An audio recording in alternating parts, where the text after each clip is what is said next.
application is out. Okay. I love how that... So, I never removed the death counter from my overlays. I've just got it hidden right now. I love how I can just turn that back on. Like, it's just sitting there. Maybe I should change the color on it, honestly. I don't know. White works pretty well for Elden Ring. But who knows if I'll ever do another game where the death counter matters. Maybe if I get into, like, some Dark Souls 1 challenges. Because we do need to play Dark Souls 1. Anyway, welcome back, folks. I'm rambling, but we are playing the Great Ace Attorney Chronicles. We're in the second game, because we played the first, like, forever ago. I'm actually going to check how long that was, because I'm curious.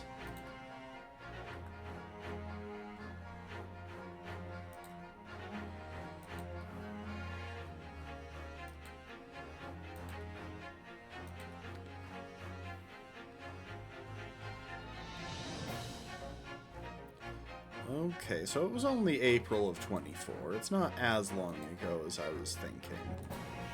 But yeah, we're picking up. Unfortunately, we are stuck in Japan right now going through the tutorial level.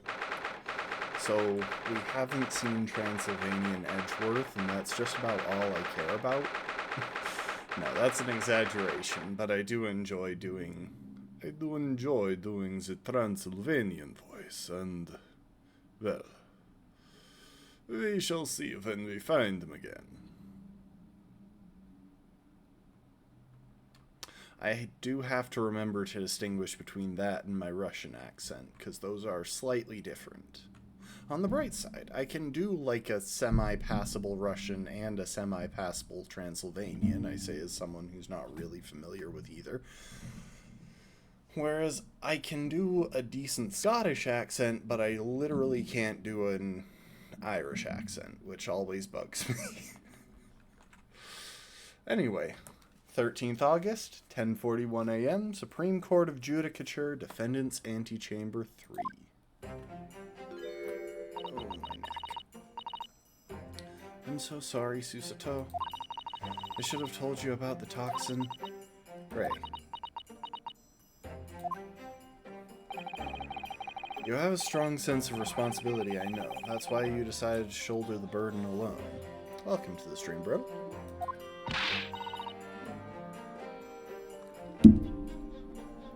No, that's not it at all. I was scared of my failure coming to light, that's all. So I hope to retrieve the substance from the Englishwoman before anyone found out.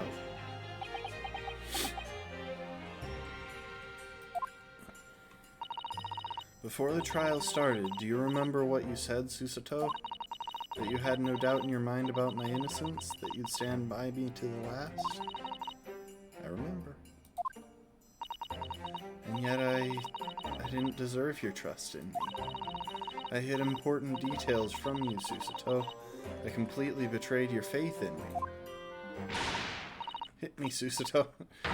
I deserve it. No, in fact, throw me to the floor. No, she only does that to Ryu.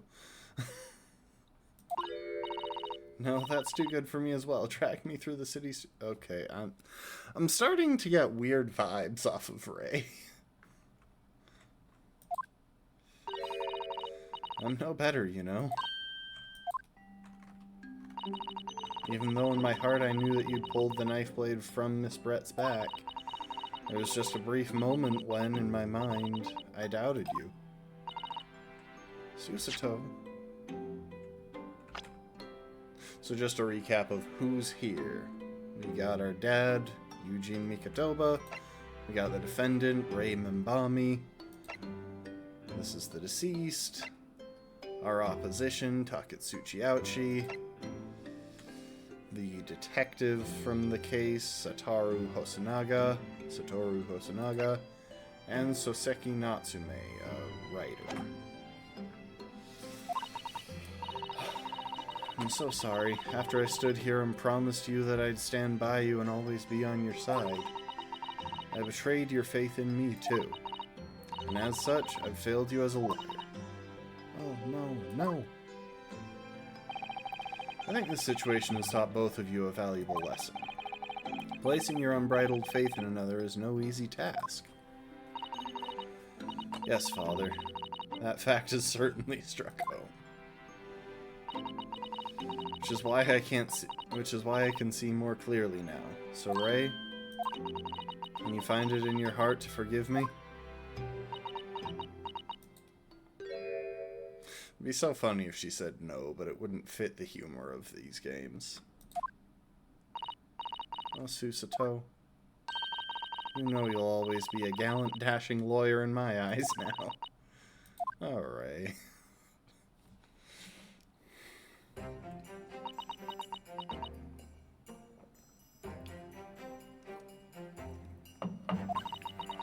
I was so scared, you know, when it happened. I didn't know what was going on. The Englishwoman was sitting at the back of the hut, listening to what I was saying. I know it was you who stole the poison. Well now, whatever do you mean? And then, a moment later, she suddenly got to her feet, before collapsing on the floor in front of me, with a knife in her back. It all happened right before my eyes. And you were the only people in the hut at the time? That's right, just Miss Brett and myself. There was no one else. So I just don't understand how she could possibly have been stabbed by that. A great mystery indeed. I mean, it's not that hard. She was stabbed through the back of the hut.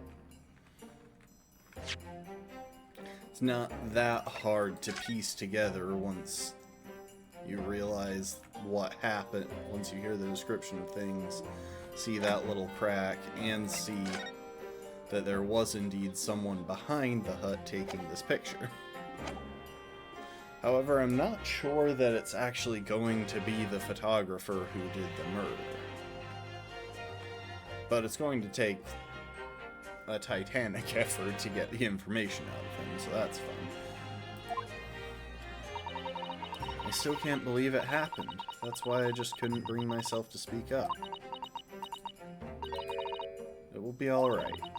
However it happened, and whatever really went on by the sea that day, I promise you that I'm going to prove everything you said you saw is true. Spoken like a true Mikotoba. Now, I think we should discuss what's coming up in the trial, don't you? We don't have much time, we must make sure we have our facts in order.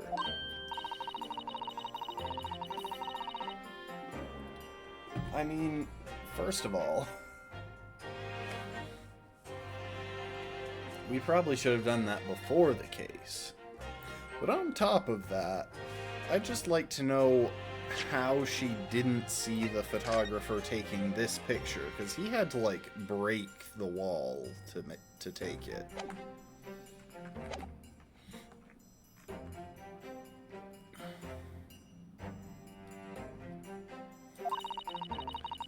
We should hopefully identify... Oh, wait. Yes, I expect the poison is going to come under close scrutiny in the upcoming proceedings. Police should hopefully have identified it on the blade by now. The trouble is, it's a completely new laboratory-synthesized blend of alkaloids. Police won't have any way of testing for it. Oh, I see. Yes, without this chemical reagent, it's impossible to detect the toxin. Chemical reagent?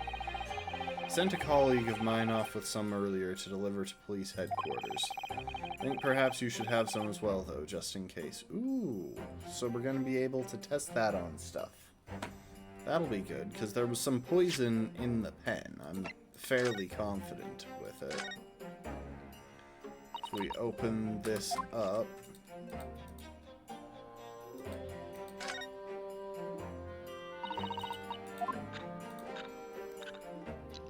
because the inkwell was empty. So I'm reasonably confident that there was going to be some. I imagine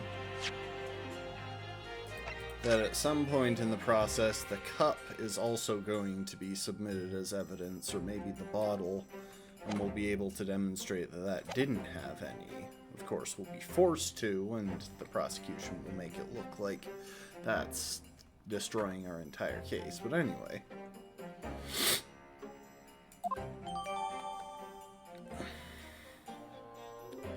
Special indicator solution for a new poison under development by my father's team. It's been created in strict secrecy and exists only in my father's laboratory.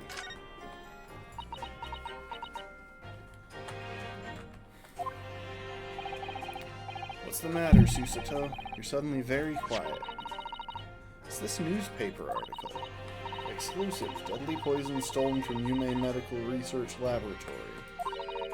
I'm wondering how the information got out, given that it was a government secret. It was all the Englishwoman's doing.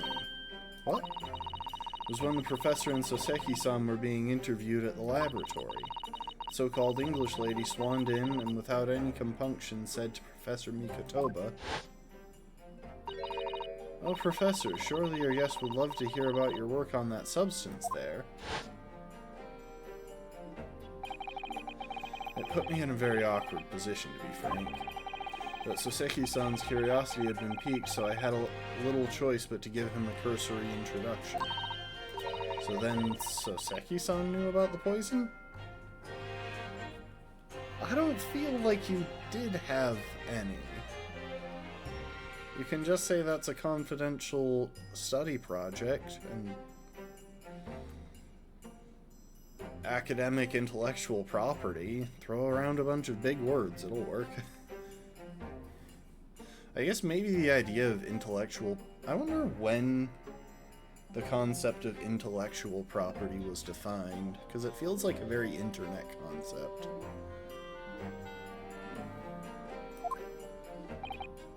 But I imagine it existed before the internet did. Yes, and it's highly likely that the reporter who was writing up the story about us would have caught a glimpse of the toxin too. Miss Memo-san. By the way, did that reporter join you all when you went to the beach? Oh, no, I don't remember the reporter being there. Indeed, he shouldn't have been. I very much doubt anyone would have wanted him there. A known criminal had been given permission by the authorities to bathe in the seaside. Soseki-san pointed out that inviting a reporter might be problematic, so the man was sent back to his office. Yet he obviously didn't go back. He secretly followed the party to the beach and took this very candid photograph. And then presumably he posted it anonymously to the police. Yes, that must be what happened. Counsel, we just heard that the new witness is now ready to testify. Trial is about to resume. Please proceed into the courtroom at once. It's time to steel ourselves once again, then. Defense attorney Ryutaro Naruhodo. Alright, let's go. Ray has put her faith in me now and told me everything. So I can't let her down. I have to prove that what she's telling in the court is true. I have to prove what really happened that day.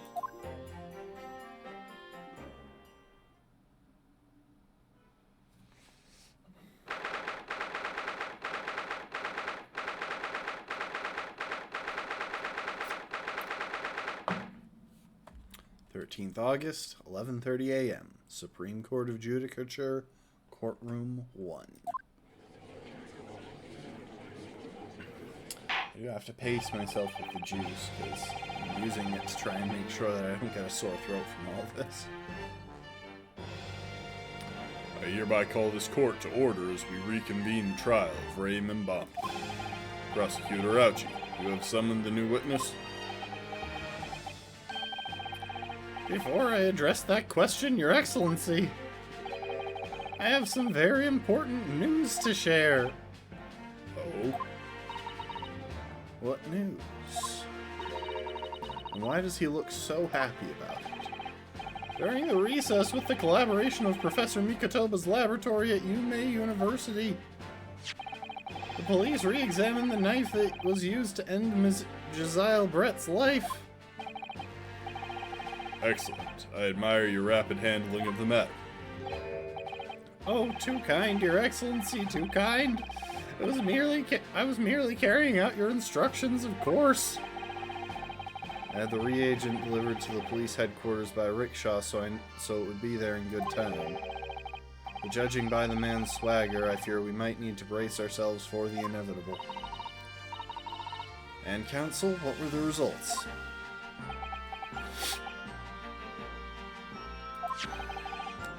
This dagger, which was so cruelly used to end the life of the victim, has no trace of poison anywhere along its blade.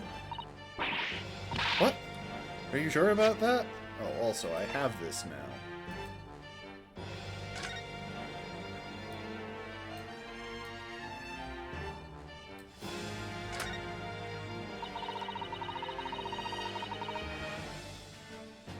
Okay, so it's in a foreign language? German. Couldn't you have just written medicine on it in Japanese? Then we'd all be able to read it. Well, I don't imagine it says medicine. Oh, maybe it does say medicine. German is the international language of medicine, my dear. I'm not sure medicine would be entirely appropriate.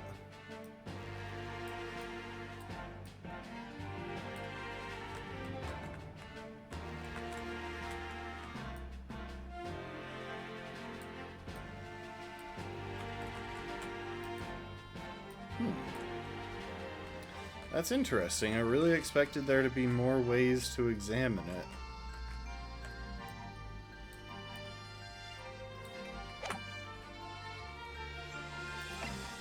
And I don't imagine I have access to anything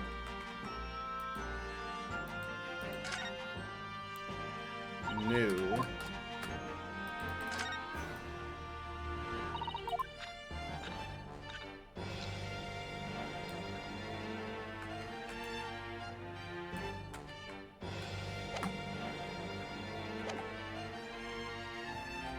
Sure about that? I would stake the reputation of the police on it. Armed with the reagent, the test is extremely simple. They couldn't have made a mistake. The murder weapon has been entered into the courtroom, or into the court record. A small knife from the scene of the crime that was found in the victim's back. No trace of poison was found on the blade. In short, the accused's feeble excuse earlier.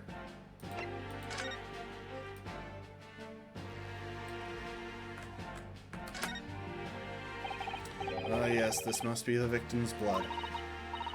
Oh dear, blood is never a pretty sight, is it? I'm having to fight the urge to run it under a hot tap and get it clean. You've always been fastidious about cleanliness, haven't you? I think this is something else, Father.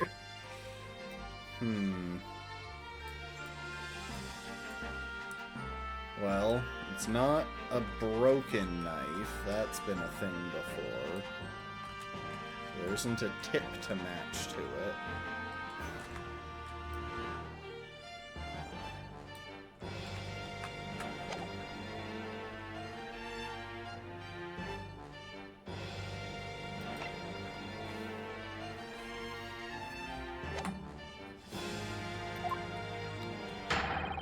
Has been utterly destroyed? Not really. Our client could still have thought she was poisoned. And we have no proof that she wasn't poisoned as well. Now, the prosecution is ready to call the new witness. Ah, the newspaper reporter who managed to capture a photograph of the crucial moment. Good. Very well, officer, bring in the witness. No trace of poison on the knife. But if that's really the case, how could the toxin have entered the victim's body? See, that is the question, because we don't know how it entered her body. We know that it did. We know I have already figured out how she got it there, but we haven't figured out how it entered the body. Witness, please state your name and occupation for the court.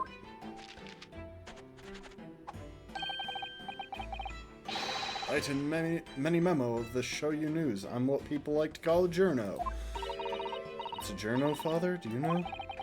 Simply a contraction of journalist. I'm there where the news breaks, putting pen to paper to catch those scoops so they're in print the next morning. They don't call me the hero of the Herald for nothing. The nice guy of news. So, it was you who took this photograph, was it? Well, well, what have we here? I'm sorry? Oh, brace yourselves, people. Many memo senses a scoop in the offing. Female student up to foul play defended by curiously handsome young lawyer in Supreme Court. The readers will lap this up. We'll set it above the fold at 72 in a 5-leg format for the morning edition. Huh? Right then, let's start with your name. Oh, it's Ryutaro Naruhodo. Next, what made you want to become a lawyer? I wanted to reform our country's legal system, I suppose. Ryutaro has suddenly become very ambitious, I see. I just borrowed Kazuma-sama's dream for a while.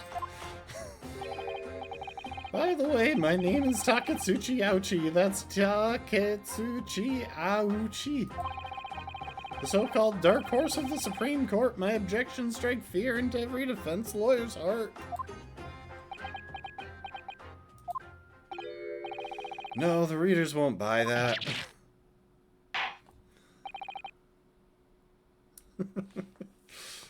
Witness. Yes? What this court demands to know is whether you or not you were responsible for the taking of this picture. It was delivered anonymously to the Imperial Police Bureau only yesterday. Yeah, I wouldn't be a journo if I didn't click quick when presented with a scoop like that, now would I? Sometimes stories call out to me, sometimes I have to chase them down, but either way, you've got to be fast. Fast legs to run with and fast hands to write with, it's no good if you don't note it down, I always say. That's what I call my many memoism. Oh, his name is gonna screw me up. Like, a lot. So, hear me out. His notes from that day should be entered into evidence. Many memoism? Ah, yes, I remember your face. Met that day when you were interviewing myself and Soseki-san. That's right. That was me. Many memo again. But you were supposed to be going back to the Shoyu News offices after our meeting. But the scoop is, I didn't. Because that Englishwoman's words have piqued my journalistic interest. Miss Brett's words? A criminal left to do as she pleases just because she happens to be a British citizen? It's whoredom. This country's judiciary is rotten to the core. Supreme Court's rulings aren't worth the paper they're written on. The police are just imperial pawns. Say your tongue, young man. There are complex political issues at play. Well, anyway, I quickly jotted down those words she said in my mini memo pad. Are you ready? I'll read it out. It's all here. Right here goes. I should like to go with everyone to see your country's coast. A serious criminal going on some junket? People need to know about this.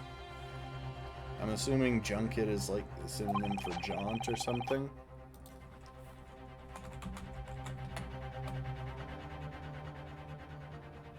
Pleasure trip or excursion. Yep. That's why I decided to sneak after them.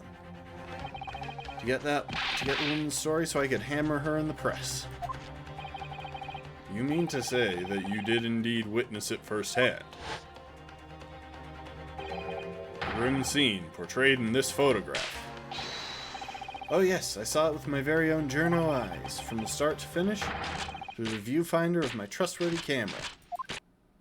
Also, we're gonna need any other photographs that you took that day.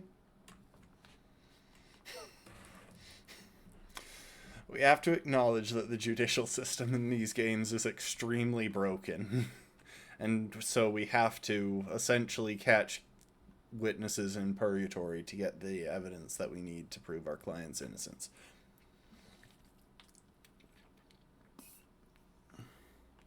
Thank you, Manny Memo-san. You will now give formal testimony before the court. You will state exactly what it is you witnessed of the events surrounding Miss Brest's death. Oh, I'm starting to worry about my ability to speak today. It doesn't seem to be on point. The camera never lies. The beach hut was made of shoddy old receded screens, so there were plenty of gaps I could see inside through. This is a good place to save while I'm thinking of it.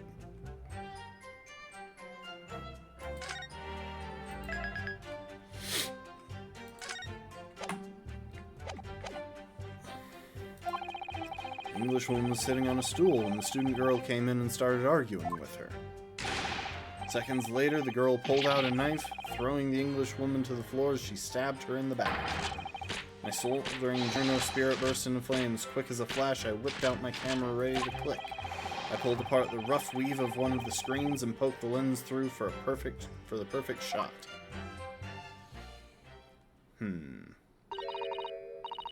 Read screens, you say? Right, you can see them clearly enough in that great shot I snapped. Hut walls were just screens made of coarsely woven reeds.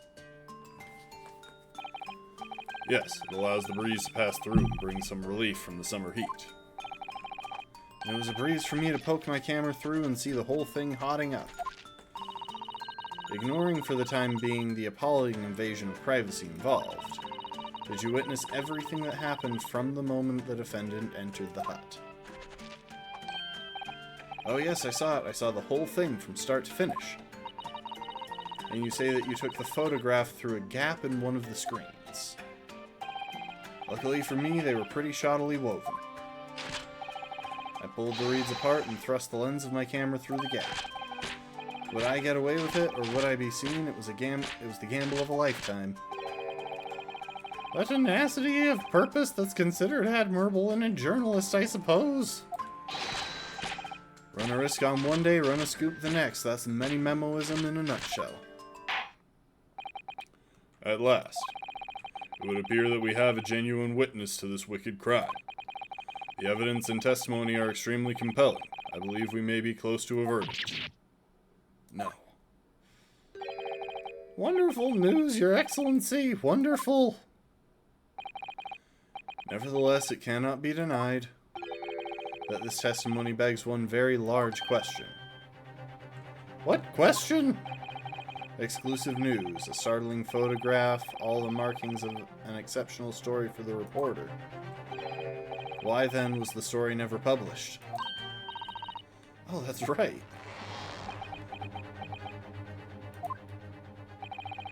It seems clear to me that there are circumstances at play here that are yet to be understood. Ah, more pathetic excuses? Very well then, counsel, proceed with your cross-examination. Yes, Your Excellency. There's more to this reporter than meets the eye. He's keeping something about this case very close to his chest.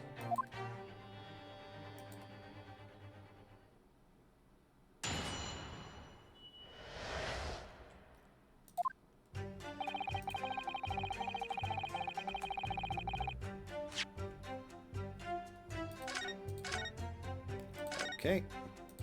We drop a save, and we're gonna have to start pressing. Hold it! What made you want to see what was happening inside the beach hut in the first place? Call it journo instinct. Can you think of a better reason? Oh, I don't know. Perhaps because as well as being a proven criminal, the person inside was a young woman?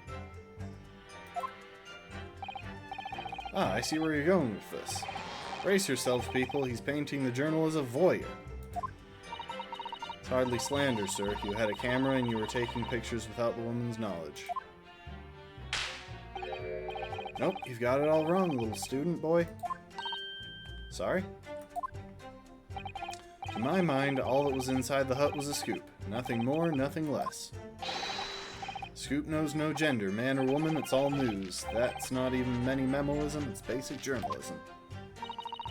Only the courtroom was as indiscriminate. Right, so if that's all buttoned up, can we move on? Yeah. Sight that vindicated my journo instinct, that's what.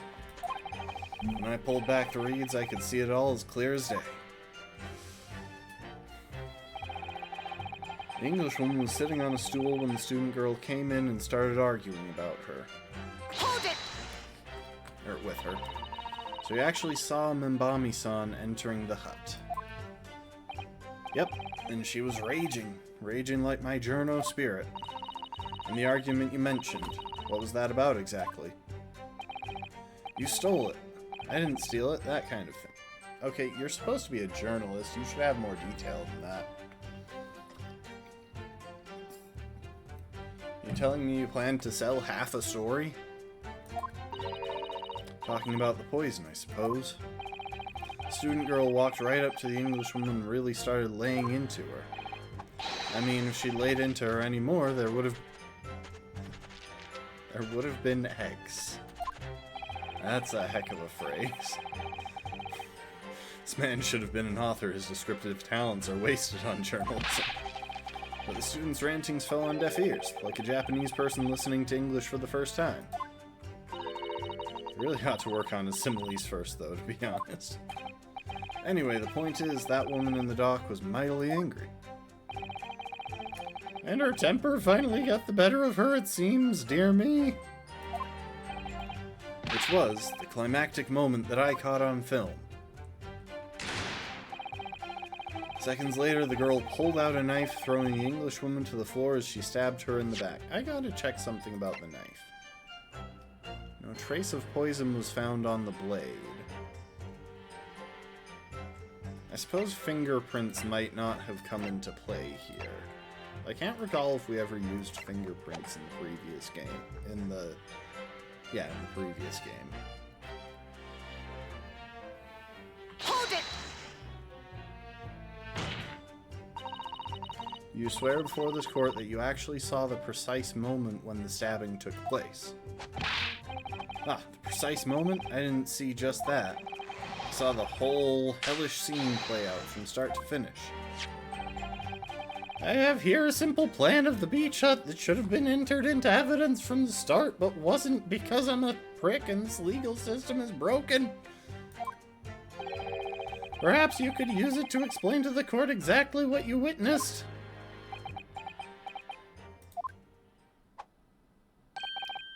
Right you are. It's all here in my memo pad. When I first peered into the hut, I'm sure that the Englishwoman was on this stool at the back of the hut there. Yes, the accused's own testimony confirmed that. She just sat at the back of the hut smiling sweetly, is what I have noted down. It's my turn to testify now. Try not to interrupt.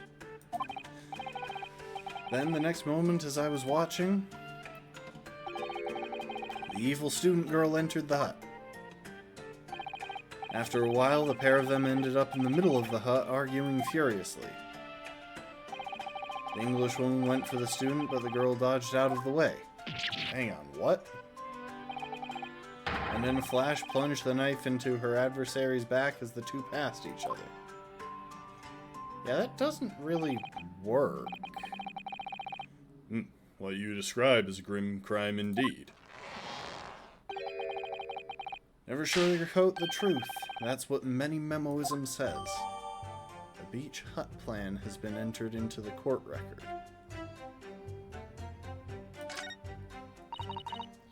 By the way, Many Memo-san.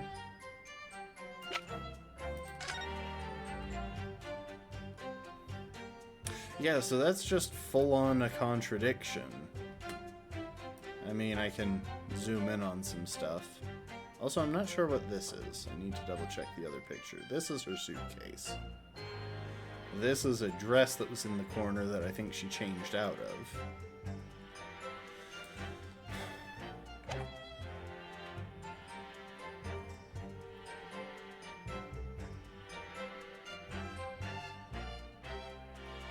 Like, to have the angle line up the way he's describing, he would have had to be over here.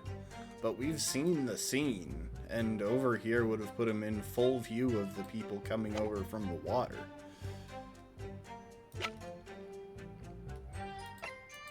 Also, the doorway is in the back there. Supposedly, he caught the picture instantly, but that just doesn't add up.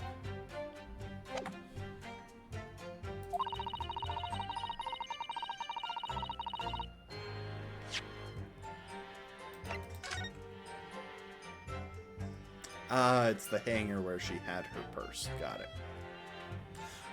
I couldn't remember what was next to that thing.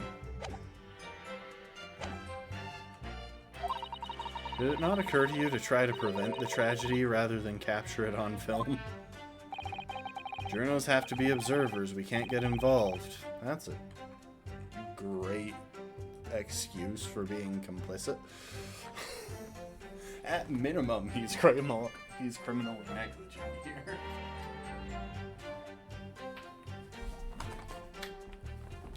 That's our raison d'être.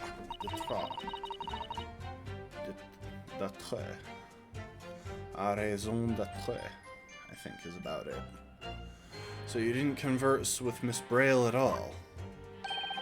Obviously not. An observer always remains on the outside looking in. And that's something to be proud of, is it? Your Excellency, if I may. Yes, Professor?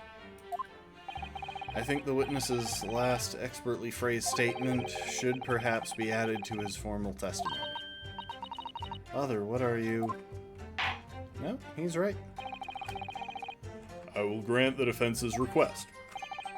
Many Memo-san, you will supplement your formal testimony with the aforementioned statement.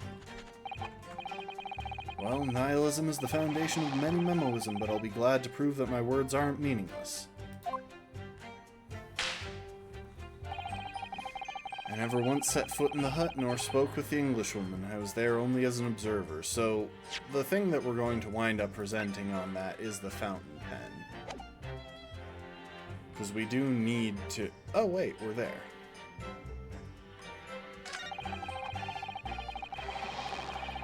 I pulled apart the rough weave of one of the screens and poked the lens through for a perfect shot. Hold it! For some reason, I thought we were at the end of the speech.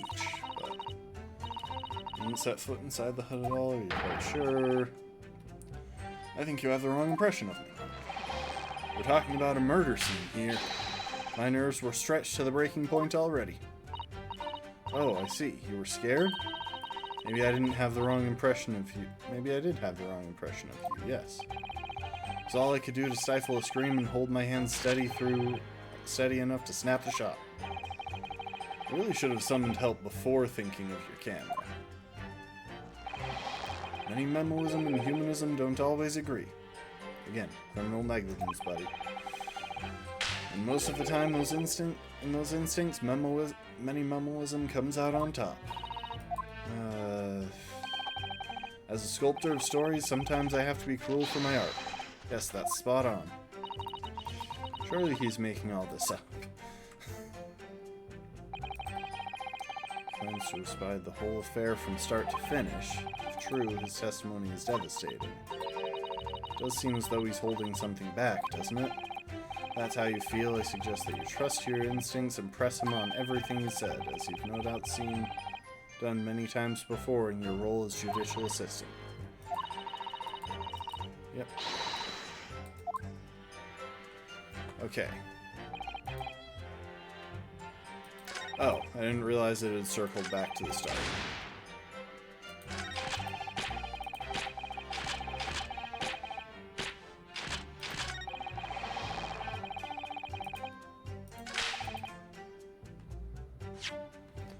Alright, well, wait.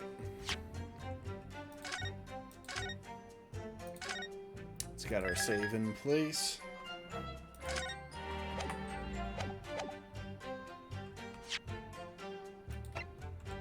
Objection! Many Memo-san, until now I've had a firm belief that newspapers are in the business of uncovering and publishing the truth. You're spot on there. Press doesn't lie, which is why I'm proud to wear the emblem of the Shoyu News on my arm. In a way, that's more Many Memoism. Sadly, though, it seems the journalists who write for those papers don't always share the same passion for the truth. What are you suggesting with those recriminatory words, Counsel? Many Memo-san, do you recognize this fountain pen? Ah! This pen was found at the scene of Miss Brett's death. In fact, the murdered victim was gripping it in her hand as she died. What are you... If you look at the barrel of the pen, you'll notice its owner's initials are engraved there. R.M. Yes, thank you for bringing that up, Counsel. The initials of the accused, Raymond Bami. Is it a coincidence, I wonder, that your initials are also RM? No!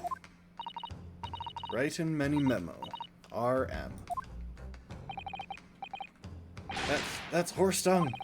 Can't you see of the central tenets of Many Memoism as being one of the central tenets of Many Memoism as being a pencil user? Yeah, you're lying. You've got a big ink stain on your hand. And yet, as the courtroom will clearly be able to see on your right hand, there's a very obvious blue ink stain. It would appear that you must have rather carelessly left it somewhere recently. Your favorite fountain pen, that is. Horse dung! Horsey horse dung! Oh, wait. Yeah, horsey horse dung. Many Memo-san, is it not the case that before she died, you met with Giselle Brett in the beach hut? Objection! Why should we listen to this absurd nonsense? It is nothing but another excuse. Exactly. Shoyu News will stand behind me all the way. I deny everything. There must be as many people with the initials RM as there are stars in the night sky. I don't think there are even that many, like, people whose names are written in English characters. The defense has neither the time nor the inclination to count every star in the sky. And there's no need anyway, because this pen has more to tell. Yes, there's another clue. A clue that undeniably proves who its owner really is. In that case, Counsel, the defense will now show the court where this alleged clue lies. Of course, Your Excellency. Clue on this fountain pen that clearly reveals its owner identity is... Its owner's identity is right there. Oh.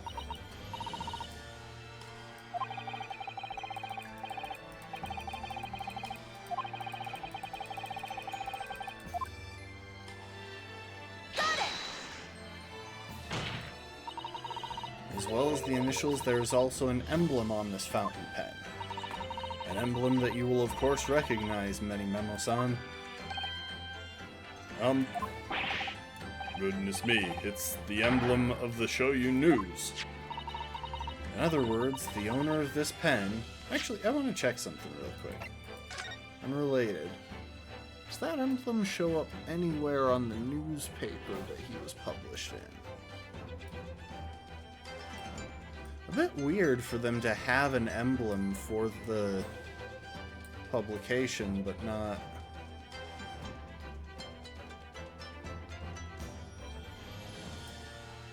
print it on the newspaper. The owner of this pen is an employee of the Shoyu News whose initials are RM. Suddenly the stars in the night sky don't seem so numerous, do they? Well, Many Memo-san, how do you respond? No!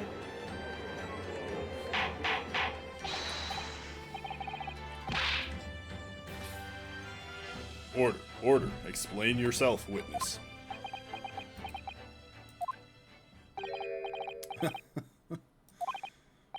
So this is how the mighty Supreme Court works, is it? Using coercive tactics to have well-meaning citizens reveal harmless secrets. I've used nothing but honest tactics.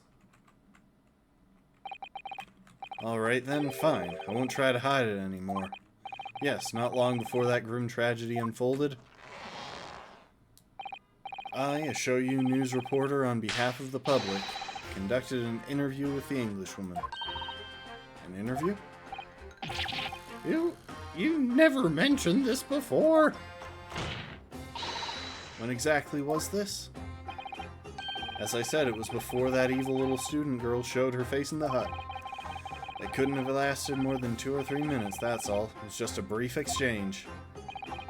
But it came to nothing, and as we many memoists say, people don't pay their dues for unworthy news. However insignificant you deem it to be, this court cannot overlook the meeting between yourself and the victim. You will testify now under oath about the precise nature of this meeting and what transpired. Got it, yes, alright, but on one condition. Condition? In all good conscience, I couldn't speak out alone about this. You need to call back the earlier witness, Soseki Natsume-san. Soseki-san? Oh yes, according to my notes here, that man has a secret of his own. Embrace yourselves, because it's not a harmless one, it's big. What? What? Many memoisms state that one man's secret is every other man's front page story. Very well, I will grant the witness's request in this instance. Officer, summon the witness back to the stand. So this is where they're going to teach about being able to press other witnesses about something that one said. Soseki-san hiding something?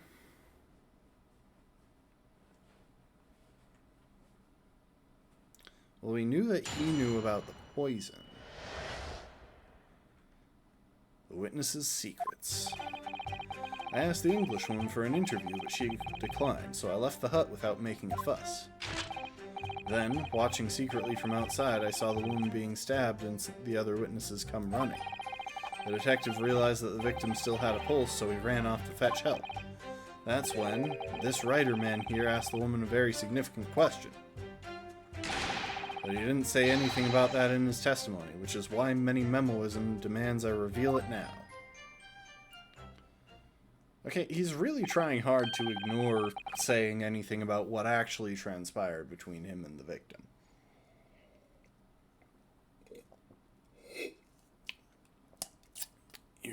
You mean to say the victim? The victim regained consciousness? And when she did, you decided to ask her a question?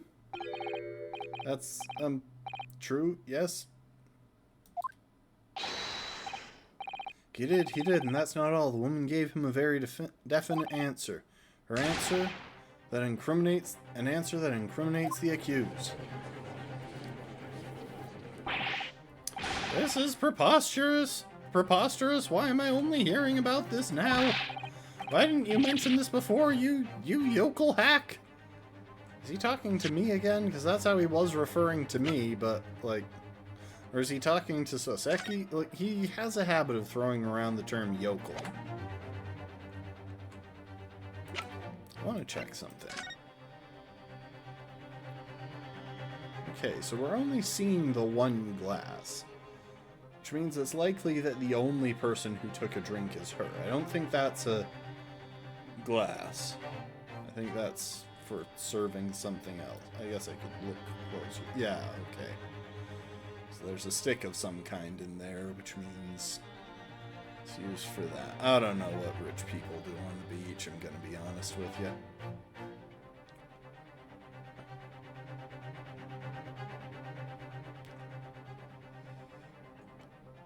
Like, the ice I get. Anyway.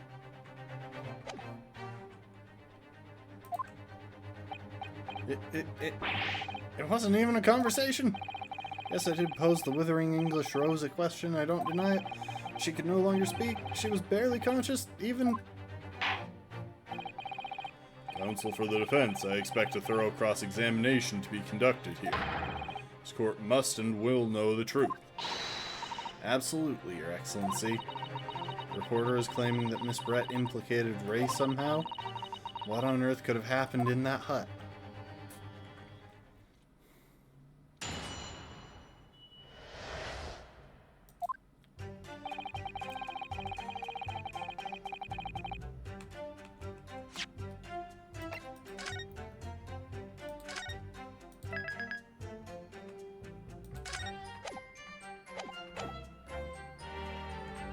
Hold it! You asked her for an interview, you say? Well, of course I did. I wanted to ask her about the incident she was involved in at the end of last year. About the case in which Dr. John H. Wilson lost his life? That's not the way I phrased it. Many memoism calls for straight talking. Why did you murder Dr. Wilson, is how I put it to her. Yes, that sort of talking is as straight as a ruler. Ask every question as if you're asking for a menu in a restaurant, I say. It's the best way. A veteran at the paper taught me that. And how did Miss Brett answer? With one simple phrase. Mystery is a woman's charm. Oh, that told me. So I waltzed right out of there. That doesn't feel like the sort of thing that would put him off. Really, something about that doesn't quite seem to fit together. Leave every room as if you're waltzing in a dance hall, I say. It's the best way. The veteran at the paper taught me that. I mean, if you actually waltzed out of there, how come no one else saw you? I think we're going to wind up pressing on him. We're probably going to go through this whole thing and then be taught how to press on the other witnesses.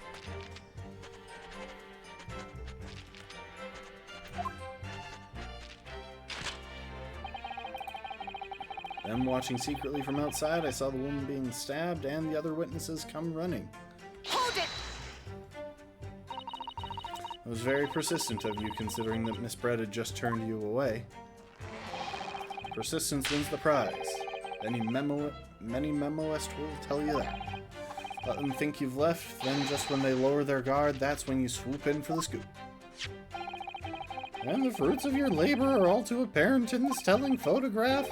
Well, I'm sure the young yokel student would rather not be reminded of this damning evidence. Actually, it's thanks to that photograph that we managed to identify this witness. And now that you've found me, I'll tell you whatever you want to know. You've got nothing to hide. I'm sure. Please, do go ahead and witness. The court is eager to hear what you have to say. Try to stop me. There's a story here, and I'm going to tell it. The detective realized that the victim still had a pulse, so he ran off to fetch help. Hold it! And Soseki-san remained behind in the hut? That's right, yep. Our author friend here was a blabbering wreck, shaking all over from his head to his toes, mustache twitching, eyes bulging. What do you expect? What do you expect? You don't know the terrifying troubles that taunted me whilst traveling abroad. Back behind baleful bars. They'll be coming for me shortly. That's all I could think. I felt as though I were gasping for air, drowning in a sea of cold sweat. Poor Soseki-san, his experiences in London would have scarred him deeply. See, I would be more sympathetic if he wasn't committing regular perjury in this case. As the world seemed to close in around me, I quietly recited a prayer to the Amida Buddha. I don't know my way around the Buddhas. Hang on.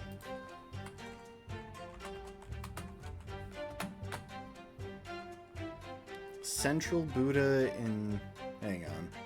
I'm gonna go to Wikipedia instead of just reading the stupid AI overview.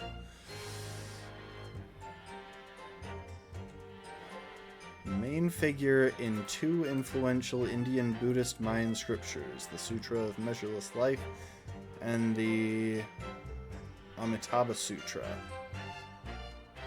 According to the Sutra of Measureless Life, Amitabha established a pure land of perfect peace and happiness called Sukhavati, where beings who mindfully remember him with faith may be reborn and then quickly attain enlightenment. Pure land is the result of a set of vows made long ago. Okay. I'll probably read the rest of that later. I'm too lazy to read an entire Wikipedia page on stream. Eternal emptiness, empty eternity. The end is coming for me surely. No sutras are to resound in my courtroom, please. And now we come to the crucial part. That's when it happened. It's when this writer man here asked the woman a very significant question. What question? What exactly did he say? Well now, you should hear that from the horse's mouth, I think. Don't you, Mr. Writer Man? Ah! Out with it, you yokel hack! What did you say to her? What do you say to the dying Englishwoman?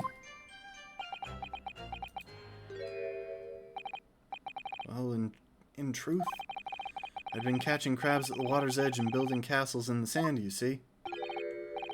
Well, the seaside is a place to be at leisure, I suppose, even for a grown man.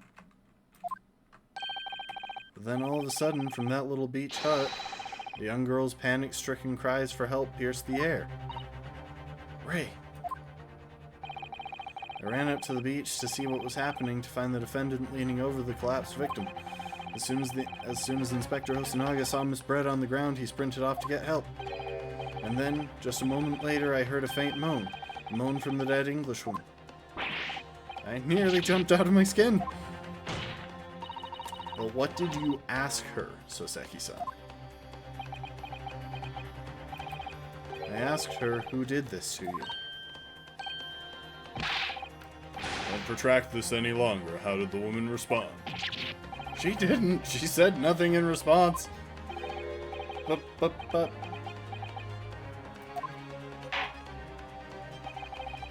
When in the stand, you will answer the questions asked of you unambiguously. Now, without evasion or reticence, I demand that you amend your testimony. I will. I asked her who did this to you, but she never replied. She just lifted a trembling finger and pointed in the direction of the defendant. It won't let me click back through the stuff the first time through. Poor Soseki-san has been fidgeting constantly in the stand next to many Memo-san. Just like a naughty child who's waiting for punishment from his parents. It rather reminds me of you when you were younger. I was like that. Never mind that now. The question is, how far can we trust this reporter's account of events? We must focus our energies on gathering information and establishing facts.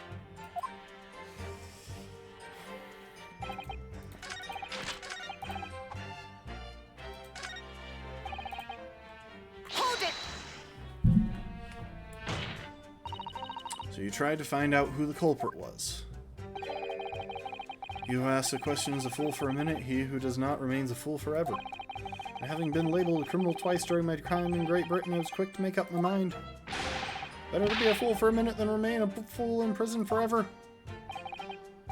However, you've indicated that the victim failed to respond, is that correct? I know why. I know why the Englishwoman said nothing. She was ignoring me because of my stupid mustache, because I'm Japanese!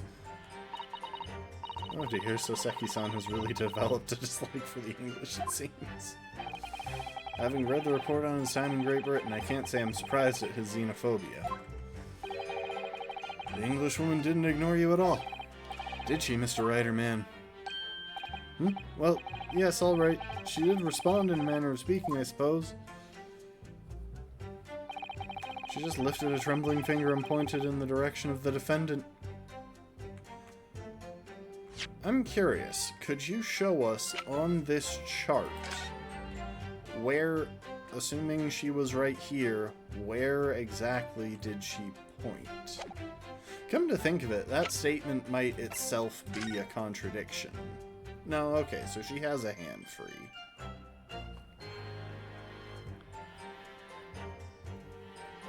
Except, I really don't think that she could have, based on the other picture that we have. Assuming this is where Ray was at the time, then, like, assuming the spatial relations didn't change, which I guess we haven't established, then she really couldn't have pointed at her in that state.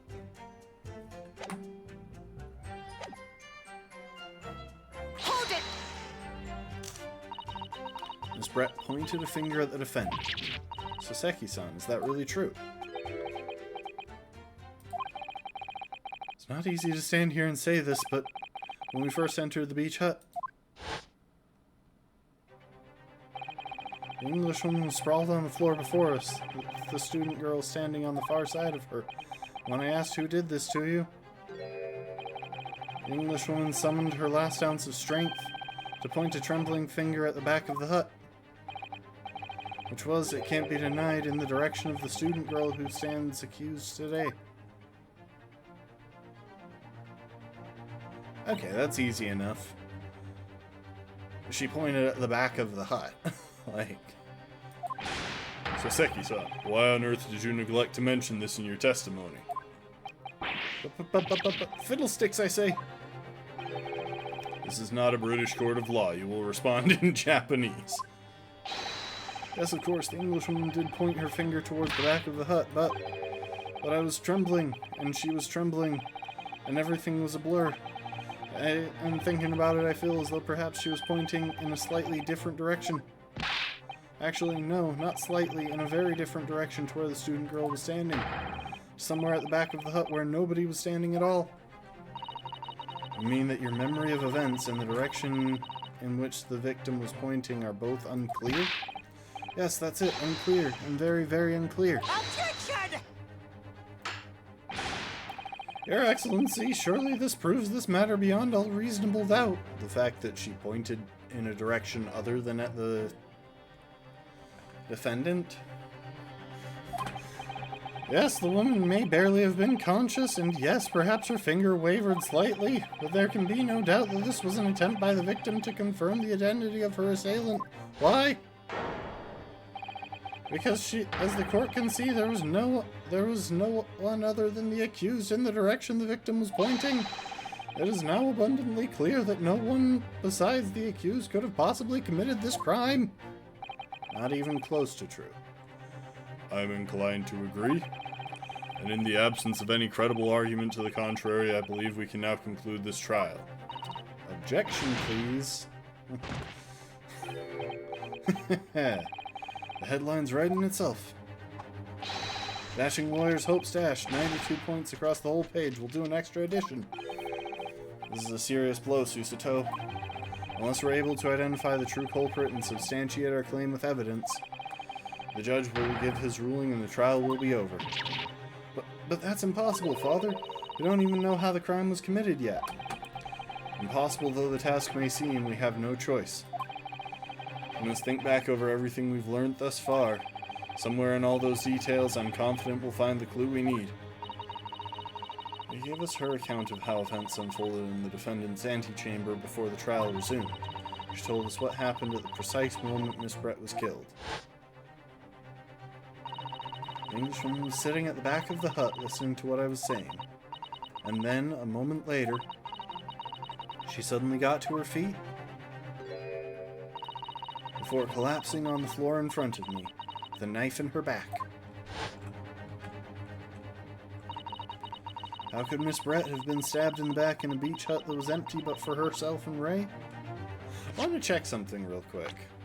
I haven't read this guy's profile in the court record.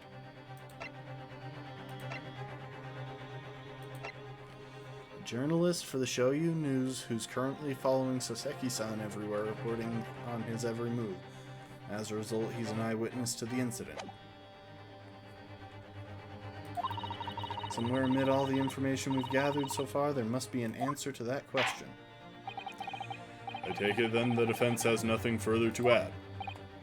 Oh, the gallant yokel student's luck finally runs out. I can't say I'm surprised. In that case, I am ready to deliver my final verdict on this matter. This is a crucial turning point now. If I can't establish what really happened, it's over. Where was the real culprit hiding? And how did he or she stab the victim? Objection!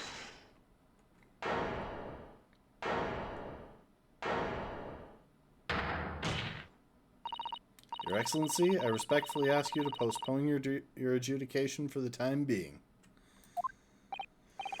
Oh? To what end, counsel? The defense would like to present the court with an alternative theory. An alternative theory that can explain who the victim was actually trying to implicate with her dying gesture. Objection! An alternative theory? Ha! None exists! I should drop a save. I haven't done so in a while. I realize there is an auto-save, so I could load that if I really needed to, but anyway. Objection! There was someone else present at the scene who could have committed this crime. What? And the victim, Miss Brett, tried to reveal who it was to those around her at the time by mustering all her remaining strength and pointing a trembling finger in the killer's direction. This is fiction? Fantasy? Very well. As you seem so sure of yourself, counsel, I am prepared to hear your alternative theory. So, young Ryutaro Naruhodo. Yes, Your Excellency. You will present your latest theory to the court by means of this plan. At the moment the victim was stabbed, where exactly are you proposing the culprit was concealed? Take that! Naruhodo-san would never give up, and I'm a Naruhodo now. She's already married the guy. They haven't been in the same country for 9 months, and now they're married. Who knows how that works?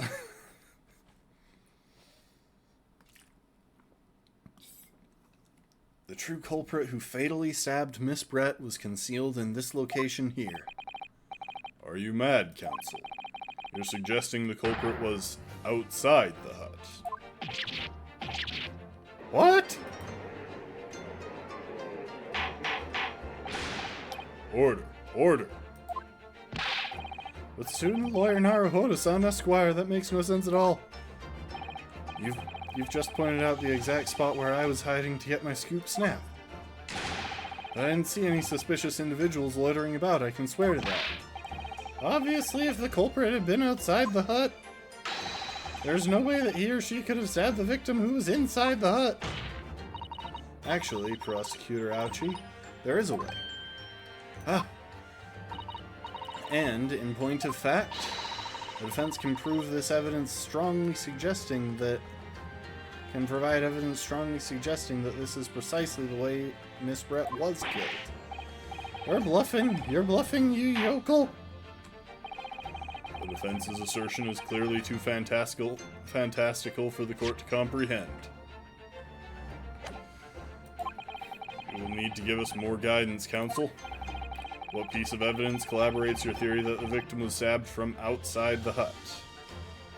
Okay, we gotta save here real quick, because there are two possibilities.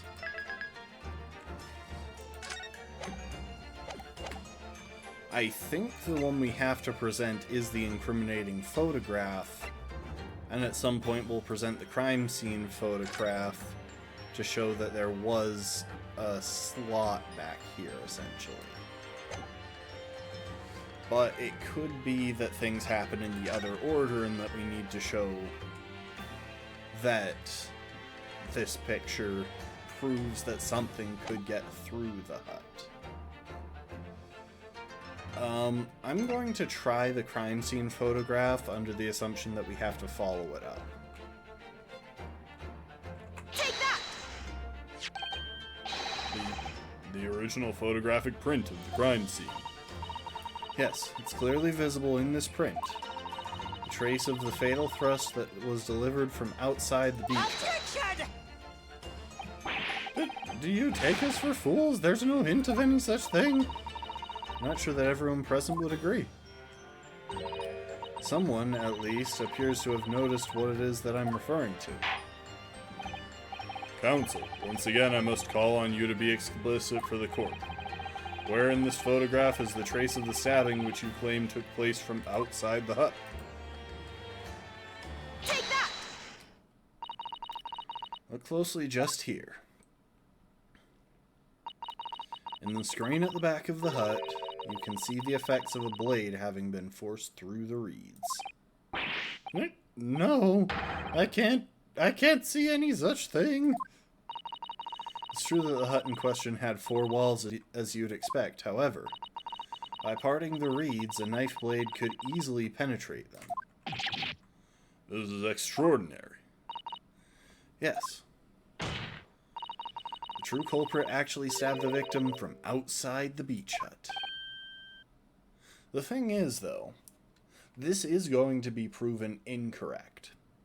Okay? Because she wasn't killed by the stabbing, she was killed by the poison. So there is still more to this. But based on what is in the post-mortem report, we have reason to believe that she was killed by the poison, not the stabbing. Although it does seem as though that was happening roughly all at the same time. And of everyone present at the scene, there's only one person who could have done that. Only one person who was directly outside the hut when Miss Brett was killed.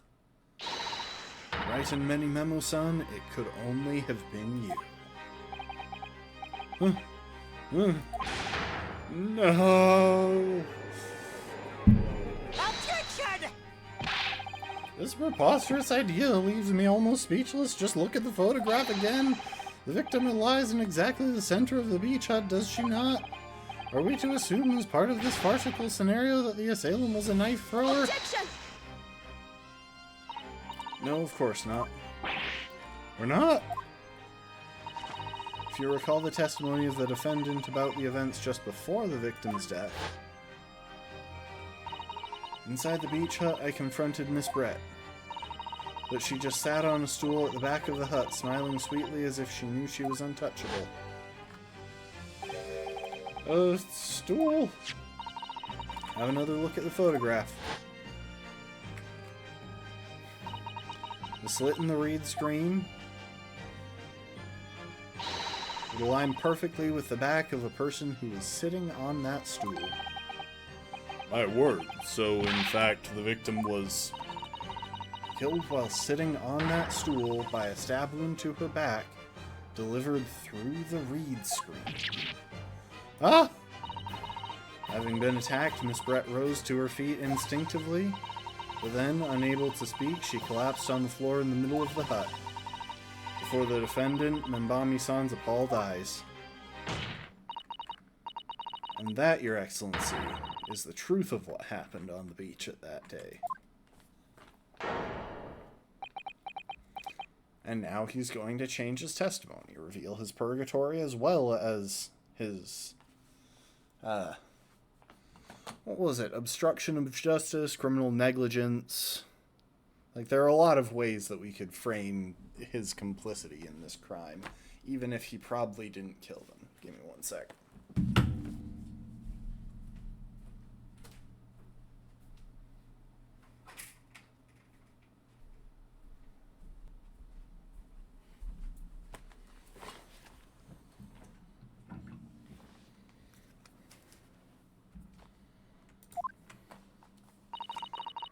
By your silence, Many Memo-san,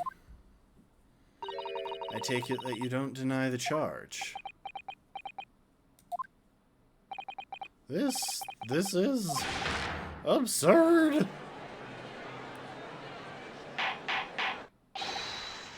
That will do. It would appear that we have a tacit admission of guilt from the witness. Accordingly, this court has successfully established the truth of this matter, which means that the defendant, Membami-san, is innocent of the crime. About to get hit by an objection. Oh, thank goodness. Finally made him cave. I must say, I've never been more proud. But it's not over yet. No, this can't be. The Ouchie clan can't. What of my growth? My growth of hope? If it wasn't all an apparition, I can't... It wasn't all an apparition. I can't accept this. I won't. I see no reason for the continuance of this trial.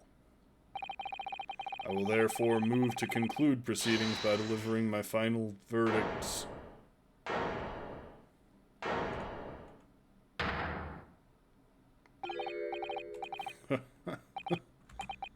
This is all very convenient. My final verdict and. Okay. I didn't get to finish reading, because sometimes they do that.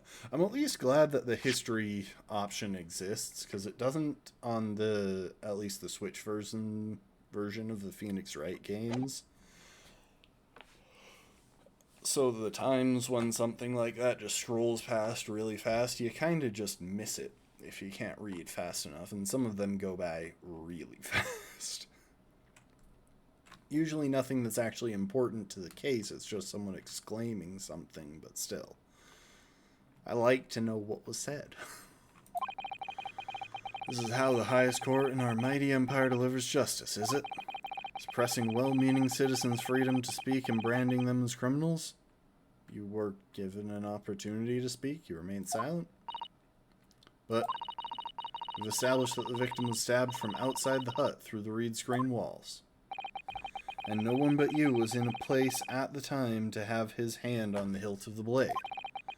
It's a perfectly logical deduction. So your argument hinges on the location of whoever stabbed the Englishwoman, does it? Well, it seems a little irrelevant now. Irrelevant? Where she was stabbed, how she was stabbed, doesn't matter. I mean, whether she was stabbed at all makes no difference if you think about it. After all, trial's already shown the whole thing hinges on something else.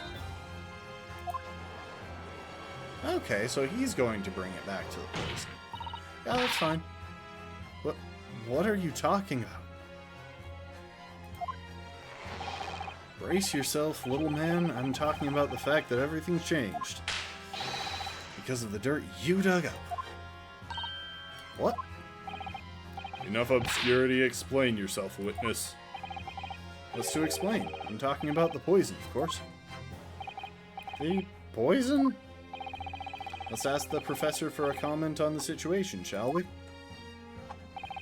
I understand that a deadly poison you were developing was stolen from your laboratory, correct? And it's been shown that this poison was administered to the victim, Miss Brett, is that right? That is correct. The unusual constriction of the victim's pupils are a sure sign that this particular poison was used. I see. So presumably that means that the victim already had the poison in her body before she was stabbed. Ah. Given that her pupils were clearly constricted, it seems highly likely, yes. If she had been dead already, the poison could not have circulated in her blood.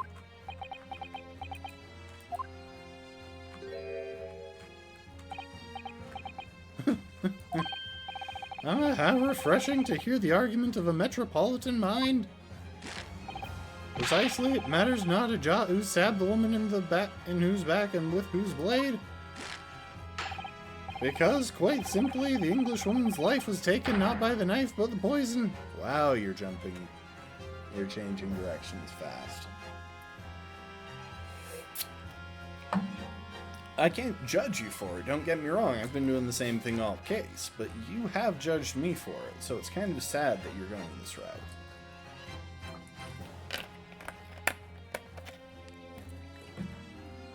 I apologize if that's turning into bottle opening ASMR. That's just kind of the space I have. I guess I could open it over there. Anyway.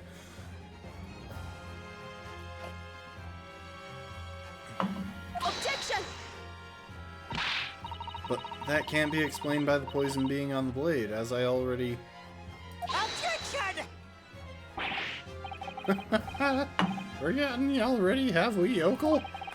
During the very proceedings, the laboratory of the professor at your side assisted in proving that the blade of the weapon used to attack the victim had no... Wait, did I misread her last line? But that can already be... Oh, that can already be explained by the poison being on the blade. Can be explained by the poison being on the blade.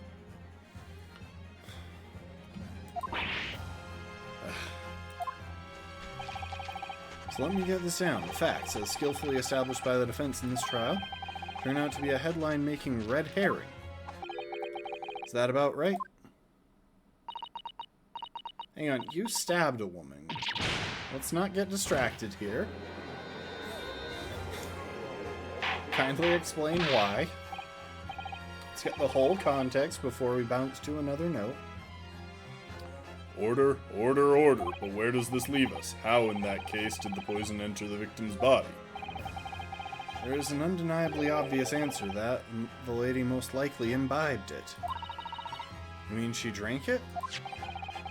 Have another look at the photo here, as you can see. A bottle of carbonated water and a glass had been knocked onto the sandy floor of the beach hut. Poison could have been slipped into either. So somebody made Miss Brett drink it.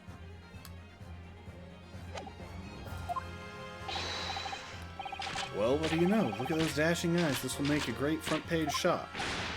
Hey, why the bewitching stare? After all, I'm the last person you should be looking at. It would make no sense at all that I poisoned the woman, would it? I mean, that's been established already. Hold it! Established? What are you talking about? Don't tell me you've forgotten. That's a little hard to believe, given that the person who established it was you. Me? What on earth does he mean? Oh, let me capture those wide eyes. This is prime press fodder, it is. It seems that this trial is not destined to end yet after all. I hereby call upon the witnesses to give further testimony. That's great, that is. Let me get a shot of that magnificent beard, Your Excellency. You claim it to be impossible that you were the one responsible for administering the poison to the victim. You will explain to the court in your testimony the basis upon which you make such a claim. I'm a journal and I'm a man. I've never tried to run or hide from anything in my life. And I'm not about to start now because that's many memoism. He is just making this up as he goes along, 100%. For a brief moment I thought I'd illuminate the truth, but it slipped right back into obscurity again. Just where is this trial going to take us?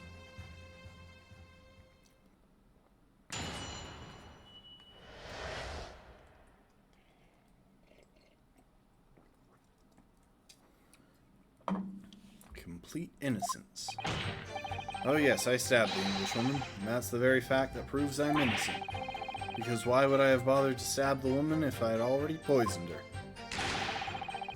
When I heard the student girl and that pompous English murderer arguing about it, it got my goat. If the courts weren't going to punish Brett for what she did, someone else would have to see justice done.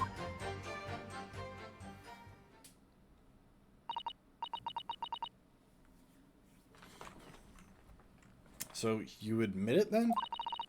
That everything happened as I described. That you were the one who stabbed Miss Brett in the back through the reed screen. You know, it occurs to me that there should probably be more versions of Clue, because I've only ever seen the one board. But it was many memo outside the reed hut with the knife isn't an option in any of them. In any Clue board that I've seen. And I think I'm actually wrong, because I do think I've seen one other board, but at the same time, it feels like a base concept that could be expanded on pretty easily. So who knows? We can blame this miserable country of ours. A country that bows to the pressure of foreign powers and lets murderers walk free? What kind of future can a country like that have? That's why I did it. I did what our pathetic leaders didn't have the guts to do. Slap bang in the middle of that charming lady's back, I plunged the blade of sweet justice right in there. So you are admitting to attempted murder, obstruction of justice, and arguably still criminal negligence. As someone who spends his life seeing that the truth is told, I feel really, really awful about giving false information in my testimony before, but as it turns out, there was somebody else who had it in for the victim and got to her before me. That's right, you guessed it. That pretty little student girl, now there's a woman after my own heart. You're implicating Ray again. She's the one who gave the poison to the Englishwoman and ended her pitiful existence. And suddenly, snap, this journo here is off the hook. Again, you are at minimum admitting to attempted murder. I gotta go get more ice in my water bottle.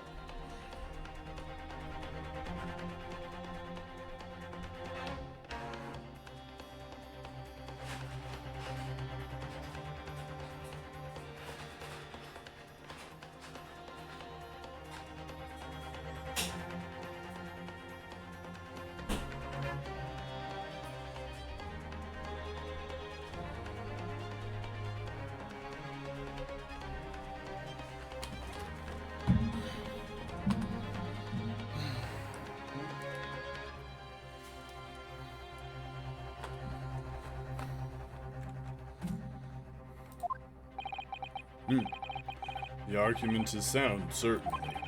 If the witness had administered the poison himself, he need only have waited for it to take effect. Subsequently stabbing the victim in the back would have been entirely nonsensical. And therefore this reporter had nothing to do with the poisoning. Yes, it's all quite logical.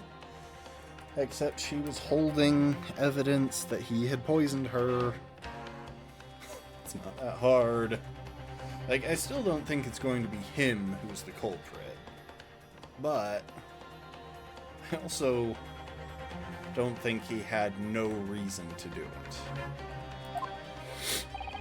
That's right, it is. Logical and true. I'm glad you've all seen the light.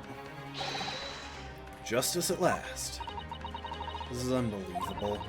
And after I'd made so much progress in proving his guilt, is he going to get away with it now?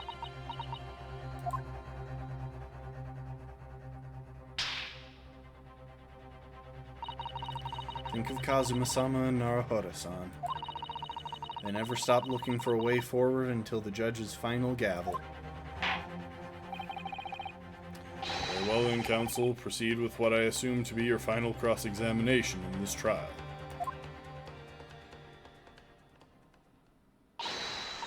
Yes, Your Excellency.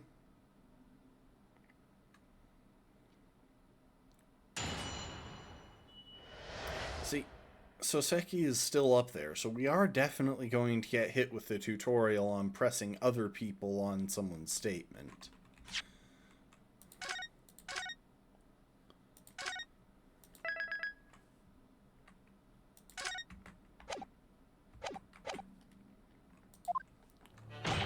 Oh yes, I stabbed the Englishwoman, and that's the very fact that proves I'm innocent. Hold it! So, you do admit that you had murderous intentions toward Miss Brett, then? Huh, the woman's very existence offended my sense of justice. Your sense of exclaiming some sort of righteous indignation? She was pure evil, a cold-blooded killer who'd committed murder right here in our empire's soil. But did our good-for-nothing government do anything? Not a chance, so I had to step in. Fly the flag of justice, put things right for the people. Yes, it was my civic duty. That's what drove me to do it. Wasn't many memoism? Said that's usually your winning instinct. So in summary, murderous intentions then. Whatever you want to call it, the point is this. That Englishwoman was a blight. So I had to do what was right for society. That a real wrong was done by the student girl in the... This guy stabbed a woman.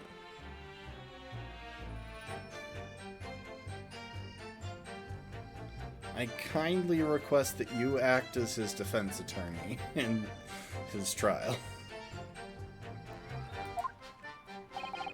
Obviously, because the poisoning was nothing to do with me at all.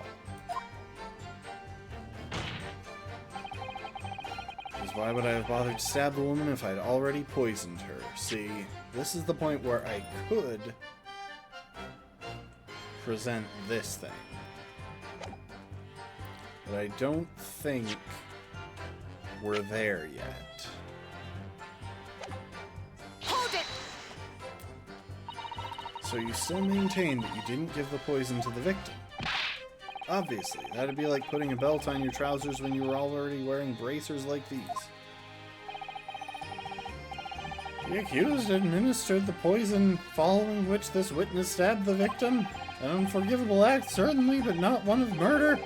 That crime rests on the accused's shoulders. That is how the law works, you see, yokel. Who knows, you may even learn something here today. Not really. According to your autopsy, according to your medical report, she died of the loss of blood from being stabbed, which means this man is guilty by your argument. Now, I'm not going to prove it through a loophole. I'm going to prove my client innocent of all charges. But, even in the case that what you're saying, what you're describing is correct, according to the court, my client did not kill this woman.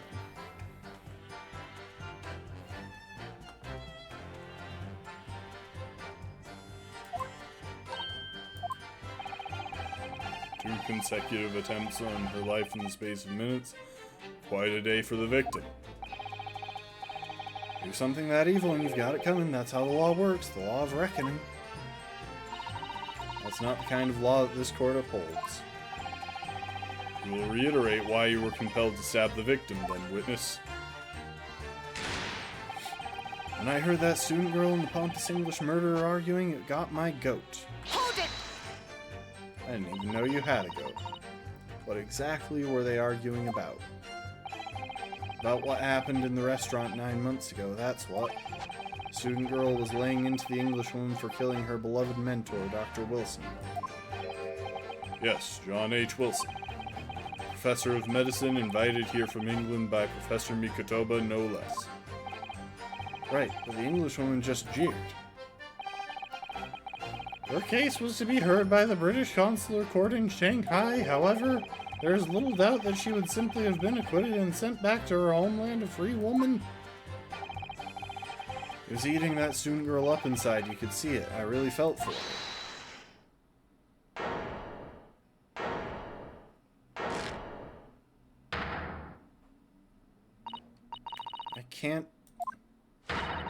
I can't stand here and listen to this tripe. Right. Young girl, you stand accused here. You can't just blurt out whenever you feel like it. No, you can't. Sorry, but I'm in the middle of some very important testimony here. Just keep quiet and listen. But this awful man is making all of this up. Susato, please, you have to make them listen. Turn to the dock at once, Membami-san. We are in the middle of a cross-examination. Your Excellency, please, I implore you. That journalist is clearly not a trustworthy witness. Exactly, he's a filthy, rotten, black-hearted, bigoted, great peeping Tom. Whoa, take it easy there. Please, I really think the court should hear what the defendant has to say. Your Excellency, I see no need whatsoever to entertain the accused's remarks. I will grant the request of the defense. But, Your Excellency... This is likely to be the final cross-examination of these proceedings. As such, I believe it would be ill-advised to stifle the defendant's obvious concerns. So, whilst recognizing that this contravenes regular protocol, I hereby call upon the defense to speak. The defendant to speak. Thank you so much, Your Excellency. It was nothing to do with Dr. Wilson. We were discussing the soul and poison.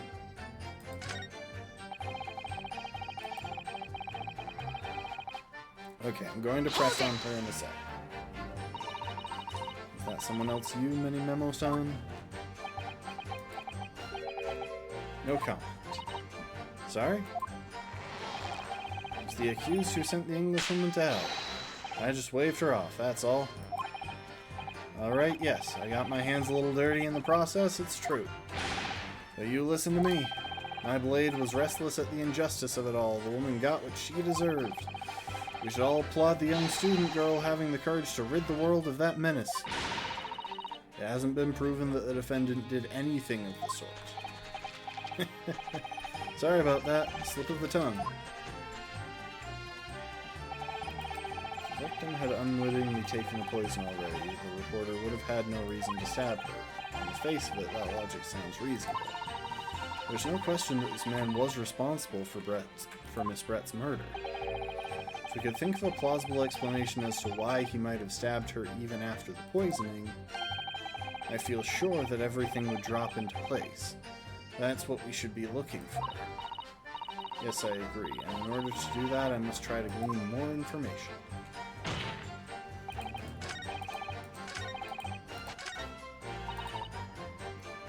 Hold it! Stolen poison that killed the victim. I suspected her of being the one to steal it. I mean, just think about how she killed Dr. Wilson. That's true. Additionally, Miss Brett certainly had knowledge of the new poison. Surely it would be no easy task to steal a highly secret toxin developed for the government. Indeed, all visitors to the laboratory are thoroughly searched when they leave. Even if a thief managed to avoid being seen by myself or a colleague, getting the poison out would be very difficult. That's true, I pestered Mikotoba until he agreed to show me the poison when I visited his laboratory, but as I left I was searched from top to tail. Miss Brett rather bluntly revealed the existence of the toxin we'd been developing, you see. And since Soseki-san expressed such an interest in it, I felt unable to... Oh, you can see the family resemblance sometimes. I felt unable to refuse. Obviously, I gave nothing away other than the fact that it was an extremely potent substance. I'm very ashamed of myself, it's just that I've had a singularly terrible experience with deadly poison. I wanted to look my old enemy in the eye, surely you can understand that. To find out if my suspicions were true, I confronted Miss Brett about the poison. I told her that if there were to be an incident involving it somehow, it wouldn't just be the university. The military would be dragged into it. The whole government even. It would be a complete disaster. And how did Miss Brett respond to your concerns? She just curled those beautiful lips of hers and said she didn't know the first thing about it. In English, actually. Ah yes, Many Memo-san. One small question, if you don't mind. I do mind. Can't you see I'm busy? Clearly you were outside the beach hut listening in whilst the defendant and Miss Brett were conversing. Presumably, then, it was you who wrote this article about what you'd heard. Exclusive. Deadly poison stolen from Yumei Medical Research Laboratory. The story was published in this morning's edition of Shoyu News.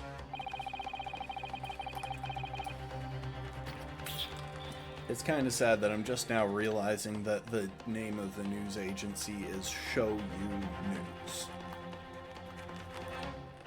As in, they show you the news. Details are too accurate for it to have been written by anyone else. Sorry, don't know what you're talking about. Yes, look at this. The entire article is almost what I said to Miss Brett word for word. Well, Many Memo-san? As a journal and as a citizen of a free country, I don't have to reveal my sources. That is a founding principle of Many Memoism. Others clearly right about this. That reporter did write that article, and he based it on what he overheard from outside the hut. Details of the poison article have been updated in the court record. So that's what it was all about. You were trying to cover up the fact that you were listening in. Okay, let's check out the poison article. I want to revisit this because I haven't read it yet this stream.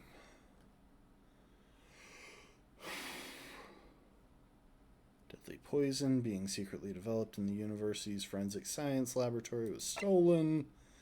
Smallest amount entering the body, either via mouth or via wound, would prove fatal in minutes. Current methods cannot detect the newly developed chemical. Concept of symptoms: impaired breathing, acute contraction of pupils prior to death. Such symptoms would be suggestive of this toxin.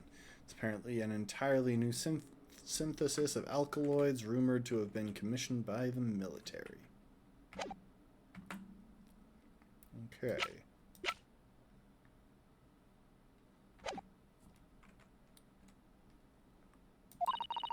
That's why you came up with that stinking story about me arguing with her. Shut up, my stories never stink. Look, whatever you say, little girl, it doesn't alter the facts. Your Excellency, there's something I want to say, and I want it to go on record. Very well. You may amend your formal testimony.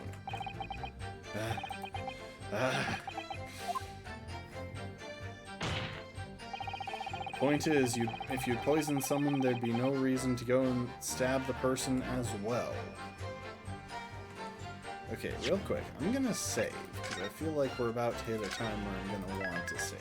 I'll probably wind up saving again before it actually matters. But theoretically, like, this is going to be the solution. Because we know that he hid the poison in the pen. That's, like, the big twist here. It's so clear. Which means the fact that she had the pen meant that he needed to divert attention from himself. If she hadn't been stabbed, the police would have immediately started looking for some other way that she had died. And boom, she is holding a pen. She dropped a glass. Like, there's traces of poison all over the Hold place. it! Perhaps you doubted the efficacy of the poison and sought to make sure that your victim would die. That's horse dung. What? That would be like pouring pepper on your Chinese ramen before you'd even tasted it. Completely reckless. Although, it might surprise you to learn that I am a bit of an impetuous pepper pourer as it happens. Once the victim had taken the poison, she would have been only minutes away from death. And yet this man then proceeded to stab her in the back as well. Has to have been a good reason for all that.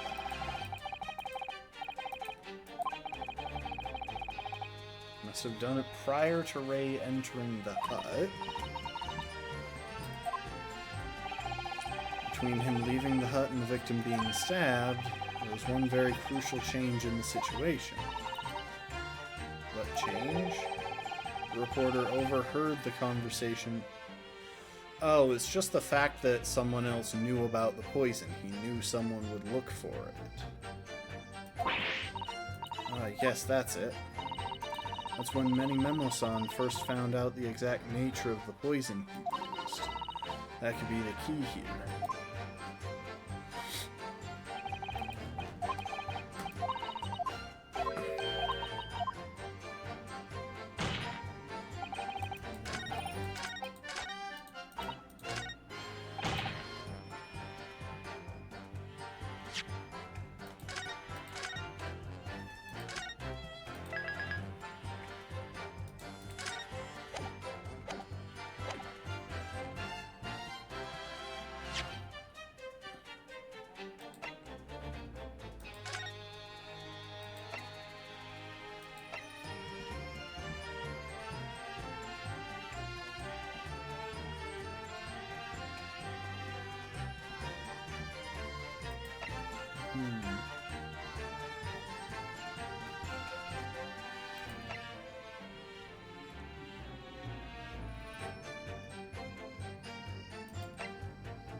want to just present the pen.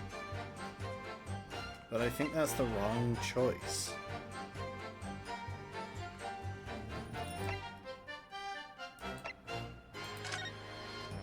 Like, the change is that Ray went in, that she would be able to identify the poison.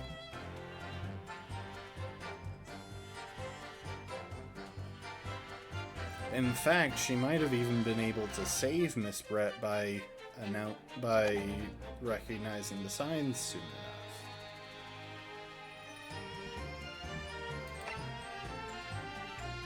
I'm just gonna make the wrong choice here real quick. Objection!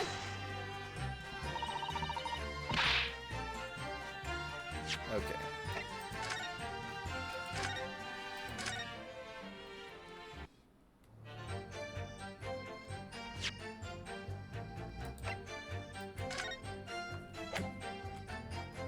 Objection! It bugs me that I can't get to the point faster, but, well, I can think of one reason. What? But before I explain, I'd like you to confirm something for the court. Did you glean all the information for this newspaper article from what you overheard outside the hut? Of course you did. There can be no question of that. After all, when we were all in the laboratory together, all we were told is that it was a terrible toxin. There's one more important fact to consider. According to the witness, Membami-san's verbal attack against the victim began as soon as she entered the hut. In other words, it would have been impossible for her to have slipped the poison into Miss Brett's drink. Objection! Where are you going with this, counsel? It's hard to keep all of these voices in order. Memo-san has made it quite clear that he observed every single thing that happened in the beach hut. If the defendant had somehow found an opportunity, this man would have seen it. Which means that Miss Brett couldn't have imbibed the poison whilst the defendant was present. In fact, it must have been administered to her before Membami-san entered the hut. Yes, very articulately put. When I walked into the hut, I immediately started to press Miss Brett about the poison. At which point, Memo-san overheard some worrying information. Worrying information? What worrying information? The information which he subsequently included in his newspaper article, namely, that the poison was being developed in strict secrecy and that it couldn't be readily obtained. Absolutely. In fact, that's quite an understatement. The only possible place it could come from is my lab. And furthermore, anyone afflicted by the poison would exhibit telltale signs in death. The extreme constriction of the pupils, yes, it's quite stark when you see it. There are other poisons that show similar symptoms, but not among new substances that are undetectable. In other words, it would have been clear that the victim's life had been ended by use of this particular poison,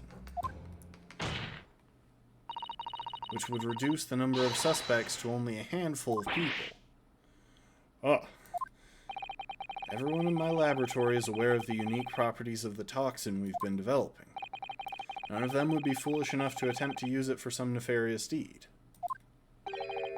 Membami-san being no exception. Therefore, we can conclude that whoever administered this unique poison to the victim was a layperson, unaware of its telltale properties. In other words, someone like you, right in Memo? I probably shouldn't do the onomatopoeia. It was you who stole the poison from the laboratory that day, and it was you who administered it to the unwitting victim. But you quickly realized that was a terrible mistake, because the poison caused such unusual symptoms and was so traceable. As you listened from the far side of the beach hut's thin walls, you learnt of these facts. But you had already given the victim the poison at that point. It was too late. So you hatched a plan to disguise your mistake. A plan that involved stabbing the victim in the back through the reed screen. Attention! But what good could that possibly do? Isn't it obvious, Counsel? The plan was to kill Miss Brett before the poison could take effect. Once in the blood, the poison causes the onset of pupil constriction. But he had hoped to precipitate the victim's death before that happened, hadn't he? Exactly. Because without any revealing signs of the new secret poison's use, no one would ever have suspected. This is extraordinary. Yes, the effects of the poison meant it would be too easily identified, so the killer had to mask its use, which he attempted to do by plunging a knife into the middle of the victim's back.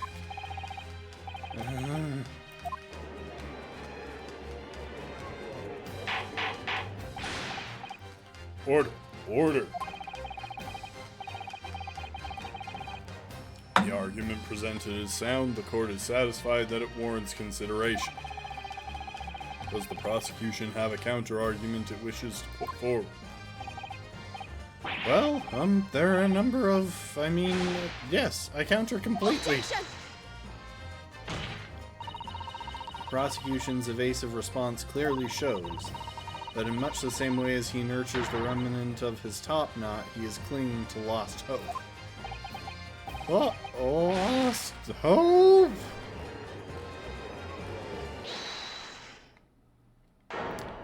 Alright, you're going to call into question how you could have done it.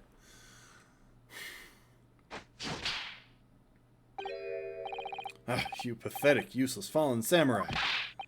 Fallen? Who are you calling fallen? My burgeoning growth is on the rise. I don't need a counter-argument.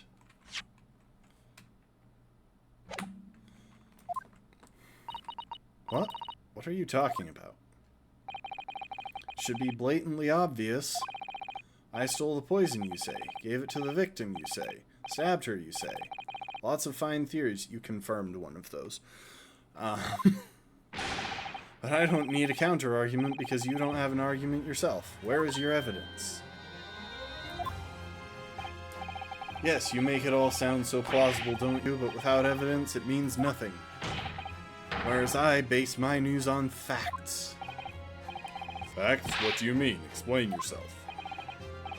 I mean what the professor said earlier in this trial. It's all here, in my many memos, every word, every slip of the tongue, all noted. That's what the Show You News is famous for. It's the power of the printed word. But surely it would be no easy task to steal a highly secret toxin being developed for the government. Indeed, all visitors to the laboratory are thoroughly searched when they leave. Even if a thief managed to avoid being seen by myself or a colleague, getting the poison out would be very difficult. How's that then? Blown the story wide open? See? I write in many memo, a mere reporter from the Show You News.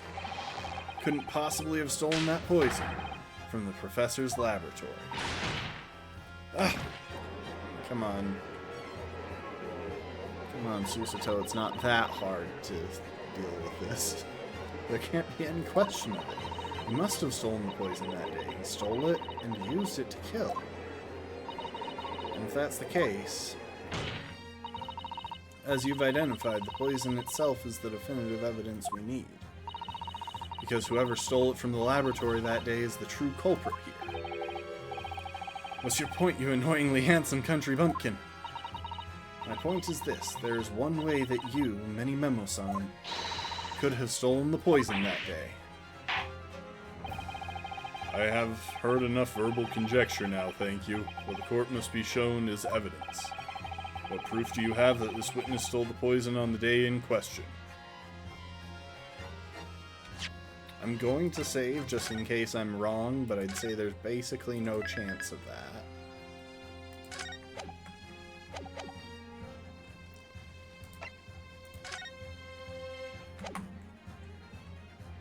Take that!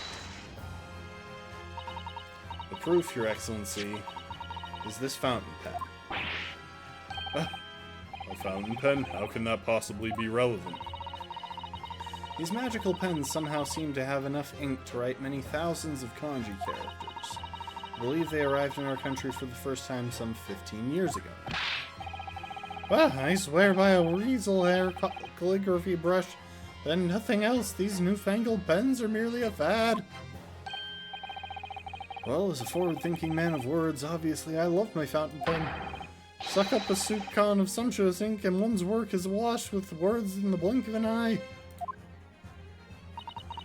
That's right. Fountain pens have a small reservoir in the barrel, into which ink is sucked up through the nib of the pen in order to write with later. What does all this talking of sucking up ink have? Ah! And just as it's possible to suck ink up into the reservoir, it's also possible to eject it through the nib again, of course. My word, can this really be? Well, Memo-san. When you saw the deadly poison before your eyes in the laboratory that day, you used your fountain pen, your very lifeblood, to steal some of it, didn't you? By siphoning the poison up through the nib and into the pen's reservoir. Oh, I thought there was more to that sentence, but that's where it's left. More absurdity! That never happened! True, we've heard that there were procedures in place to prevent thefts like this from the laboratory. But would anyone have thought to look inside a fountain pen of all places? No, I'm a little ashamed to say. But for fear of offending our guests, such a detailed search would not have been conducted. Well, this is quite startling, I must say. I remind the court that this pen was found in the clutches of the victim when she died. In other words, it was dropped at the scene by Memo-san. So the crucial question is, when exactly was the pen dropped? Or you suggested. The natural conclusion is that in your haste to act whilst the victim was distracted for a moment, you dropped the pen after you emptied the poison from it into her glass. There could be any number of alternative explanations. For example, the witness could have been using his pen to write down details of his conversation with the victim. And when shocked by one of her outrageous answers, the pen fell from his quivering hand. Not possible. She declined to comment. Objection! No, that can't be. If it was, how do you explain why the pen was devoid of ink? That too. That's also important. But let's not forget that she expressly declined to give any comment to him. What? As you can see for yourself if you examine the evidence, there would appear to be no ink present in the reservoir. What newspaper reporter goes to interview someone with nothing in his pen? No, the pen was dropped after the poison that filled its reservoir had been emptied into the victim's glass. Witness, what do you have to say in your defense?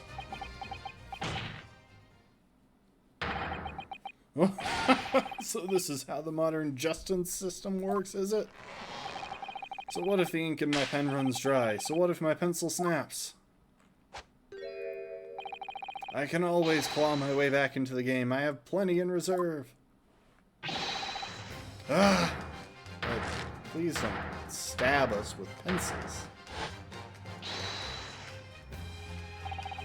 You claim I sucked the poison up into my pen? That's wild speculation, nothing more. If you thought you could bring down a fine, upstanding citizen with a trick like that, think again. Looks as though it's going to take one final decisive blow to finish this matter. As I see it, the situation is now very simple. It rests upon whether or not this witness did indeed steal the poison on the day in question. And therefore, it all depends on whether or not the defense can prove that he did with evidence. No such evidence could possibly exist. Memo-san, this is how our modern justice system works. What? In the courtroom, evidence is everything. Something you would do well to remember. Because we are well past the point of speculation at this stage, I assure you. Very well then, I call upon the defense to present the aforementioned evidence. This is it then. This will be the final piece in the puzzle. The defense can prove by means of this item that it was the witness's pen that was used to steal the poison. Take that! Counsel, what is that bottle?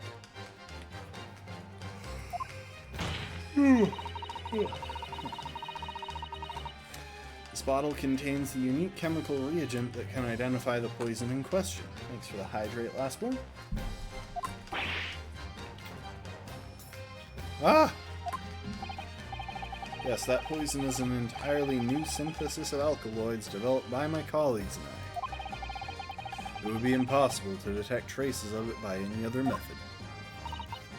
Or, from another perspective, simply with this chemical reagent, anybody at all could check for traces of the poison. Reagent? What? One drop of the contents of this bottle on the tip of your fountain pen, Many-Memo-san,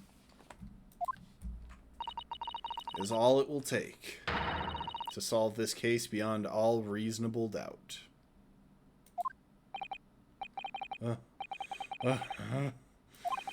No, you can't.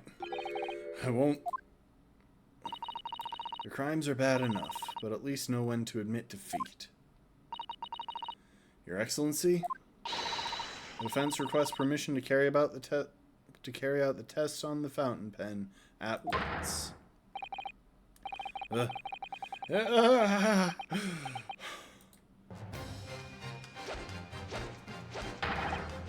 isn't my fault. The Empire drove me to this, trying to hold its head high as a civilized nation, bowing its head to every foreign powers when I took up arms, form of mighty pen, all in the name of justice, righteousness, and Many-Memo-ism, Many-Memo.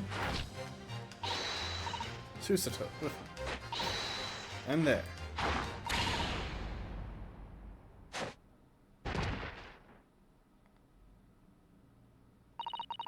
Did I do it right? That was a Susato takedown, wasn't it?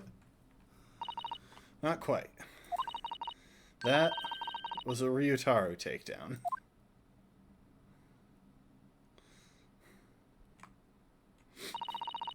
The instant the first drop of the reagent touched the nib of the fountain pen, it was clear to everyone present.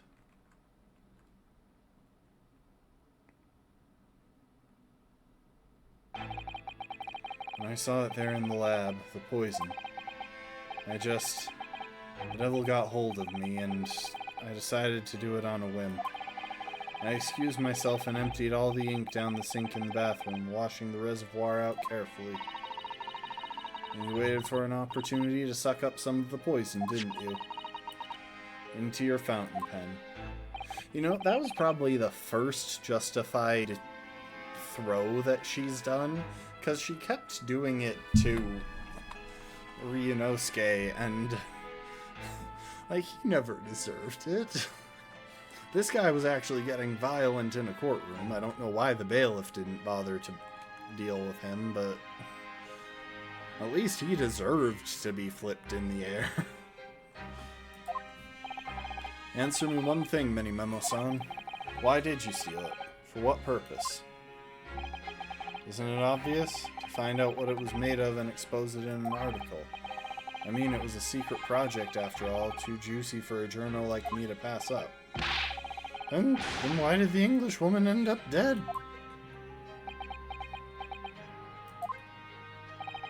I went into that hut intending to quiz her on her situation, that's all, as reported. A known killer enjoying full freedom, evading justice by leaving the country. I told her what I thought about it. And she just laughed in my face. Oh, what's this? A Far Eastern caveman purporting to practice journalism? Really, you must learn the difference between reporting and listening at doorways, you ignorant plebeian. What did you call me? This country, with its pretensions to a justice system, to a free press, is really very depressing. You see our superior ways in the West, yet you lack the mental capacity to emulate them. Get out of here, you oaf. Get out of here, you oaf. Get out and crawl back into the cave you came from.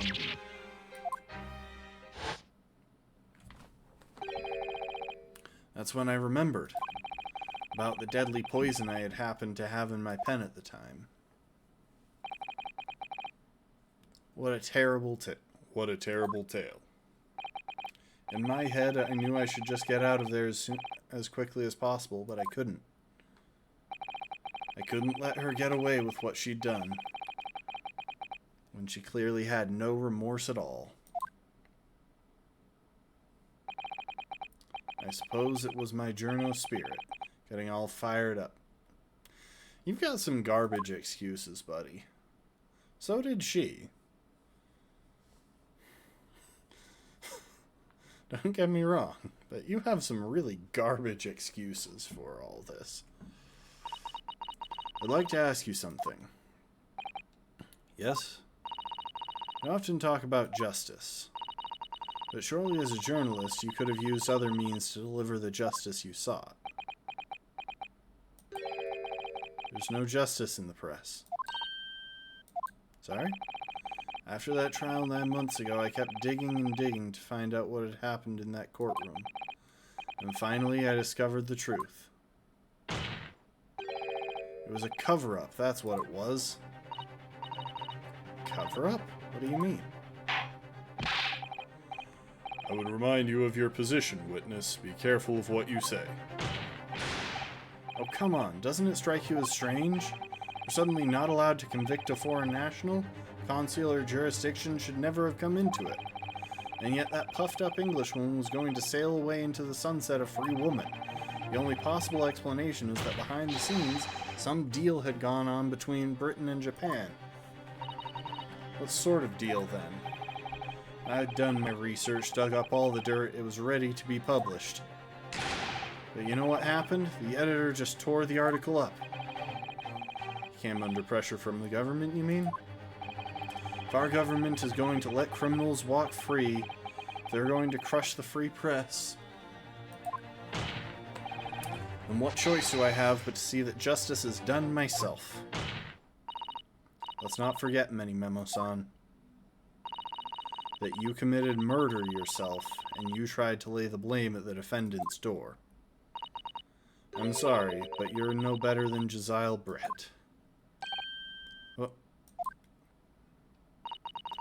The truth is, you have no right to talk about justice at all. I suppose...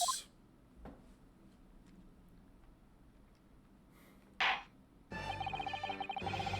would appear that we have reached a conclusion in this trial at last. Counsel for the defense, Ryutaru Naruhodo. Yes.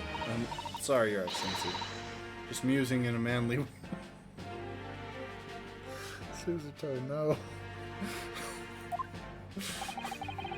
It's almost unbelievable that this is your first experience of the Supreme Court. It was an excellent performance.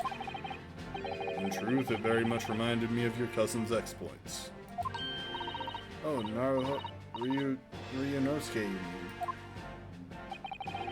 The way he handled the trial 9 months ago and the way you handled this one, it gives me hope that we are genuinely entering a new era of justice in this land. It's very flattering, Your Excellency. Hearing the defense you put forward today made me feel most keenly that the future of our justice system will be forged by you and your contemporaries. Thank you. So, Prosecutor Ouchi, do you have any final thoughts?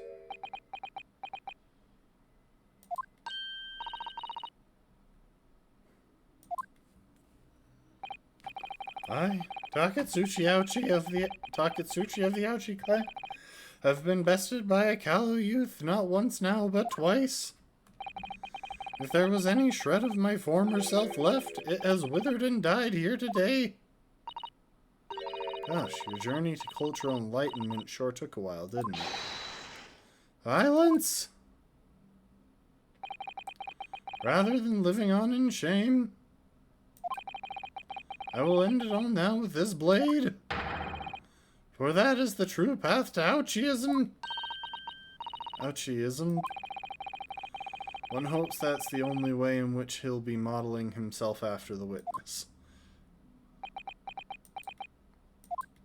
I don't think he's going to kill himself. I think he's going to cut the top knot. Sprig of my top knot, the time is right for farewell. Hope is lost forever. Taketsuchi. Sprig of my top knot, the time is right for farewell. Hope is lost forever. Ever. Yeah, I know. Hope is lost forever. He messed up the haiku.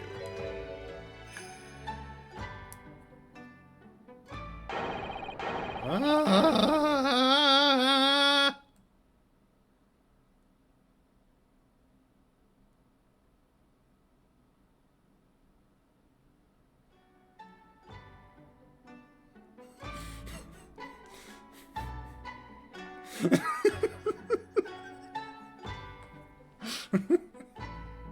Very solemn response to that scenario.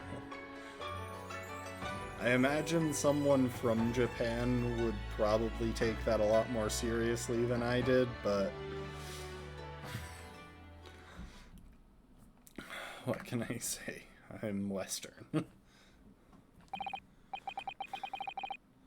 Now, in regard to the defendant Mbami-san.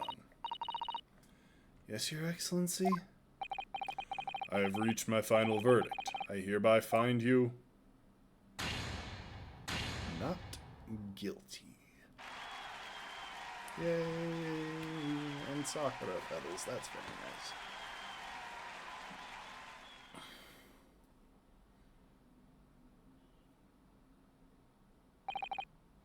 Court is adjourned.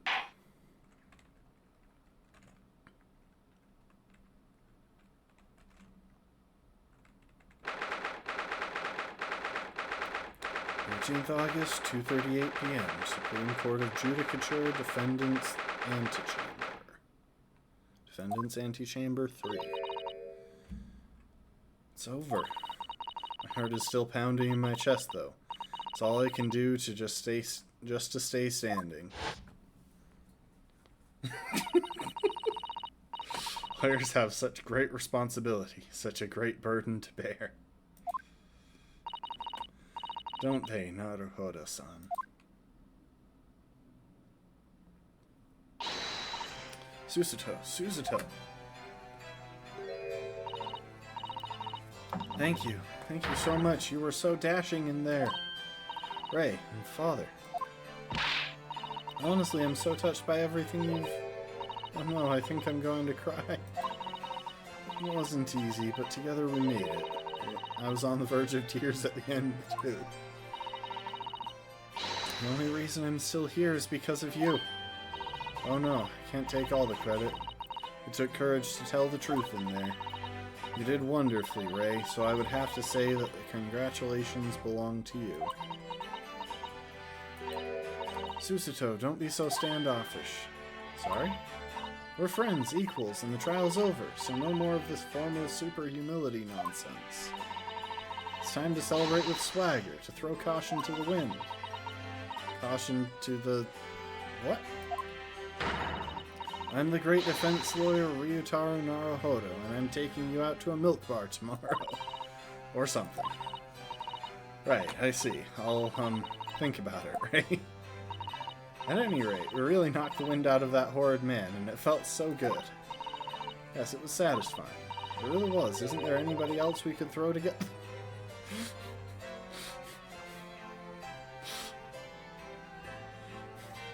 Professor Mikotoba, run. Please run. These two will kill you. I hope you're not looking at me, Ray. Oh my goodness, no, of course not, of course not. There it is at last, Ray's lovely smile. You fought for your friend to the very last. As your father, I'm extremely proud of you, defense attorney Ryutaro Naruhodo. Thank you, but I couldn't have done it without your help. Anyway, it's time to bid farewell to Ryutaro, I think. I shall miss him in a way, but it's back to Susato Mikotoba now. So, I'll never see him again then? What a terrible girl. Oh. What are you doing? What? Yeah, she probably should have waited until she was home before this. What is happening? Ah, Soseki-san and Inspector Hosonaga. I do hope you've been keeping well.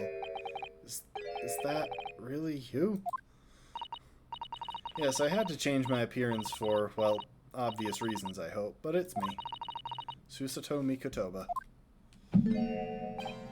I don't... So dashing, so divine. Oh. Doubly dashing, yes, and divine, devilishly divine. Just look at you. I had no idea, Miss Susato-san Esquires, that you were locum student Naruhodo-san Esquires. Locum student Esquire.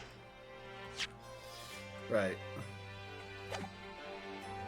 Astonishingly astounding Ace Attorney.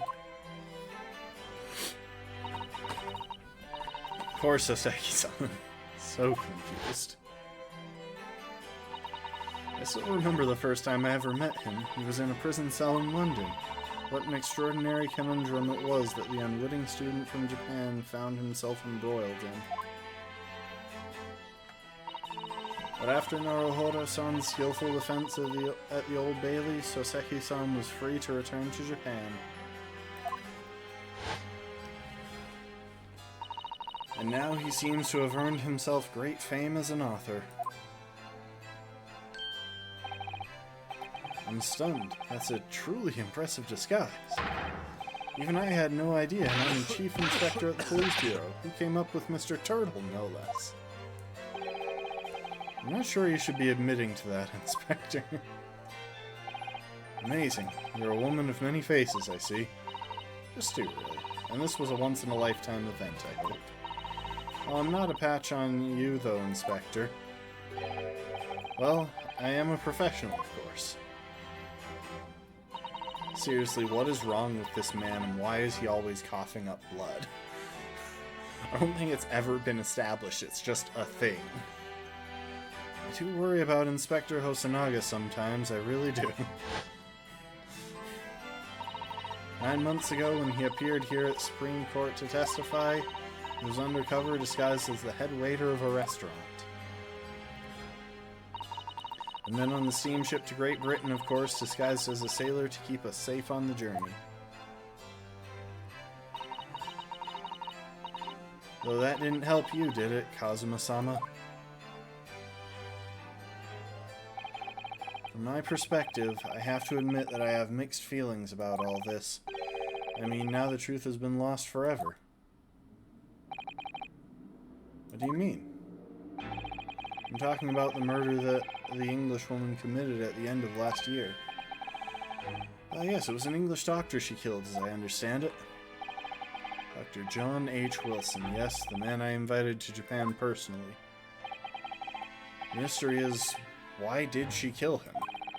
And now that the culprit herself is dead, we'll probably never know the answer. On the voyage to Great Britain, we had a most unexpected encounter. With Mr. Herlock Sholmes, the great detective, I mean. Yes, I remember Mr. Sholmes well, of course. Ah, my arch-nemesis, how lightly you utter his name.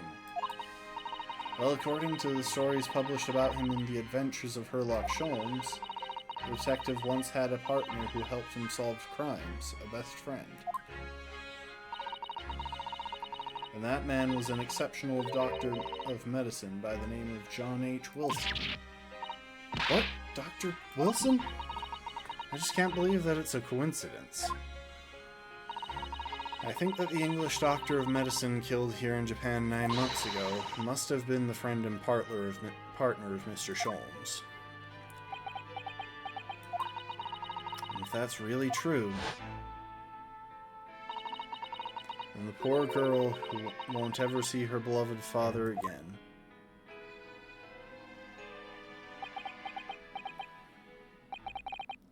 As you know, I traveled to Great Britain once myself to study. It was around the time you were born. Sorry, I'm checking something.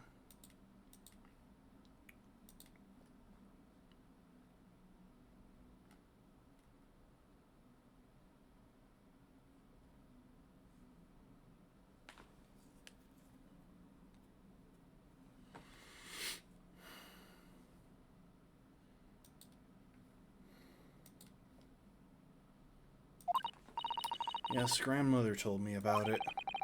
On returning to Japan, I took up my professorship at the Imperial Yumei University. I also serve another role as an advisor to the government on diplomatic affairs. Yes, I was aware of that as well.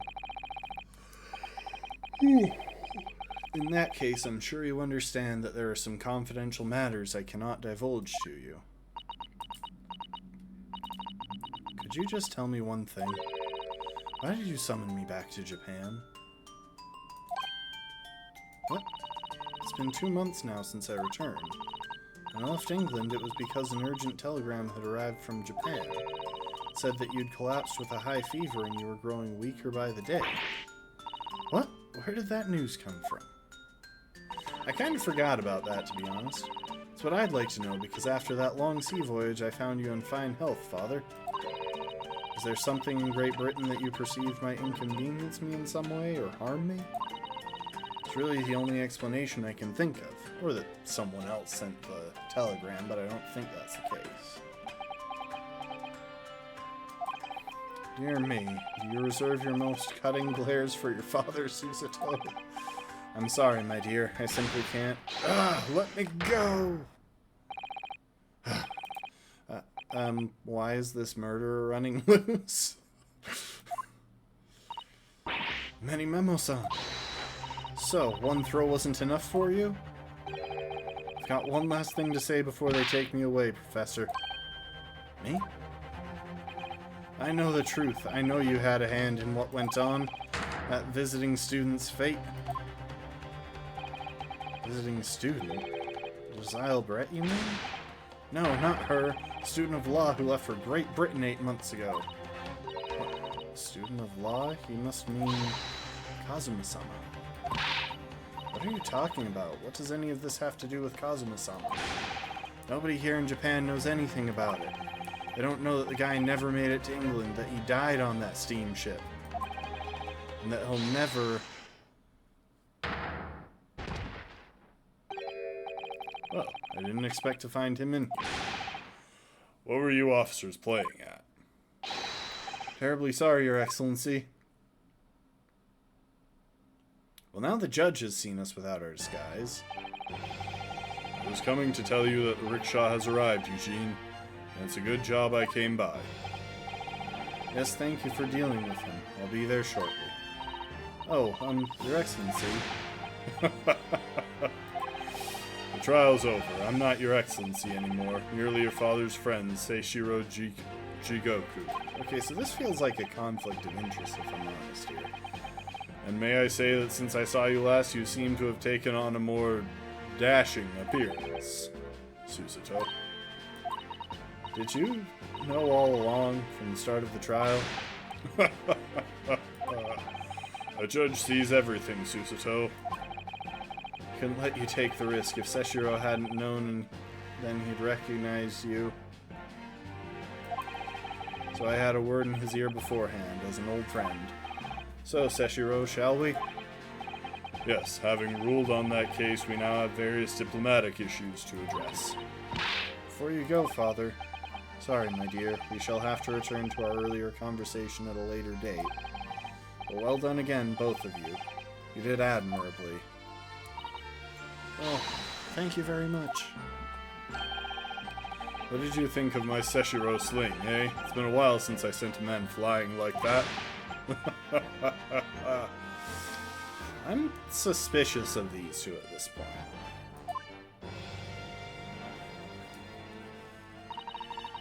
There seems to be a lot of deep-seated corruption implied in the court in Great Britain in the previous game. And now it's starting to seem like that's spreading here too. about Josiah Brett, about Dr. Wilson, and now it seems, according to the reporter, about Kazuma-sama. I'm going to have to bring this up with Father sometime when nobody else is around. Judicial Assistant Mikatoba-san Esquires, could I have a word? Oh, yes, of course, Soseki-san. What is it? I think perhaps it could be the fate that we're meeting like this now. You see, there's something I need to tell you. Oh? I believe that it may be related to the reason why your father summoned you back from England. This I have to hear. Please, Soseki-san, tell me at once. I will! As you know, my time in England was terrible, cursed, I have no doubt. Such awful things I was embroiled in, thank goodness locum student Naruhodo-san Esquire stepped in. After he secured my freedom, I couldn't wait to get on a ship back here to my homeland. Having arrived in Japan, I submitted a report about my experiences to the Ministry of Foreign Affairs. The next thing I knew, I had a visitor. It was your father, Professor Mikatoba. He wanted to ask me all sorts of things about my report. Father? He seemed to be especially taken with a particular part of the report. Anyway, he left eventually, having thoroughly quizzed me. But it was the very next day that he sent the telegram to you asking you to return to Japan. What was it then? The particular part my father said my father was interested in. I don't really know exactly. Do you remember them? Those two terrible cases I was caught up in? Of course, I could never forget. Your father seemed to concern himself mainly with the second case. The second one? You mean one Mr. Sholmes forbade any of us to talk about... Wait, what? Forbade any of us to talk about in public? Which is why the only case involving you that any member of the public is aware of is the first. Hang on. Are we going to be hit with a flashback case? I don't care. I don't have to listen to what that dastardly detective says. Anyway, the point is, it seems that case somehow holds the key to all these curious unanswered questions. That horrific, hideous, heinous case. The case of the haunted lodgings.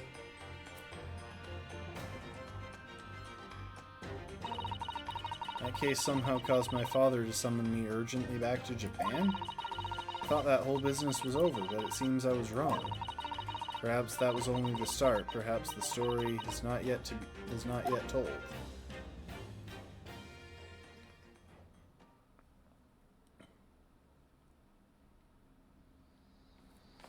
And we get a nice little cutscene here. So, the mystery of that English woman's death is solved, thank goodness.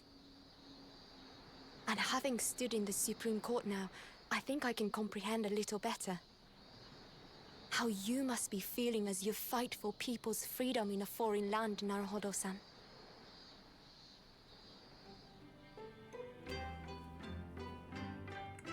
But actually, I'm writing to you today because of another matter. I met Soseki-san and we talked about that second case he was involved in. Father has said nothing to me, but I feel certain of it. That case holds the key to some great unsolved mystery. My notes on the case should still be in the office, tucked away at the back of the shelves on the left. Perhaps you might like to look over them again. Today, for the first time this year, it feels as though summer has arrived. The sky is a brilliant blue. It makes me long to see you again. Yours, Susato. I'm pretty sure this is supposed to be Kazuma's grave as well.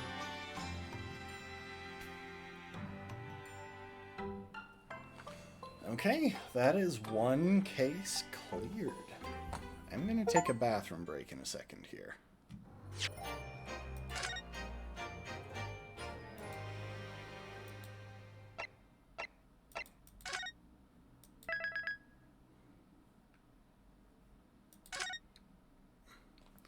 Okay, quick bathroom break, and then we will reconvene for some chunk of this second case.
Alright, let's get going.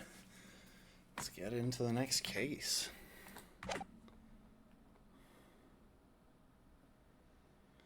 Memories of the Clouded Kokoro.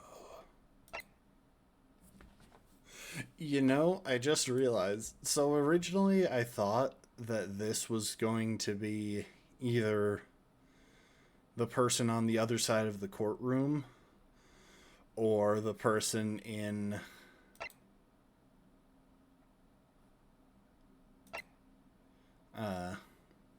whatchamacallit, person on the other side of the courtroom or the person who committed the crime, but now I realize that's just Susato in her disguise, and this isn't Susato. Alright, let's see the memories of the Clouded Kokoro. Or the memoirs, not the memories. It was a ghastly tale of a winter's night. One of an invisible killer and a crime perpetrated on the pavement along Briar Road. As the victim lay at death's door, the mystery of just who had stabbed the young lady from behind had been resolved.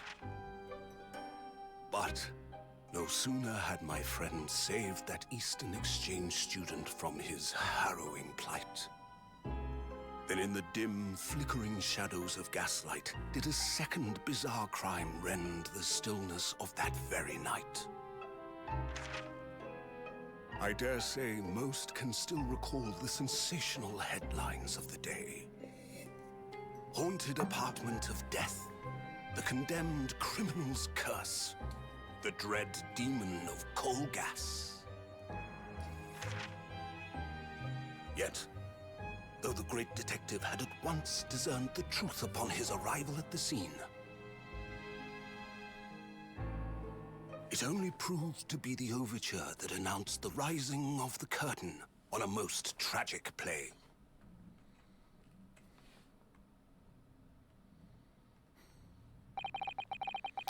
My name is Ryunosuke Naruhodo. I'm a fledgling lawyer just starting out on my journey. 6 months ago, I arrived as a visiting student of law. Having made the long voyage across the sea from the Empire of Japan to here, London, England. I wonder. Do y'all think he went around... I can't recall if it ever specified. Do you think he went around Africa, around Russia, or in some way through the Mediterranean? The Mediterranean would definitely be the most direct route. I just don't know what kind of cultural unrest would have been going on in the Middle East at that time of history.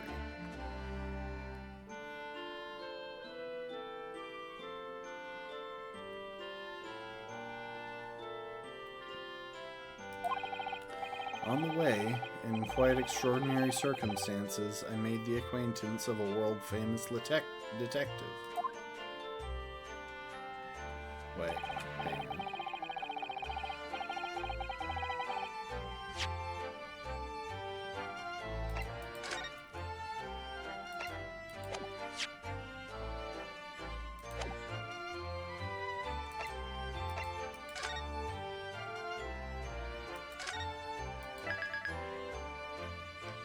We'll just save real quick on our way. Oh, fine. I should have just done it this way. I just want to change Susato back into that other outfit.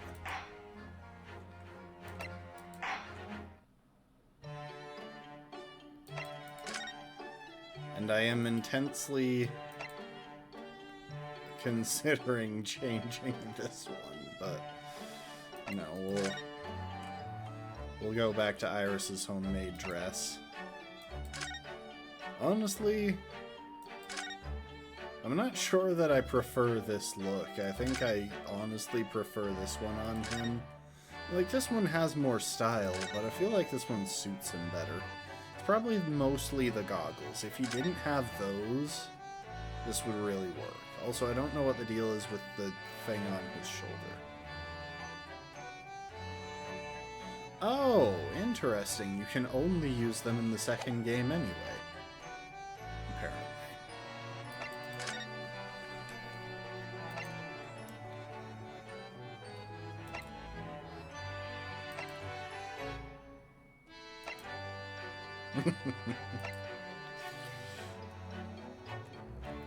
Okay, so I gotta keep an eye out for a bottle.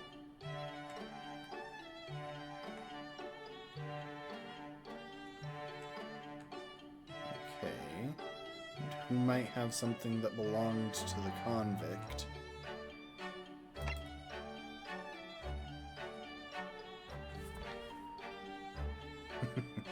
As one should.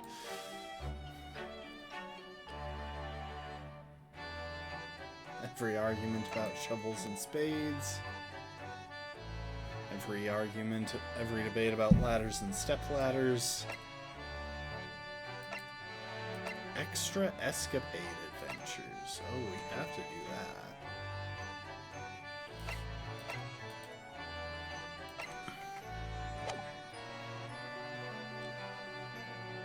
Oh. Okay, that's where they are.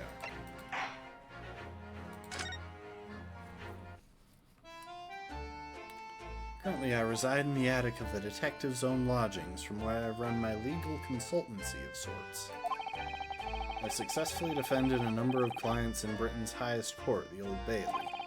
But since a particularly grueling and unforgettable legal battle 4 months ago, I haven't returned to the courtroom. In truth, I lost my right to return.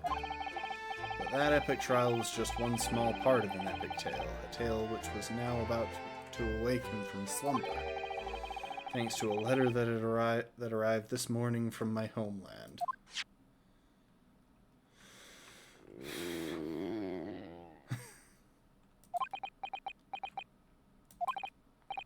What a delicious smell wafting up the stairs.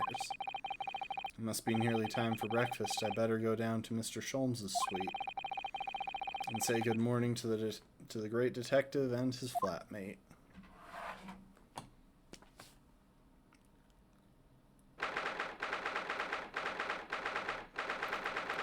August 30th, 7:28 a.m., Sholmes' suite. Ah, Bruno, good.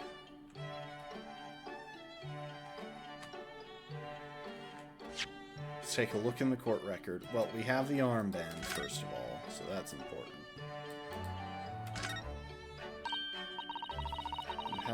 You have scale balances in Japan too, do you? Well, yes, but nothing like the old Bailey's huge example.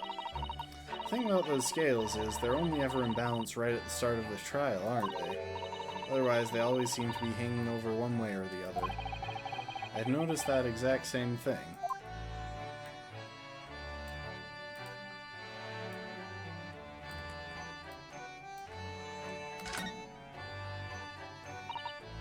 Oh, is this Japanese kanji script embroidered here?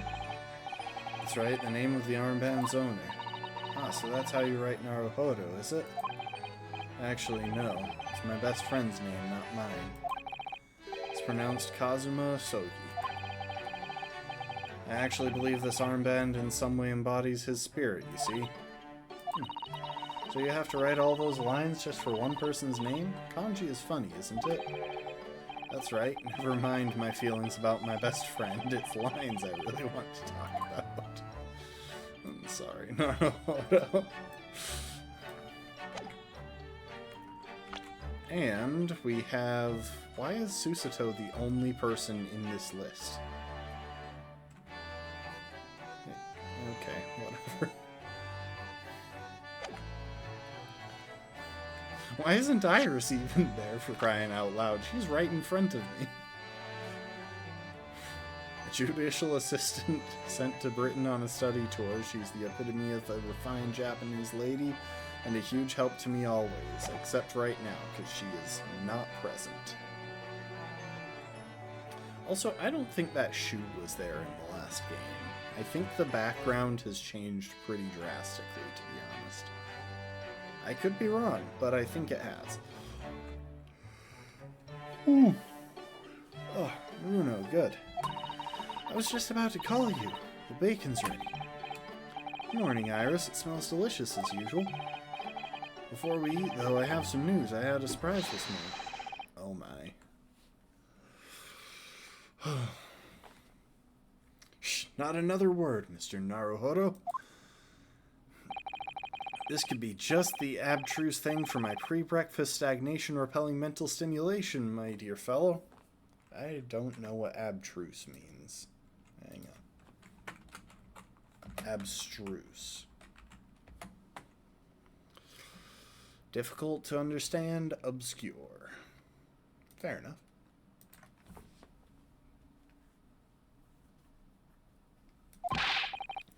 Morning to you too, Mr. Sholmes.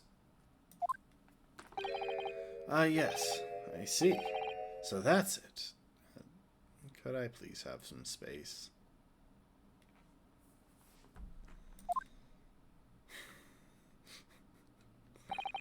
The truth is clear to me as day. My faculties of observation have revealed it again.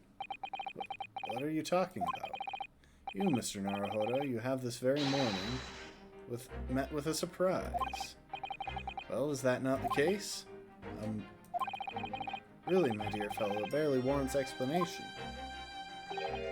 Firstly, your hair is particularly unkempt, somewhat reminiscent of a bird's nest. Secondly, you have neglected to fasten the third button of your jacket. Clearly, when considered together, these two facts point to you having been flustered this morning. Can I talk now? But of course. Though I don't look for admiration, you understand. My hair always looks like this. It's been this way since I first met you. Oh, it has? And the button was ripped off last night, if you remember.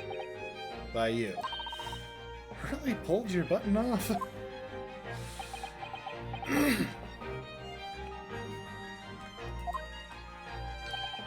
Ah, yes, I recall the incident now. It was after supper, was it not? As the evening advanced, I picked up my violin and began to play the wailing notes of a haunting tune. But then, to my utter dismay, the third string snapped. Why did it have to happen? Why?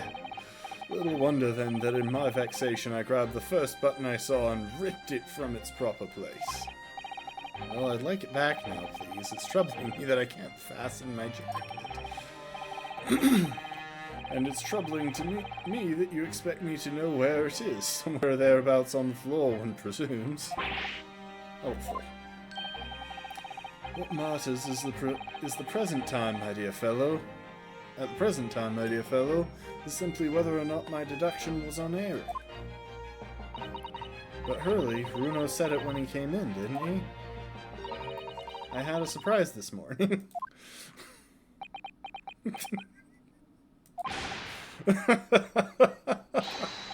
Well, that really is a surprise. Yes, this man is the pride of the British Empire, the famous consulting detective, Mr. Herlock Sholmes. There can't be a single person in the world who doesn't know his name.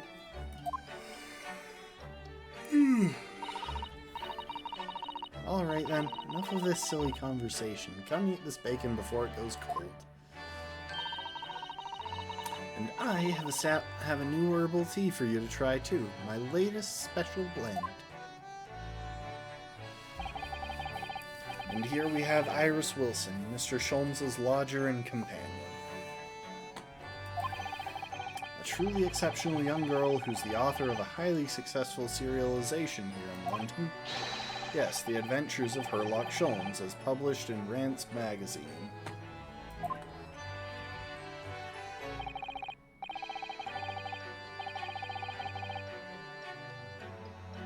So, Mr. Naruhodo, won't you put us out of our misery? What surprised you this fine morning? Ah, well, I received a letter from Japan. Oh, from Susie, you mean? Was it? Really? That's right, and she had some rather startling news, in fact. Ah, intriguing indeed. You must tell us about it over breakfast. Oh yes, what fun.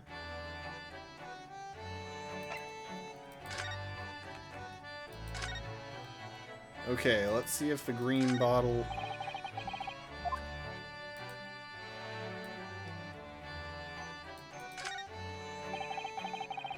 So this isn't the bottle that it was talking about. That machine really is imposing, isn't it? But I can never remember its name. Hurley calls it his great analytoscope. It can analyze anything at all. That doesn't really help me. What does analyzing something even mean? Ah, an extremely astute question, Mr. Naruhodo. Sorry? Well, as Iris said, my machine here spits out analysis results of anything with which you care to present it. But how to interpret those results, that's the key, and I confess I have no idea. Clearly. I'm going to have to construct a great analytoscope to solve the problem. That might not help.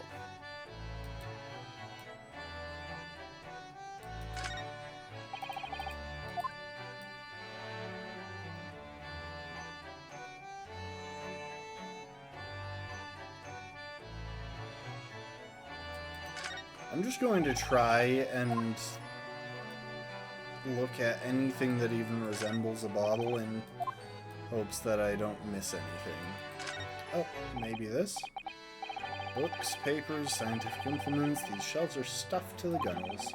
Miss Susato wouldn't be able to help herself if she were here. She can't stand mess. Susie might not be able to stand mess, but she wouldn't dare touch those shelves. Oh, why not? Everything's in intricate balance. Hurley spends ages on it. If you were to touch even one thing, the whole lot would come tumbling down. Susie noticed it was a very delicate arrangement from the outset. Make it sound like a meeting of great minds, but the truth is, Mr. Sholmes just needs to tidy up.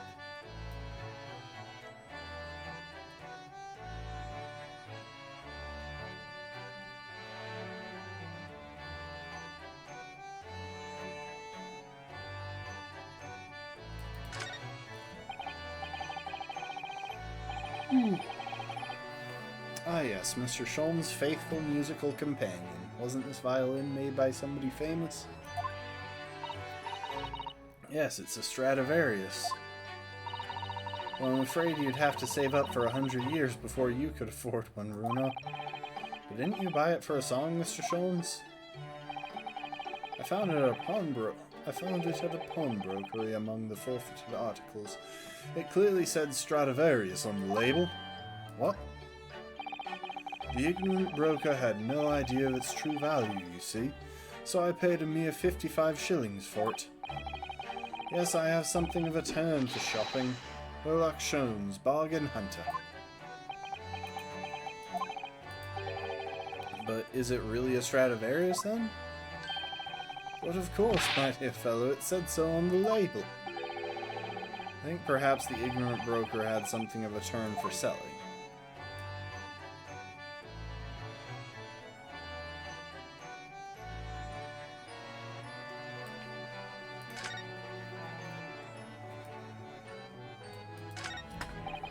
When it gets to this time of year, Londoners seem to leave their hearths alight all day long, and I love it.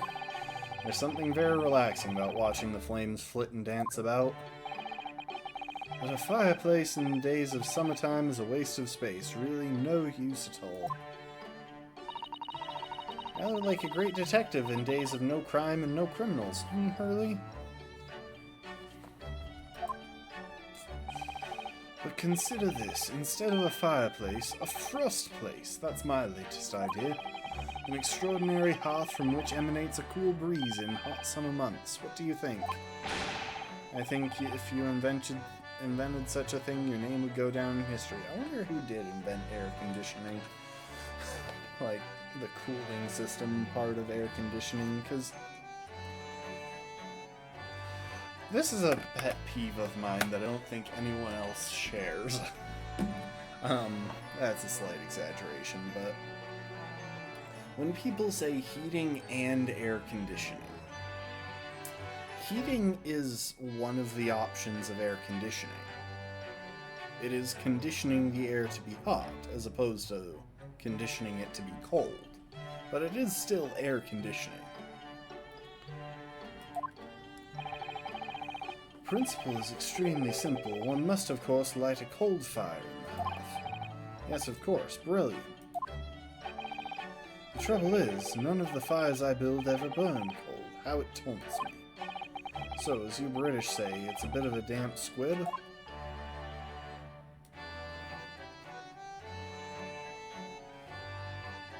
Let's not try and understand British slang. We would be here for weeks. These are different pieces of evidence from cases you've solved, aren't they, Mr. Sholmes? Not quite, Mr. Naruhodo, not quite. These trinkets are a selection from cases I've solved with particular aplomb. They're souvenirs of my success. Memories, Mr. Naruhodo, memories. Really, so tell me about the case in which the bust of Napoleon featured. I forget. Memories, he says. Wonderful, Mr. Sholmes, wonderful.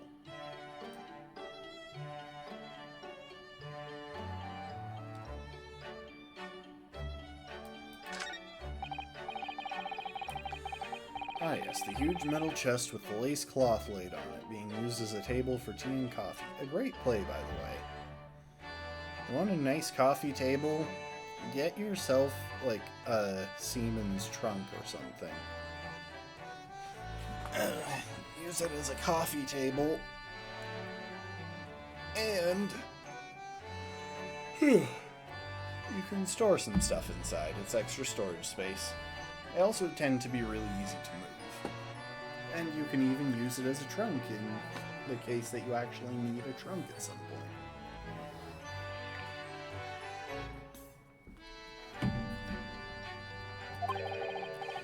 It's very sturdy, that's for sure, and firmly locked shut. That chest contains my father's detailed records of Hurley's many cases. Yes, so I've been led to believe, though personally I've never actually seen inside. And that is the way it will stay. Those papers are a secret between Daddy and me. If you go opening it uninvited, you might find yourself being bitten. What, is there a beast inside there or something? Or is Iris just going to bite you? I didn't know that she was one to bite, but I can believe it.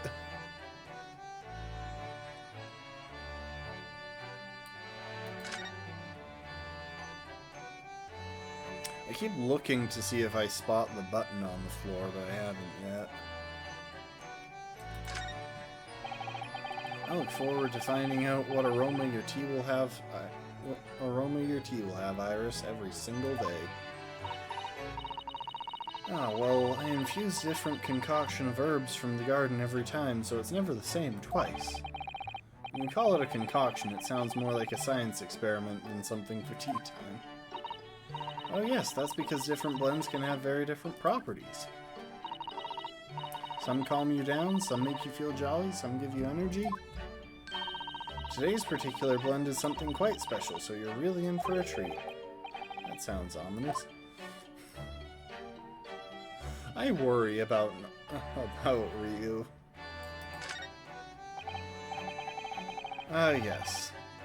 This is where you note down ideas, isn't it, Iris? What's in the melting pot today, The blue carbuncle? Yes, it's from a case of theft that Hurley solved ages ago. The theft of a precious stone. Carbuncle is another name for a garnet, you see, especially if it's cut with a rounded top. Oh, really? And this garnet was blue? Well, that's the thing. They're usually red. No blue garnets have ever been discovered. Oh. So who knows what the stolen gemstone actually was? That's the real mystery of the case. Proper Herlock Sholmes conundrum, huh?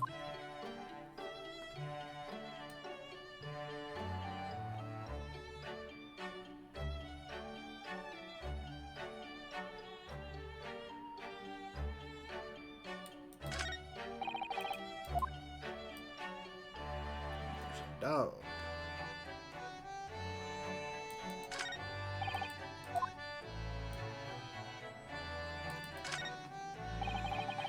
There's so many different bottles up here on that charming little set of white shelves. Oh, do be careful, Bruno. You mustn't try the contents of any of those bottles, even if you're hungry. I wouldn't do something stupid like that. I'm not a child, you know. I wish I could say the same for Hurley. The other day he polished off a full bottle of one of my alcohols. He what? He said he was hungry. I'll be extra careful.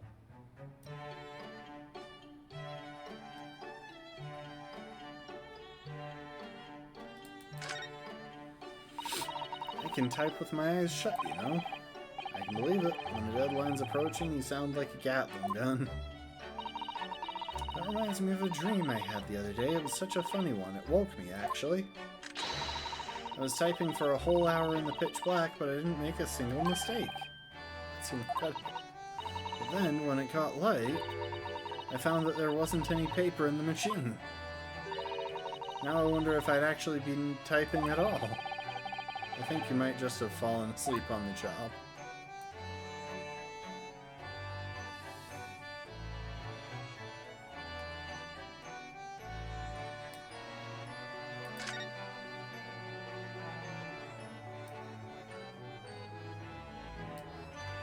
Alright. Okay, now they're in the thing. Iris Wilson, an extraordinary young girl who lives with Mr. Sholmes. She has a degree in medicine and is the author of a popular series of short stories published in a prominent magazine. Herlock Sholmes, there's not a person in the world who hasn't heard of this famous great detective whose deductions never fail to surprise.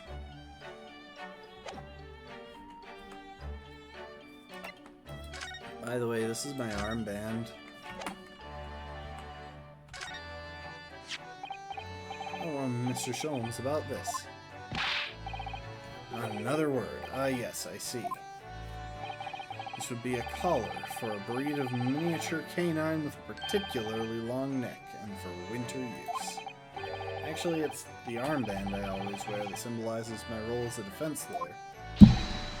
Precisely, which leads us to but one conclusion. Your arm is, in fact, the particularly long neck of a miniature canine. Starting to wish I'd never shown him this now. The man's barking mad.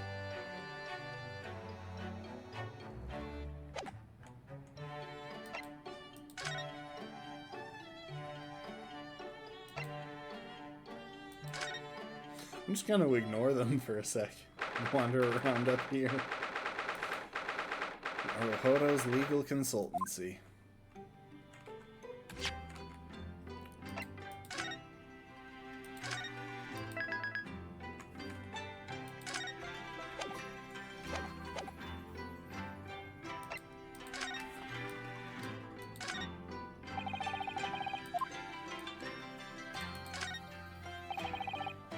Office Spade.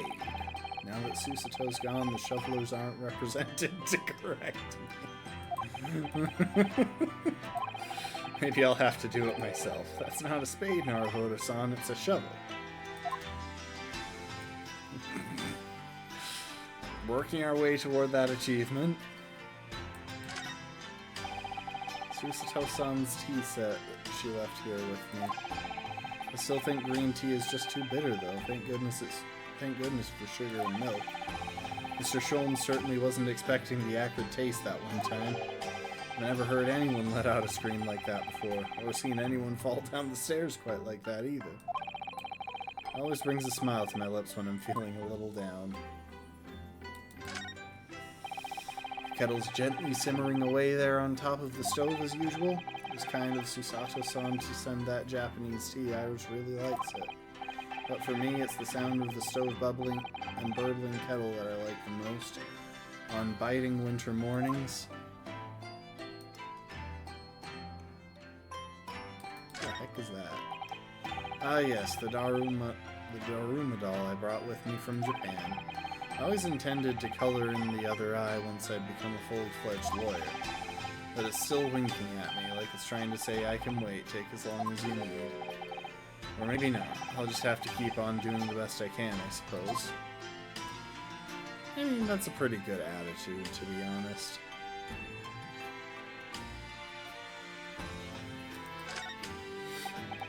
Now, at first glance, my desk here might look as though it's in a mess. However, it's not in a mess at all. Everything is exactly where I want it to be.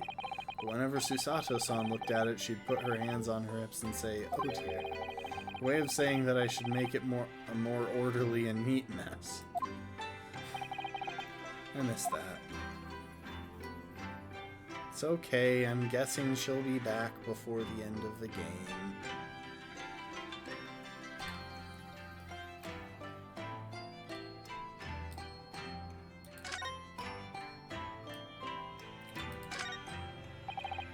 It's Susato-san's desk.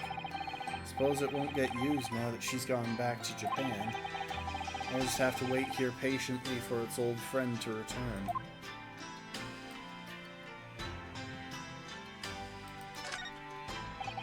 Look at the prawns and anemones gently swaying around in the tank. Regular cleaning, some food, and fresh seawater is all they need, and some conversation, of course. It seemed like a lot of effort at first, but it was worth it. I'm starting to be able to tell what they're thinking. Funny to think that so many people in London had aquariums like this once when they were in vogue. You never expect to find sea anemones in the middle of the capital. I think I'll have to name them soon. Aw, that's kind of adorable. I never did see what Susato-san's room looks like. I could go in now, of course, but I don't dare. They say a young maiden's private chamber is a place of bittersweet secrets. I feel like that phrase came up at some point during the Phoenix Wright games. It was weird then, too. Although from the laughter I used to hear when Iris would visit, I imagine it's mainly sweet.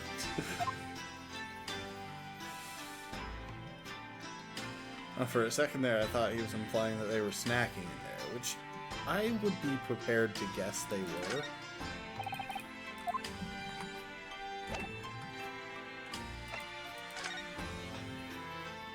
I can't make him walk into her room. Alright, back down to have a conversation, I guess.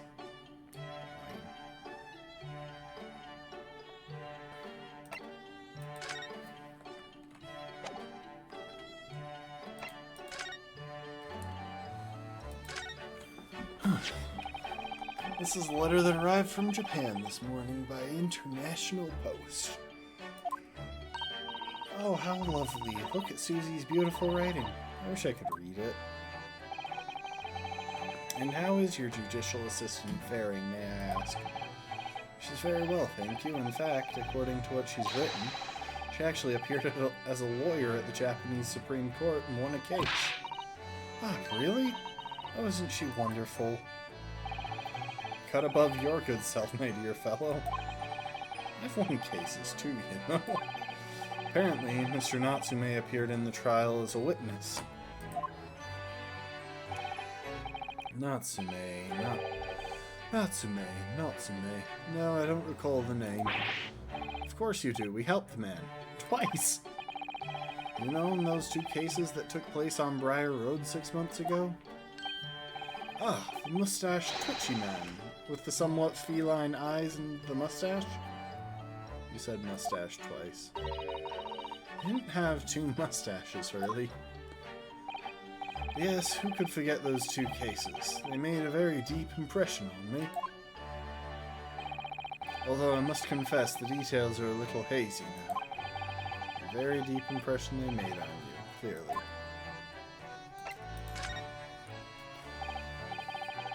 So, what was this startling news penned by Miss Susato? You remember the case of the haunted lodgings, Mr. Sholmes? Ah, yes, it's very interesting, you know. I don't feel entirely uncertain that a case of that nature did not occur. He's totally forgotten that. Anyway, in her letter, Miss Susato asked that we read over her case notes again and investigate further. Though it took place half a year ago, for what purpose? Because of something that Mr. Natsume said to her, apparently. He suggested that the real reason why she was called back to Japan so suddenly might have something to do with that case of the haunted lodgings. Oh? On Mr. Natsume's return to Japan, Miss Susato's father questioned him about the case, she says. And something Mr. Natsume said appeared to trouble Professor Mikotoba, prompting him to send that telegram. Oh, that case, yes. It was very strange, wasn't it? Yes. I had compiled the whole story into a nice, neat manuscript ready for publication, too. Then Hurley here was all funny about it, remember? He was very mean. That story must not be published, you said. Very mysteriously as well. Really? I said that? Are you sure? You perhaps know something about it as well, Mr. Sholmes. About why Miss Susato was suddenly told 4 months ago that she had to return to Japan? Miss Susato's repatriation. It's been 4 months now since we waved Susie off at Dover. It was such a shock, wasn't it, the way she just suddenly announced that she had to go back to Japan? Indeed it was, due to a telegram she received from her homeland, I believe. That's right, telling her to return urgently. Yes, because her father had passed away? No, it just said he was suffering from a high fever, the cause of which was unknown. He's not dead. But according to this letter, that news about her father's fever was just a ruse. A ruse? So Susie's daddy lied to her so that she'd make the voyage back home? Why would he do that? I have to admit, I have absolutely no idea. But she believes it's almost certainly related to the case of the haunted lodgings.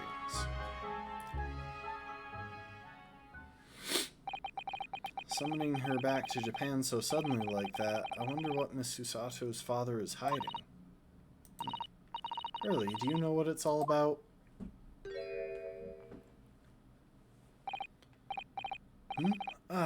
Well, who can say? What? But you said...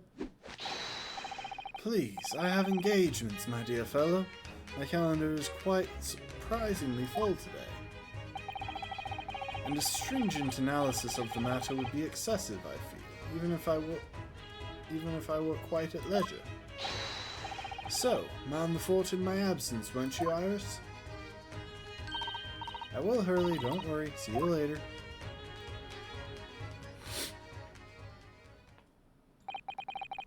He scuttled off rather quickly there. I think perhaps Professor Mikotoba isn't the only person hiding something here.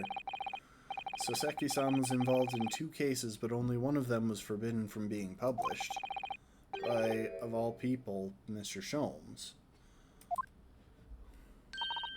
Aha! I found them at last. Iris, are they... The notes about the case? That's right. Susie and I compiled them together. The case of the haunted lodgings. You want to read them, Runo? Absolutely. Thank you, Iris. I have no idea what secrets could still be hiding in the shadows of this case, but perhaps if I read over the notes again, something might come to light.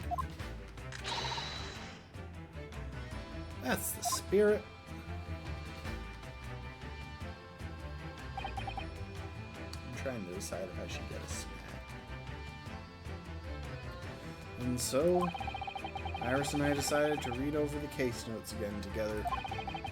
Everything from what happened to our investigation and that fierce battle in court that followed. Reliving every detail. I just needed to find a clue, and I have all the time in the world. Because, of course, I'm no longer allowed to practice law in the courts of Great Britain.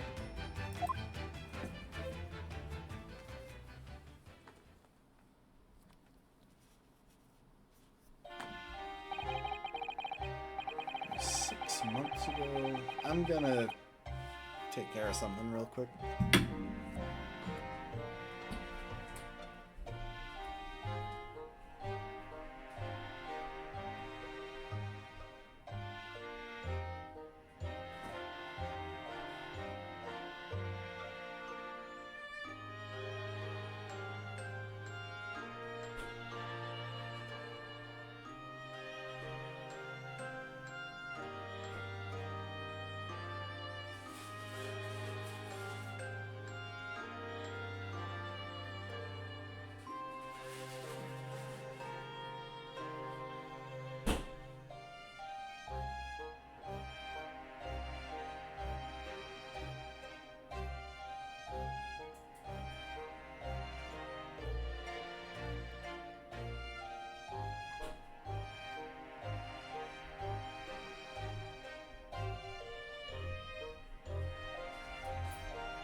Just set the oven on to preheat. I think I want some tater tots. I should keep one of my ears free so I'll hear it when it's done. It was 6 months ago, a mysterious incident that unfolded on the wintry streets of London.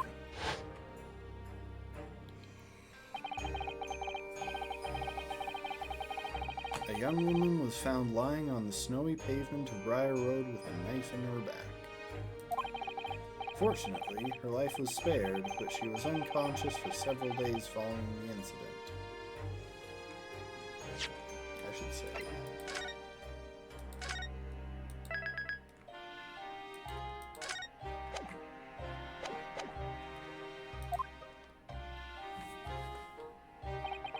Fog was thick and nobody saw her attack her, but by a cruel twist of fate, a visiting Japanese student was walking behind her at the time and was duly arrested. That man was Soseki-san, and the man who effected his arrest was Mr. Sholmes. Believing in our compatriot's innocence, Susato-san and I decided to represent Soseki-san in court. And after a grueling trial of many twists and turns, we finally managed to prove his innocence. Joyous, jubilant jubilation was the man's reaction after the trial, but his jubilant jubilation was short-lived.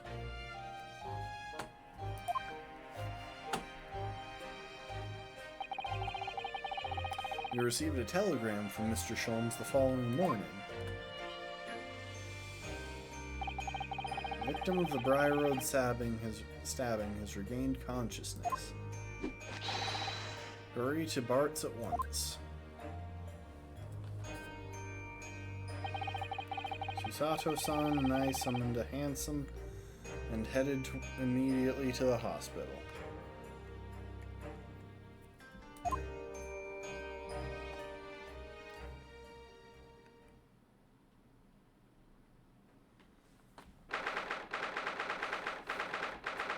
I like the mouse. Good detail. 21st of February, 5:30 a.m. St. Bartholomew's Hospital Recovery Ward. Ah, so that's what he meant by Bart's. There you are at last. Good morning, Mr. Sholmes. I think not. Oh. You're late. What on earth took you so long? It's 5:30 in the morning. Your telegram only arrived at 5 o'clock, Mr. Sholmes, and it's a 20-minute ride to the hospital. That's right, and it's 5:30 now. I think we made very good time. Time is utterly irrelevant. The fact is, I have been waiting for what has felt like an eternity. In point of fact, I myself was awoken at 4 this morning by a telegram boy. And feeling it was somewhat unjust that I alone had been roused at such an hour, I sent one to you. Well, thanks for that. Anyway, you're here now. The victim is over there. She's only just regained consciousness.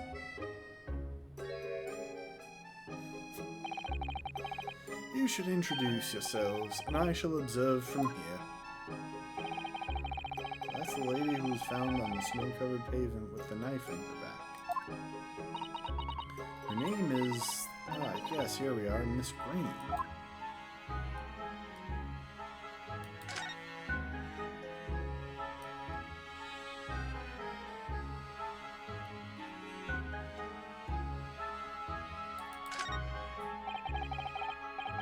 This rounded wooden figure isn't the most charming, is it?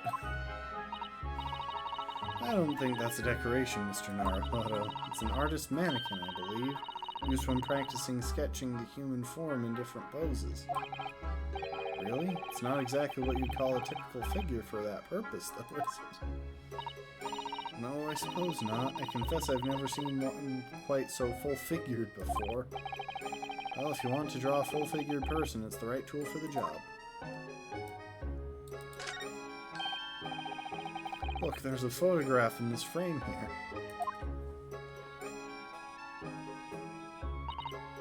Oh yes, it's a picture of a young gentleman. Looks to be about the same age as Miss Green, I would say. Perhaps the young woman's special someone, do you think? I'm gonna guess sibling. Oh my, Mr. Naruhodo, I didn't think you had a sense for matters of the heart.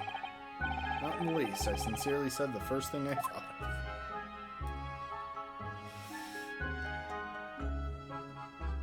I'm just chuckling at the way she's sitting.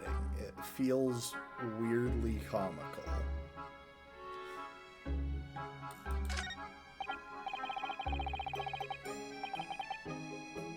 It reminds me of a Darmanitan, that's it, in Zen mode. That's what's coming to mind. Just the whole curled up. I can't do the pose, I'm not a Darmanitan. Oh, this looks like the patient's treatment notes. Let's see. Do not... Give this poor girl a break, please. What is this place, is it? You know, I seem to remember seeing an almost identical sign in our local park. For the pigeons, yes, this is a person. Poor woman, I hope she hasn't read this. Can we stop picking on this girl, please? There are lots of bottles in that cabinet, aren't there? You think it's safe to keep them like that? If you were a patient here, I feel sure you'd take some medicine by mistake when you were half asleep. That is a worry, but at least the cabinet has a lock, even if it's only a flimsy-looking one. Oh, I've no doubt you'd manage to unlock that somehow while you were half asleep. She has incredible confidence in her skills, while not conscious. There are limits even to what I can do when I'm half asleep, you know, Miss Susato.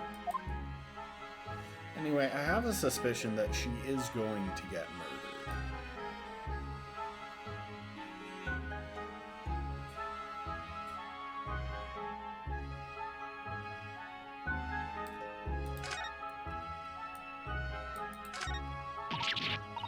Mouse, Mr. Naruhodo, it's an enormous mouse. Vermin in a hospital? That doesn't seem the best. It looks like a very healthy specimen, doesn't it? It's very plump. I'm not sure we can say that's down to the excellence of this facility, if that's what you were thinking. I feel like Miss Susato is significantly less competent when she's around Ryu.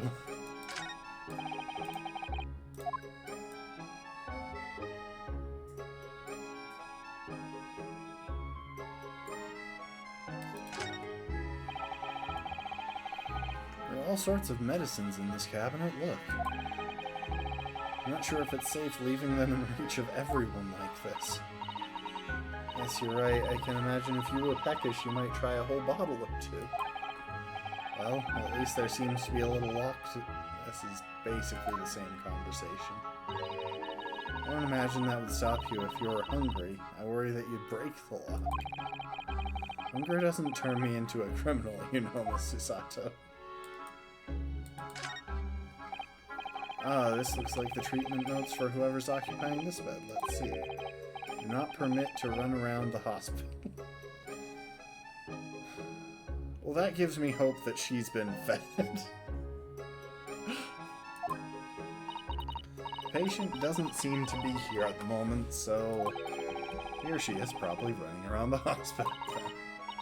Oh dear, how worrying. What's worrying is why they haven't discharged the patient yet.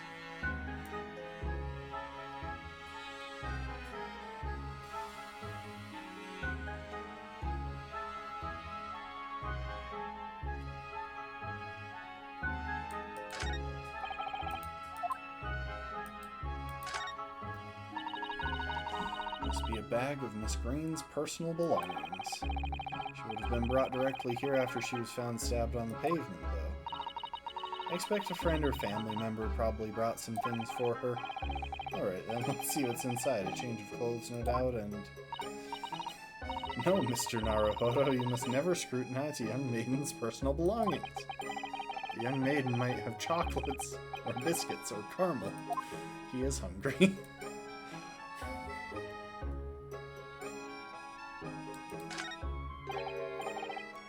Good morning. Oh, I didn't mean to start the conversation. Hello, I'm Ryunosuke Naruhodo from the Empire of Japan. Oh no, was it your knife? Are you the man who... Oh, no, I'm a lawyer. I'm Susato Mikotoba, pleased to meet you. Oh no, was it your knife then? Are you the one? No, I assure you, I'm Mr. Naruhodo's judicial assistant. And I heard that you'd regained consciousness and wanted to come to get... We heard that you'd regained consciousness. Wanted to come give you our best wishes. Okay, one sec while I pop stuff in the oven.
Alright, tater tots have been deployed. Best wishes for me? Thank you. I'm Olive Green. I'm an artist. Well, no, that's not right, is it? What I mean is I'm trying to be an artist. Well, what I really mean is I desperately want to be an artist. Ah, the difference between trying and wanting to.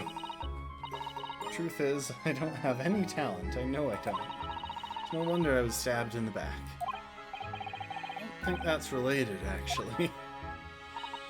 Gosh, this young woman seems to bend over backwards to put herself down. Seeing as we're here, we should ask her about what happened from her perspective, I suppose.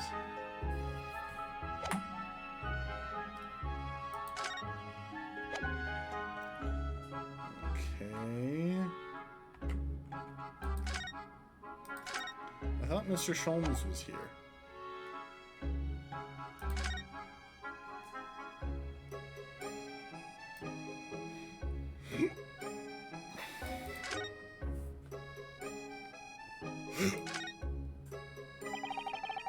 Suddenly be struck in the back by a blade as you were walking along the pavement.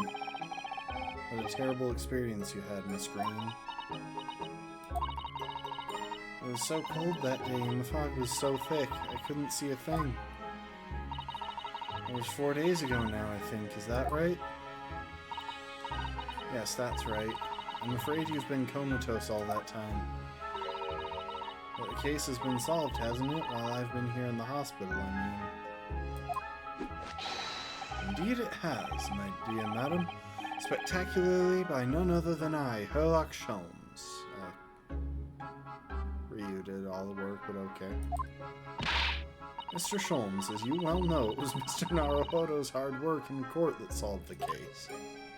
Are you yet to hear what happened, Miss Green? Yes, I'm afraid so. A gentleman from the police force is supposed to be coming to fill me in shortly. Oh, I see. Me coming around seems to have made everyone frantically busy. I'm so sorry, I should never have regained consciousness. It was so selfish of me. Oof. Relatable. Oh no, we're all relieved that you're on the mend, Miss Green. We really are. That kind of attitude. Maybe her surname should be Blue, not Green. Ryu, how are you prepared to make that pun in English? You barely know the language. So you're an artist, are you, Miss Green? Oh no, I couldn't possibly claim that. I'm a fledgling artist at best. I mean, I'm a student of art, really, at the Thorndike Academy of Fine Arts. Oh my, an Academy of Fine Arts? Great Britain is such a wonderful country. Tell me, Miss Green, do you live hereabouts? Oh no, actually. I don't deserve it, but I have a little flat on Brixton Road. I see. How very interesting. Oh no, is it? She seems incredibly skittish. Brixton is some 10 stops away on the underground from here, and Thorndike Academy is a mere 3-minute walk from Brixton town centre. Does that matter, Mr. Sholmes? Perhaps not, but Briar Road is a far less salubrious part of town by comparison, dwelt in by those of inferior means, including the maleficent Mr. Mustache. Inferior means? I suppose Soseki-san does fit the bill. Bro had it rough, but I feel less sympathy for him after seeing him hide stuff in court.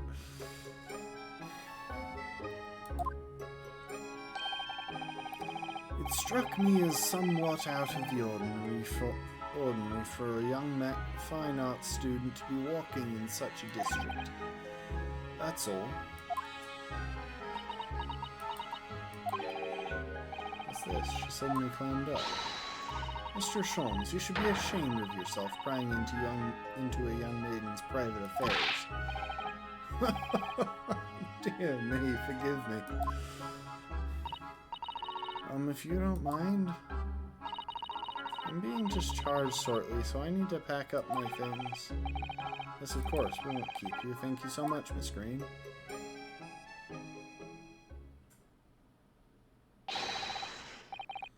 Hello, is Mr. Narrowfodder here? Mr. Narrowfodder? Narrowfodder now? Well, if you're looking for Naruhodo, the lawyer, that's me, but... Ah, Mr. Narrowfodder, that's good. This is for you. It's a message from a Mr. Saucy Nutsmeg. Mr. Natsume sent a message to me? Why would a policeman be delivering a message from Mr. Natsume? Exactly, what's going on? What's a Scotland Yard constable doing playing delivery boy at this time of the morning? Oh, what are you waiting for? Let me see that. Oh. Well, this is most unexpected. Is something wrong, Mr. Sholmes? Is something wrong, Mr. Sholmes, he says. Have you not seen this note? No, how could I have? You took it out of my hands after I received it. It would seem that London's criminals have no intention of letting the great detective rest. A new case calls, a case of murder, no less. We must depart at once. Murder? Call a cab. Time is of the essence. But the trouble is, we've yet to read Mr. Natsume's note. I was thinking we ought to pay him a visit in his lodgings once we did. That will be entirely convenient. Convenient? What do you mean? It's all here in the note, my dear fellows. The murder we must investigate took place at Mr. Mustache's lodgings. Wait, what? I'll hail Fiacre at once. I need to look up how that's pronounced. Like, I get that it means some kind of cab, but I have no idea how to pronounce it.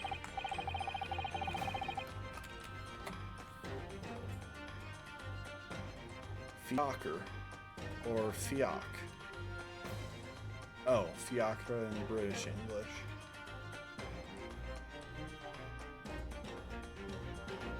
It's a horse-drawn carriage.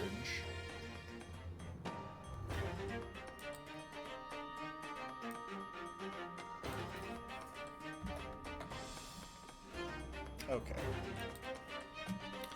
It was only yesterday that Soseki-san was in court and we were dispelling doubts about his innocence. And now, the very next day, there's a murder at the man's own address. He may very well be the unluckiest man alive.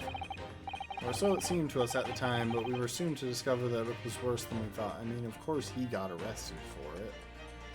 Why wouldn't he be accused of murder twice in as many days?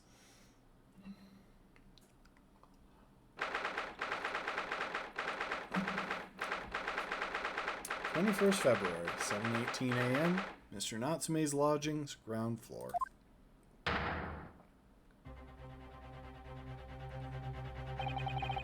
heck is going on? Why is there a clown in here? I feel like there's probably context from the previous game, because I think there was something that looked interesting about the ground floor apartment from outside, or maybe there was a sign or something, but I can't quite remember. Oh my, the gentleman is deceased without question. He's dead. No, he's not. Welcome, student Mr. Naruhodo Esquire. Mr. Natsume? Oh, why? Why is this happening? Why to me? I've only just got out of court yesterday. I was finally home after 2 days of misery. And then I wake up the next day to this. No earthly bird should catch a worm like this. Woeful worm without wiggle. I see you're in high spirits again this morning, Mr. Mustache. Ah! Not the horrible Herlock Sholmes. Shoo, shove off, show yourself the door. I never invited you. Mr. Sholmes came here with us. I'm quite sure he'll be able to help you, Mr. Natsume. He's going to say that Natsume was the culprit, isn't he? Or something that the police will interpret as that again, which I think is what happened last time. I am entirely at your disposal, Mr. Mustache. What can I do for you? Arrgh. Here they are, all right, the busybodies. Ah, Inspector Gregson. What a pleasant surprise. Pleasant, is it? Gives me heartburn every time I see your face at crime scene, Sholmes. I deduce, Inspector, that your heartburn is a result of your excessive consumption of fried food. Fried food. Good morning, Inspector. This is a crime scene, don't you go touching anything. Or good morning to you too, Sunshine.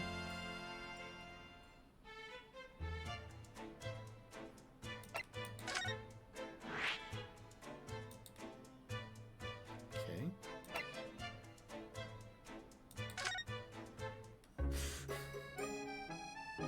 As is my habit, go everywhere except the game wants me to first.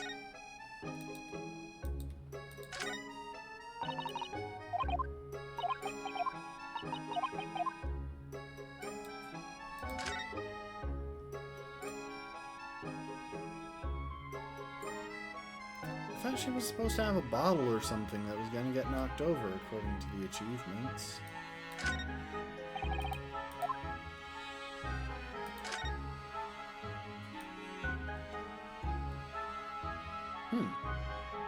And there's an easel over here, too. And a painting on the floor, or just a canvas, maybe, but...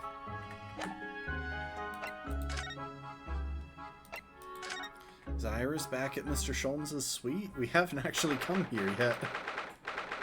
21st February, Sholmes' suite.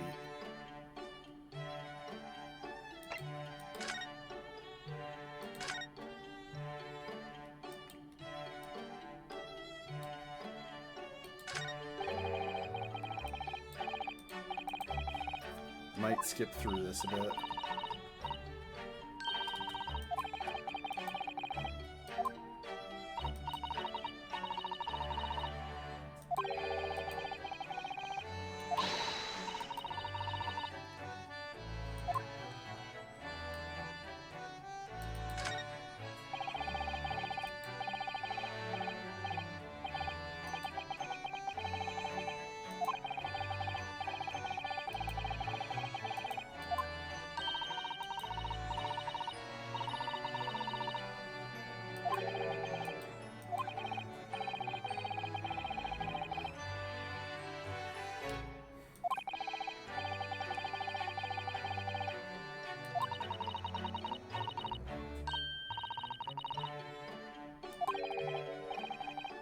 Really don't get it. Oh, no.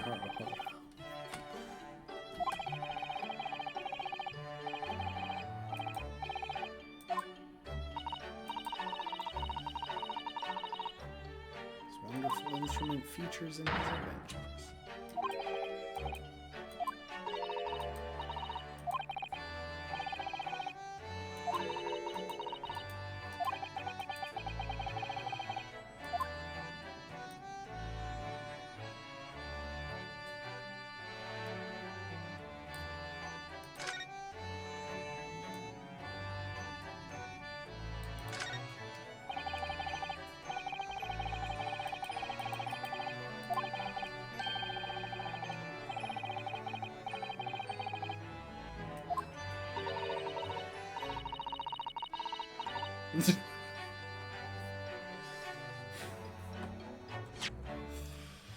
I do like this fireplace. It's one of the best things I've seen since we arrived in the country, in fact. Although I do yearn for a Japanese kotatsu. Putting your legs under a warm, blanketed table is so comforting. You be careful, Mr. Naruhodo. Don't mistakenly put your feet into the fire, will you? You'd suffer terrible burns, you know.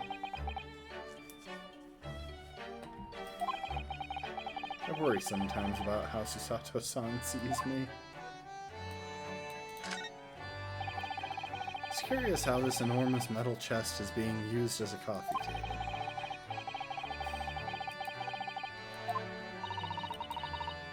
Mustn't look in there, Runa. These notes are a secret between Daddy and me.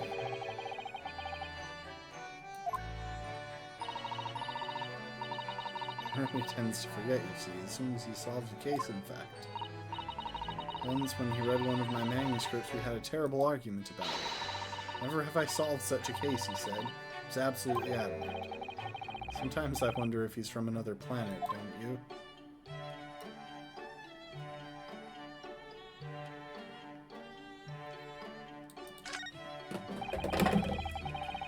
Overruled the bottle.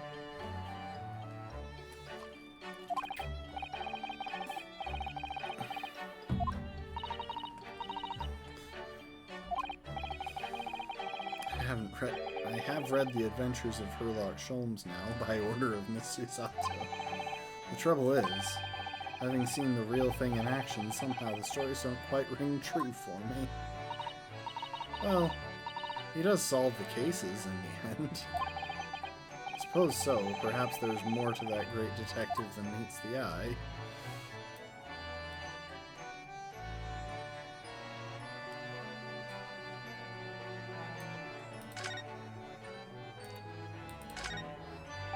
Oh, she's just typing away over there. It always strikes me how pretty and neatly arranged this tea set is. It's my favorite one. In fact, I think it's high time for afternoon tea. Wait there. I'll fetch the special blend I've prepared for today. Oh, Iris, you do love your tea, don't you?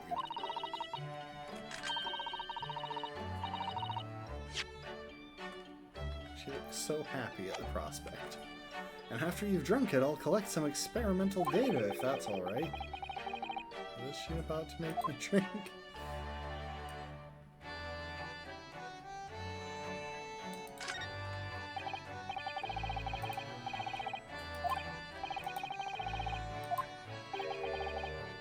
Buck up, Runo. What is this? I'm just playing around with ideas for the title of next month's installment. Another idea I had was the Barrel Coronet. I'm really torn about which one to use. What do you think, Runo? Anything but buck up Runo, obviously. I suppose you're right. I'll tell you what, I'll surprise you with it. I'll have to wait until next month and see. So many sleepless nights.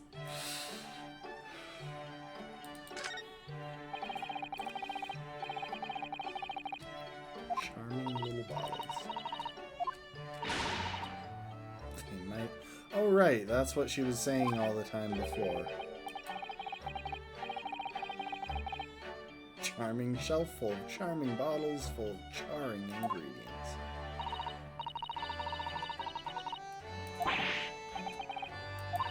How? It hasn't exploded yet. Chemistry can be a very hazardous occupation.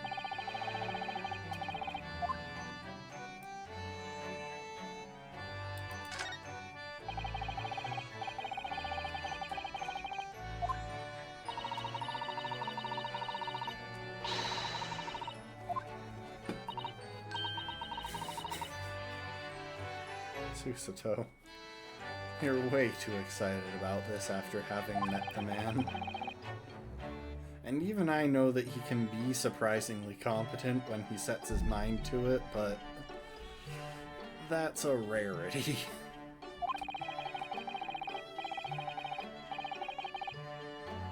Metal bars that move when you hit the keys got all tangled up somehow, and that made Iris angry. Mr. Naruhodo, you're ruining my dreamy thoughts. Please don't do that again.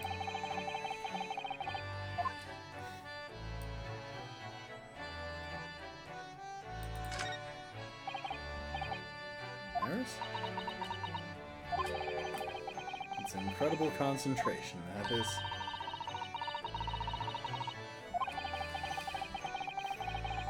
Perhaps I should try drinking more of the tea. The blend third from the right would be good for you, Runo. Oh, Ours?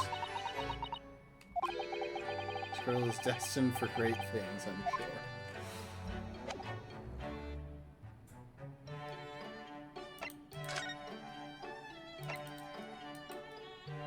Oh, it won't even let me go up there.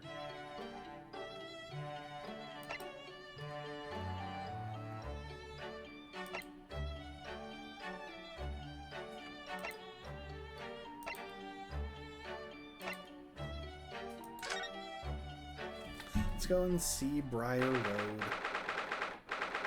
21st February, Briar Road.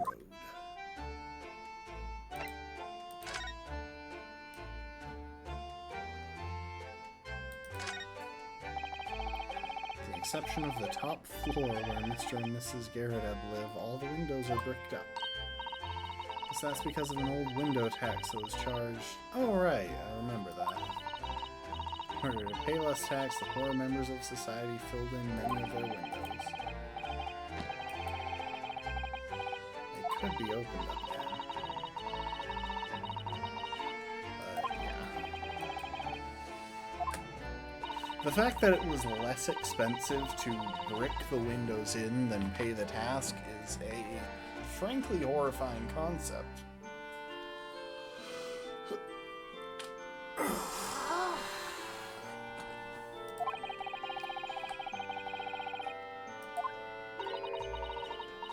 It all seems rather pointless when you put it like that. There always seems to be a bicycle outside the Garrett residence. I've read that bicycles are extremely popular all over Great Britain at the moment, in fact.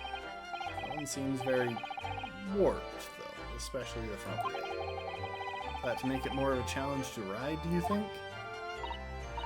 No, I'm afraid that may be a result of the rider's incompetence. For the front wheels to be so badly warped, I'm afraid the rider must have been may have been similarly afflicted. And there's a good chance Mr. Natsume has been practicing on his bicycle, I think. Oh dear, I fear you may be right. Yeah, I think we came to that conclusion at some point.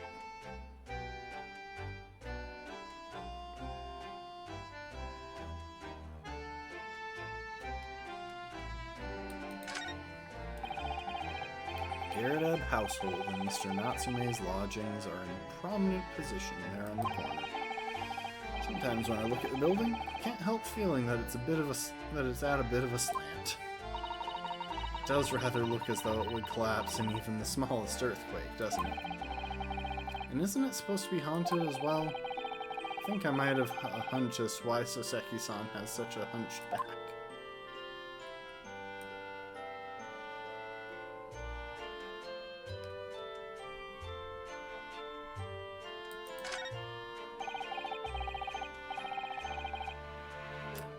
Blanketed in fog again. Crystal Tower being built.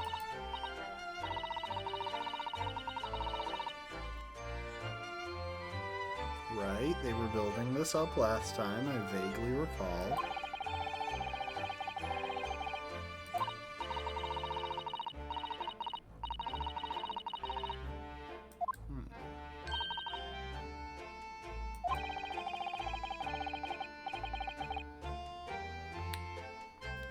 Visiting students from the Far East like us will be granted entry. The last great exhibition that was held in London had more than 6 million visitors, it seems.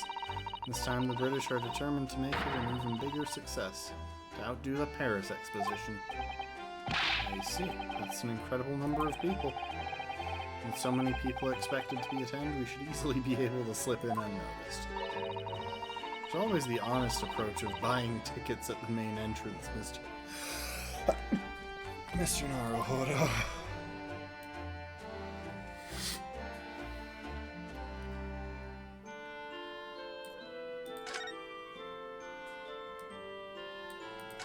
Snowman. Somebody built this snowman on some sort of pedestal, do you think? It's not a pedestal, Mr. Naruhodo. That's part of the snowman's body. Really? It already has a perfectly good body. Well, it's true that British snowmen are usually made with 2 balls of snow. Perhaps this is a foreigner. And now we're looking at him as if he's strange. Poor man, I know how he feels. If anything, it's Japanese and British 2-ball snowmen that are the strange ones, isn't it? After all, real people do have 3 sections, head, torso, and legs. Do you ever think that perhaps you think about things too much? Nope, she's right. And, you know, it's just another thing for me to poke fun of the British people I know online with. Wow, that's really the only thing to examine over here.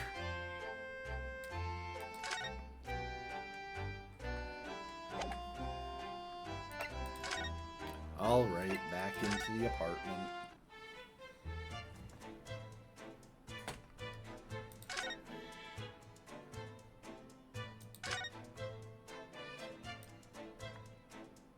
There's some sort of little stage. An oil lamp. Oh, I said hands up. You're gonna mess up my crime scene. I just wanted to look, that's all.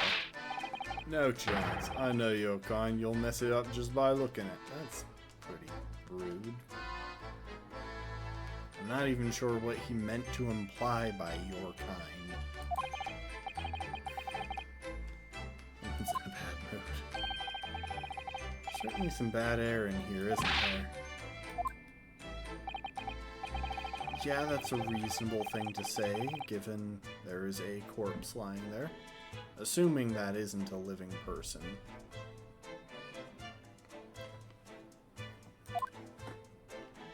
I want to talk to Soseki-san.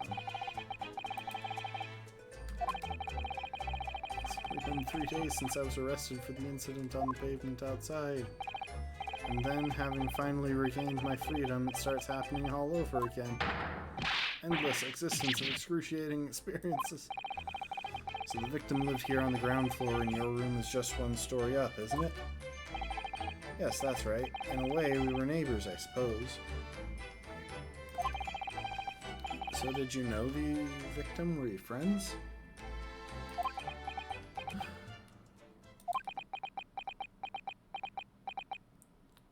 He is so twitchy.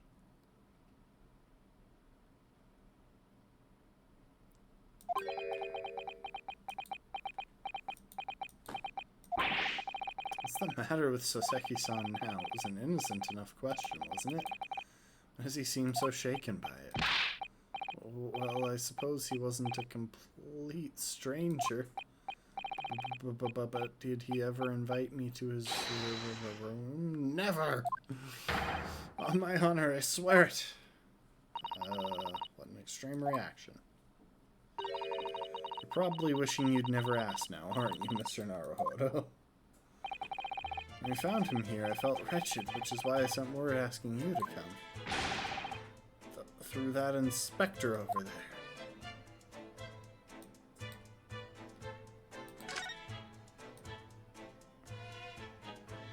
That's honestly kind of nice that it immediately tells me that I won't get a response on anything else until I talk to him.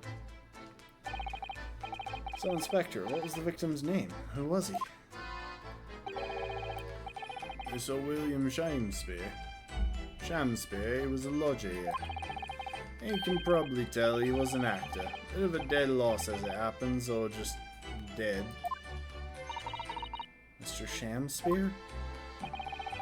He was the landlord, old Mr. Garadeb, and the other lodger, Mr. Natsume, what found him. Fella didn't rise at his usual hour, so Garadeb got worried and kicked the door down. Seems like a bit of an extreme reaction. Doesn't Mr. Garadeb have a bad leg? Oh yeah, you're right there. It was that jittery Japanese hunchback over there who actually did the kicking. Really? Soseki-san? The victim was pretty hard up, it seems, even done some time inside for petty crimes. Had no money, no place to go, no friends. Only acquaintances with the people in his house. One sec.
Tater tots obtained. Let's go.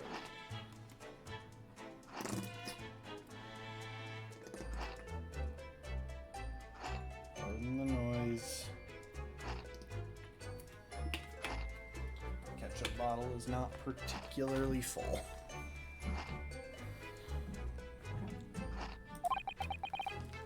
Miserable life, a miserable end to it. So, what exactly is Mr. Natsume still doing here? He's not involved in the investigation, so shouldn't you have sent him away from the crime scene? Well, I'm not saying it's because the fellow looks odd or anything, or that he acts suspicious. Well, I thought it would be prudent to take a statement from the cohabiter. You nearly said culprit there, didn't you? Oh dear. Mr. Natsume appears to be under suspicion again. It certainly seems that way. He does just come across as such an odd fellow, doesn't he? Poor man, how unfortunate. Anyway, I can't say much until the coroner gets here. Well, I don't think the fellow's gonna be a goner for that long. Body's still... I don't think the fellow's been a goner that long. The body's still warm. And if the inspector would allow it, I don't think I could bring myself to touch a dead body.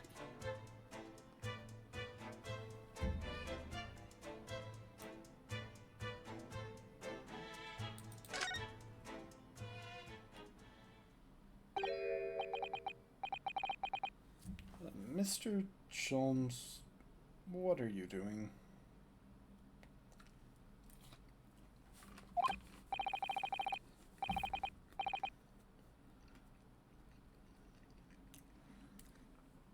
You need only to observe it to know it, my dear fellow. Investigating, naturally. There's nothing natural about that pose. Mr. Sholmes, have you made some miraculous discovery? Patience, my dear madam, patience. We've not been here in this room 5 minutes. So far, all I've managed to deduce is what actually happened.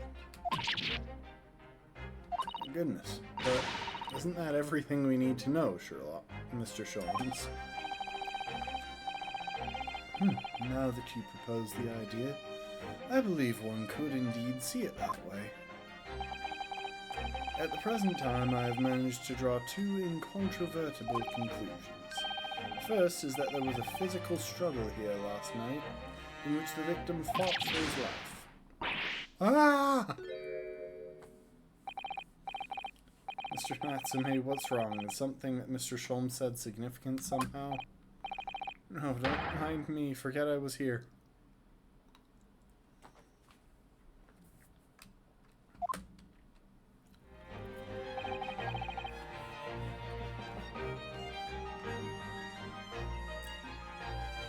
And my second conclusion is that there was a poison lingering in the air here last night that passed the victim's lips. We're about to get another scream.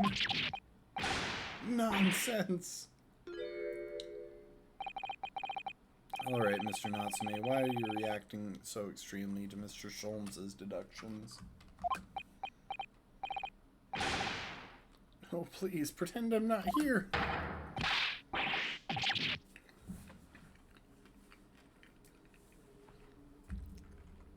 Invisible, ineffable, inscrutable, insignificant. Impossible to ignore. You must tell us everything, Mr. Sholmes. Spare no detail. These were all the details he had. Of course. Let the theatrical tragedy before us be unraveled by my great deductions, presented for pleasure in 2 acts.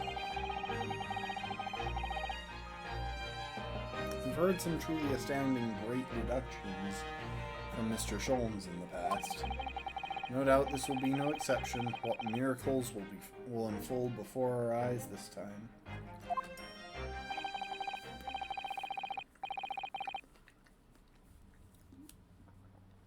So, my dear fellows, for your delight and wonder, let the curtain rise for Sherlock Sholmes' Logic and Reasoning Spectacular Act 1.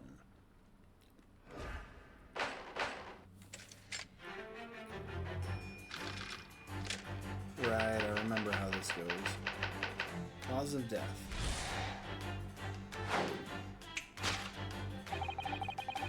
Careful observation of the victim reveals the events that transpired in this disconsolate room last night.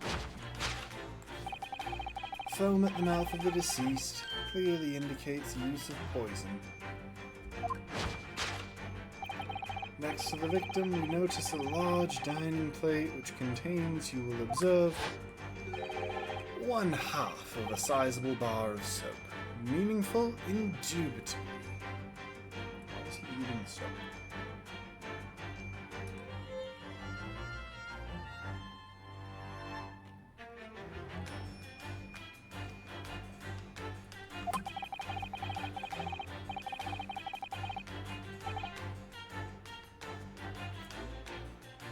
Why is the soap set so purposefully upon the dish? Like the victim's last supper, in fact? In fact, yes.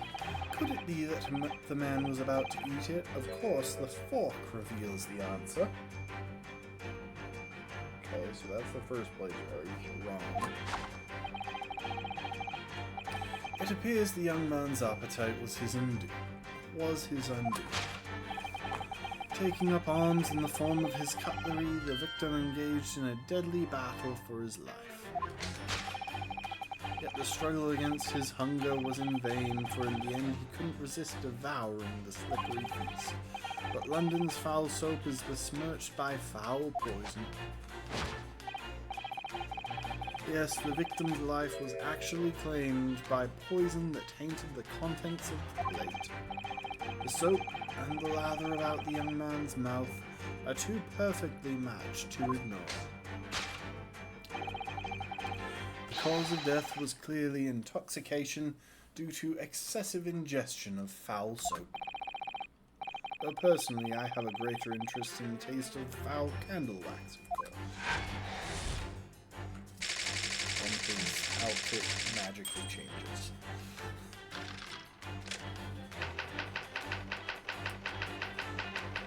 Suicide or murder. The cause of death identified, we proceed to Act 2, where we ponder the next question. Was this suicide or murder? The audience will recall that death occurred during the victim's last supper. Did the man dine and die alone? This single teacup suggests the answer. To draw a conclusion on such meager evidence would be foolish, however, certainly. The careful criminal could have absconded with his own cup to cover his tracks. Well, allow me to lift the veil of doubt, my dear fellow. Indeed, what reveals the answer is, of course, this broken lock.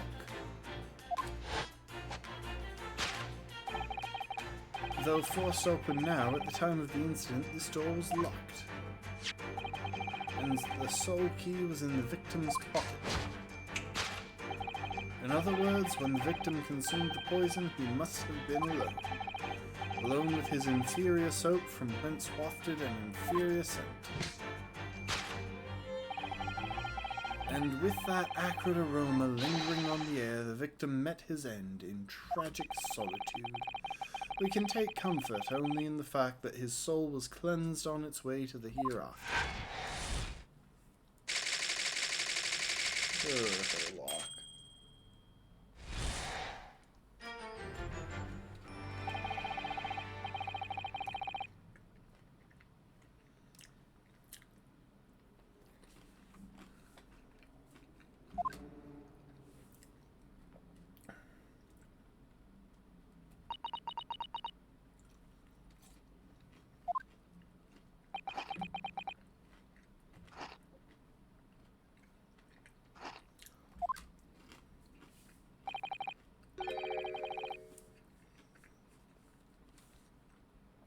There's just one thing, Mr. Sholmes.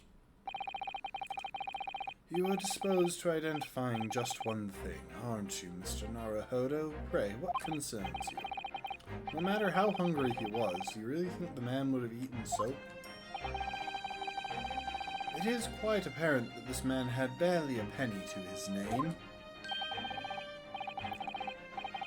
It is a curious thing, but to one so destitute, soap can suddenly appear quite irresistibly appetizing. How extraordinary. Susato. In truth, I have tried a little soap myself in the past. You've eaten it. My dear fellow, it was some time ago now. My postulation was that it would cleanse my gut. And did it? As I writhed in agony on the floor and spilt the contents of my stomach, yes, I believe it did.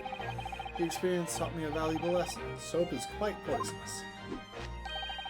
It has an unpleasant taste and leads to great discomfort. In summary, I cannot recommend it. I wouldn't eat it even if you did.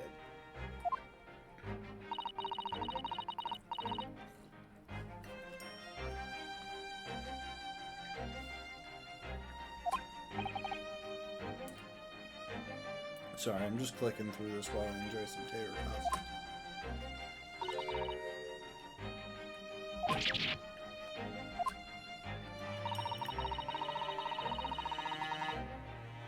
I couldn't help noticing him shuddering and quivering out of the corner of my eye. Almost as if Mr. Sholmes's deductions touched a nerve somehow.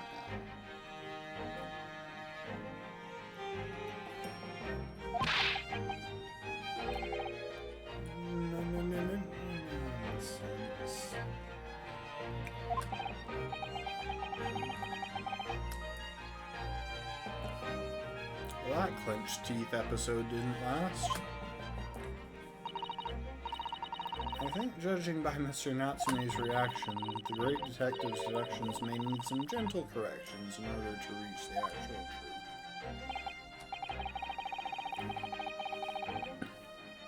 His observations and deductions are sometimes a little too sharp. He has a tendency to hit the nail on the side of the head and drive it at an obtuse angle. When it does that, it falls to us to straighten things out.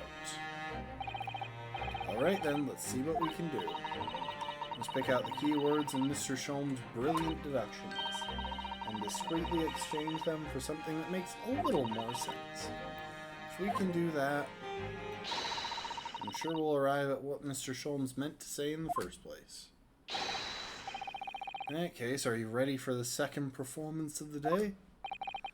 Once again, my dear fellows, for your continued delight and wonder, let the curtain rise.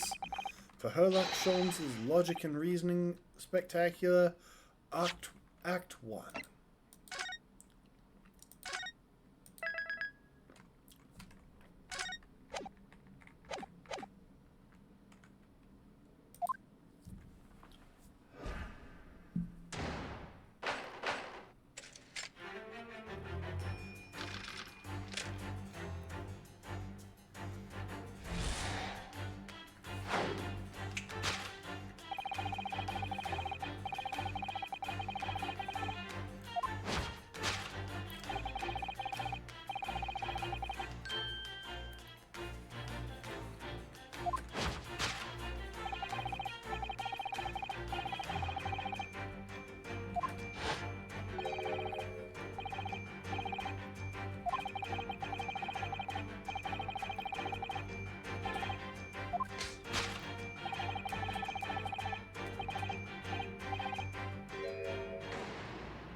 Okay. If I were to decide to eat some soap, I should prefer to use a fork than attempt it with chopsticks. And of course, only half of the bar of soap is left on the plate. Might there not be some other explanation? Something material that proves whether or not the man really ate soap?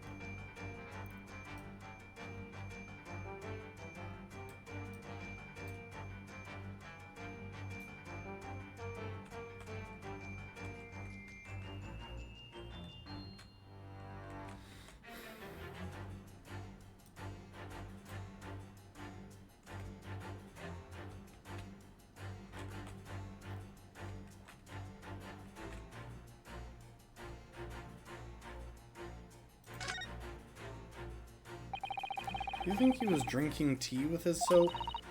The cup's empty, so there's no way of knowing. About this for an idea. Perhaps the cup was full of water, and he was dissolving the soap so he could gulp down as much as possible. Please remember that he may not actually have been the soap lover that he's made out to be. Oh, hang on.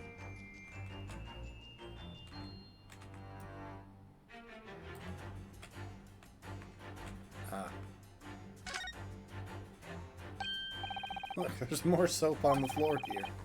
Mr. Shakespeare must have really loved this stuff. So don't jump to conclusions, Mr. Naruhodo. Look closely at the soap. Do you see that it would fit together perfectly with the half bar on the table? How can that be? I think that they are two halves of the same bar that broke apart.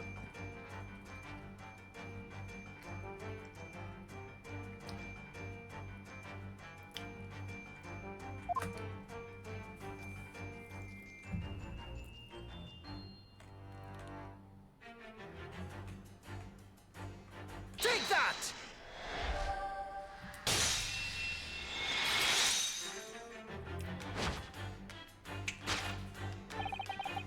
Could it be that the man was about to eat it? Of course, the other piece of soap reveals the answer.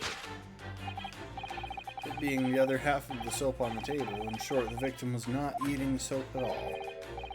But it's obvious, really, for no depths of hunger could drive any man to attempt to eat soap. Even I, with my unquenchable thirst for practical knowledge, took only a single bite. That begs the question of how the man was poisoned, because there's no sign of any food on the table. An excellent observation, Mr. Naruhodo, and one that furnishes us with the answer we seek. For London's foul soap is besmirched. Okay, we've already seen this bit.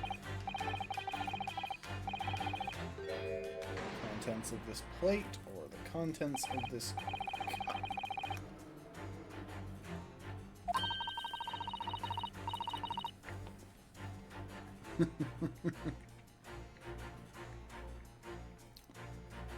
Perhaps he's suggesting the man licked the soap rather than ate it.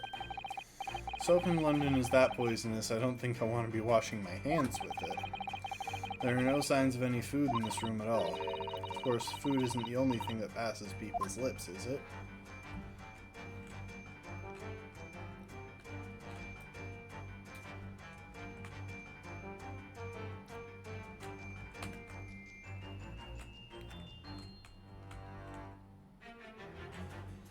Let's look at the fork while we're here. If the victim didn't eat soap, what did he eat? It's a real mystery, isn't it? Got it. He wasn't interested in eating the soap at all. It was this fork he wanted to satisfy his hunger with. Mr. Naruhodo, I really don't think it's helpful to continue with this line of reasoning that the gentleman had peculiar tastes. Susato-san has such a gentle way with words, but I know what I've been told on. It's okay, she doesn't have a gentle way with her fists.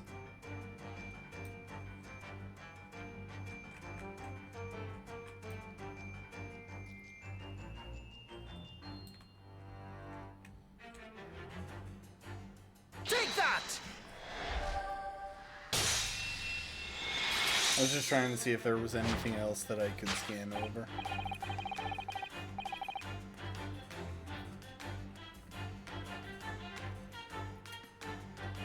The victim's life was claimed by poison that tainted the teacup.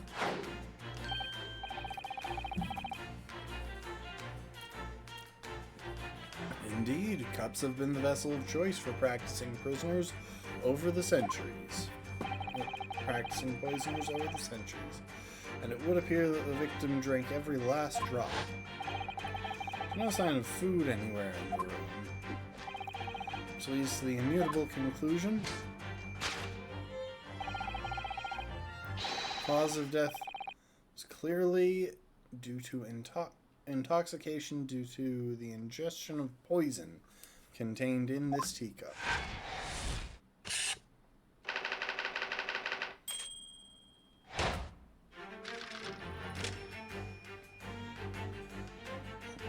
Suicide or murder?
The Western vessels for infused hot drinks again. It's already featured heavily in our deductions so far. Yes, we can imagine that shortly before his death, Mr. Shamespeare was having a drink of tea. There would be nothing remarkable about that, but what troubles me is Mr. Natsume's reaction when he heard Mr. Sholmes suggest it.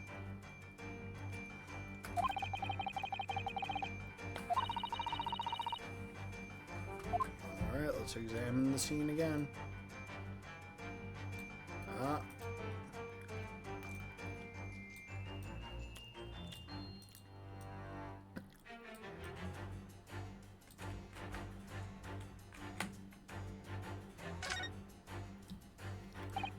It's another Western vessel for infused. It's a teacup. And it too is empty. Given that he's actually holding this one in his hand, we can assume that this is the cup from which Mr. Shamespeare was actually drinking. But if that's the case, this changes everything. Everything we've deduced up till now is turned on its head. I have a bad feeling about this. I almost don't want to say it. I know exactly how you feel. Take that!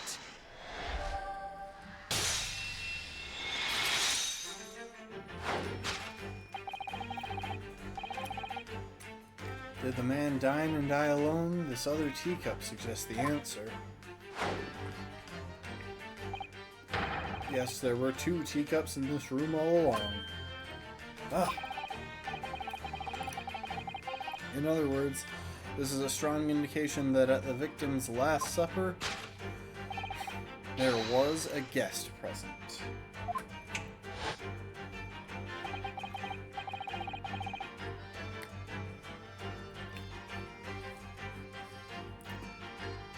At the very least, we can say now with certainty that somebody else was here in this room that last night taking tea with the victim. What are you talking about? Utterly, unbelievably, unjustly unreasonable. To draw a conclusion on such meager evidence would be foolish, however, certainly. In which case, what more can we deduce about this possible guest at the table? Well, allow me to lift the veil of doubt, my dear fellow. Do you mean to say you know exactly who exactly was in this room at the time of the victim's death? Indeed, what reveals this answer is, of course, the broken lock. No, not really. I'm not sure I like where this deduction is going now. I'm afraid it's too late to go back to the halcyon days of eating too much soap.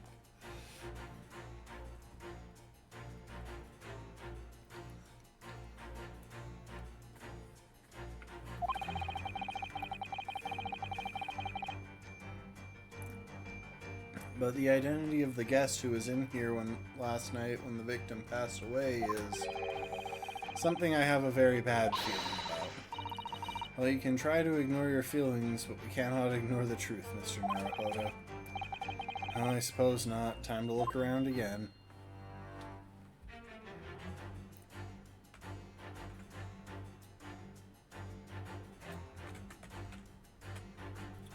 Glasses, we got a pile of books, we got an empty bottle, got a candle. I want to look at the candle.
Even Mr. Shamespeare didn't eat candles, it seems. If already established that he didn't eat soap either. Do you think perhaps the guest brought this candle here last night? Even if he or she did, does it reveal anything about the guest's identity? Good point. There goes my idea. Snuffed out like that candle will be. If you sigh so deeply, Mr. Naruhodo, you're in danger of blowing out the flame.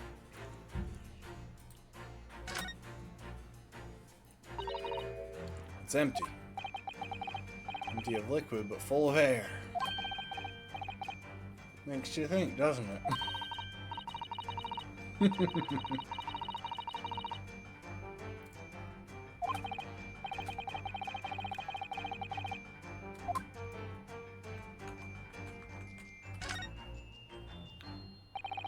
At first glance, it seems that the only things in this room are the makeshift stage and costumes. I overlooked these 3 books initially.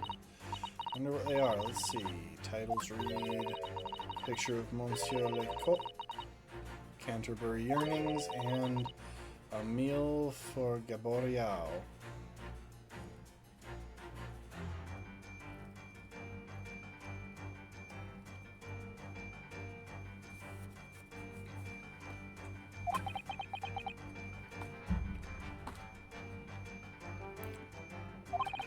Wait, I'm sure I've heard those titles before. It could just be an incredible coincidence, but they're the exact same 3 books that Mr. Natsume purchased the other day.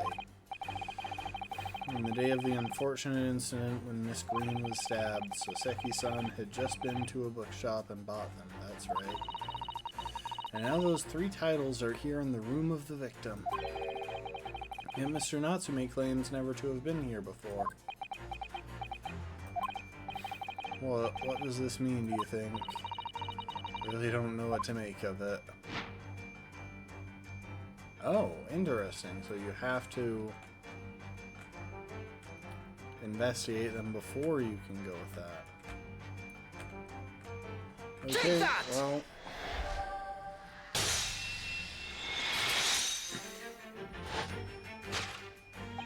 Indeed, what reveals the answer, of course, is the pile of familiar books. Quite so, it's no mere coincidence. Cool. Hiccups. It's no mere coincidence that these 3 titles are here in this room. It's the link to the truth. Mr. Natsume, you purchased these books 4 days ago at a second-hand bookshop. That's just a coincidence. In that case, you will be able to bring the same 3 titles from your own room, will you not? This very moment?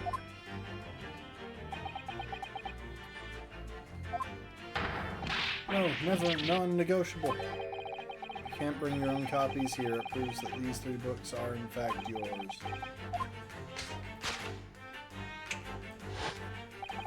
Having purchased the books 4 days ago and returned to your lodgings, you were arrested the very next day.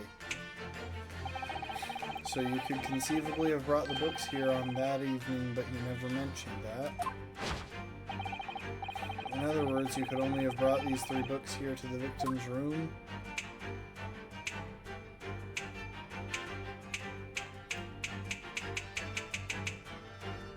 Is that how he walks?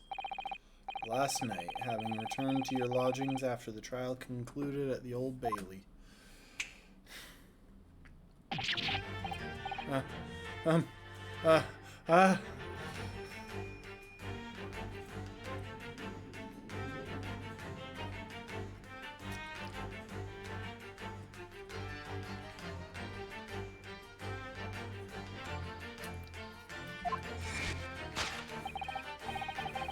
In short, there is only one possible conclusion. The victim died here in his room last night after a result of poisoning. And that same night, the victim had a visitor. And that visitor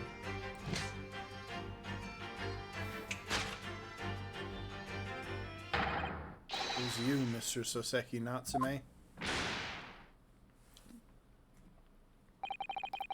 This concludes the final act of Herlock Sholmes' great deduction. I might switch off the English accent for him. It does get kind of exhausting.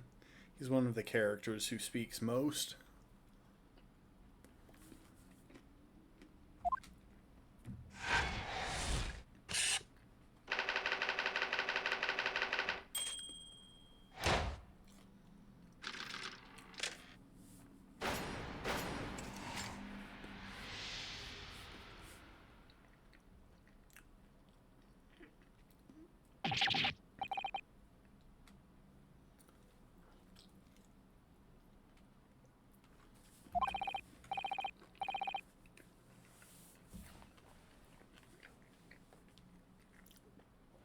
Not again. Not again. Not again. Not again. Well then, Mr. Natsume. It would appear you're going to have to accompany me down to the yard. Okay. But wait! Hold your horses! Yes? Door, key, locked. Entry, exit, entirely impossible. He's so flustered he's being even stranger than normal. What, you think that's an alibi? You could have just made a copy. What? You live in the same building after all. You had plenty of opportunity, I'm sure. Misery me!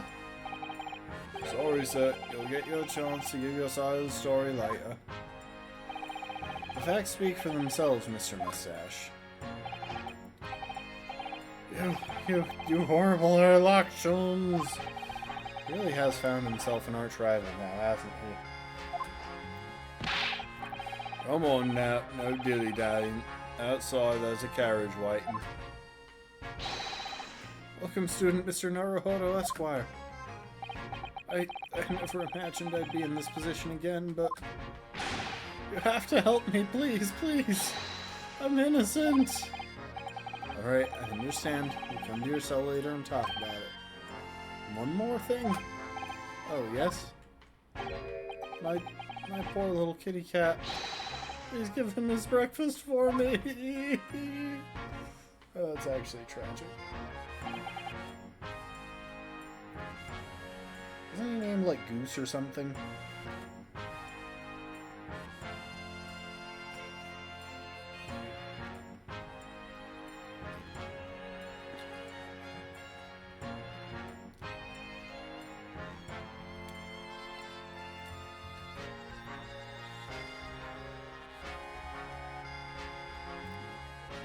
And so, his evil curse is still apparently unbroken. Soseki-san found himself once again the prime suspect in a case of murder.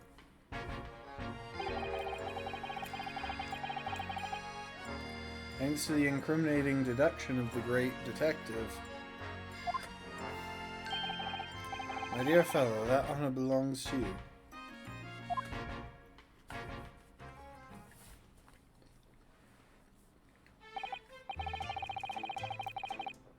Well, at least that means Inspector Regson is no longer here.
Goodbye to all the little tater tots. I appreciate their present. I appreciated their presence while it lasted.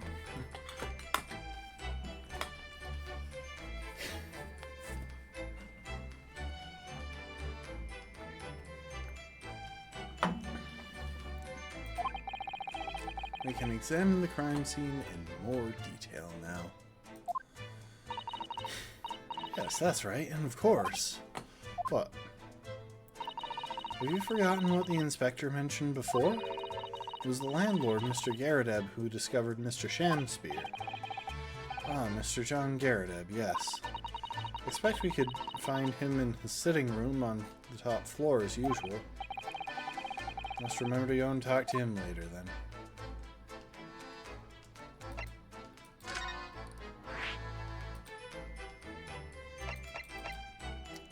I still can't go back to the office.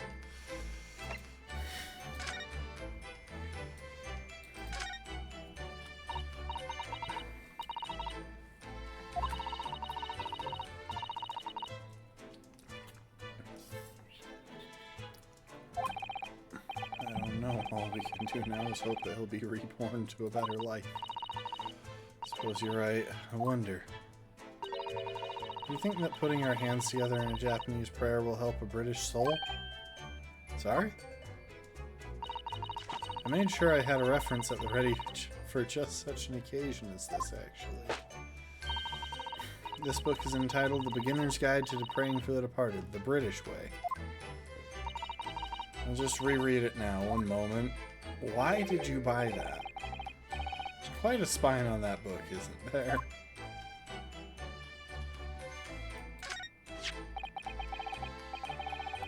Another disproportionately large machine, some kind of meter.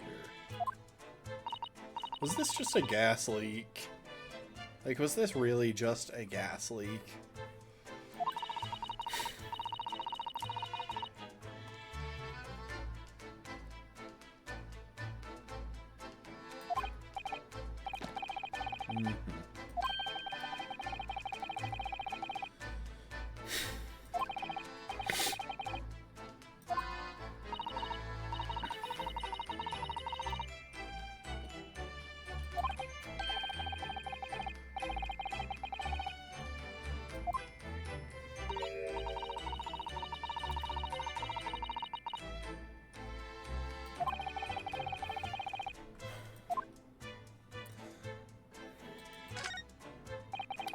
It's a gas wall light connected to a gas pipe.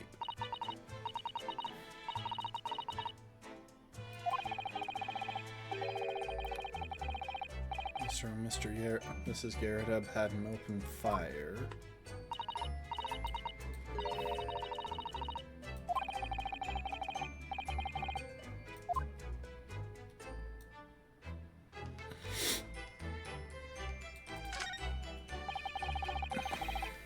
Extravagant bright costumes.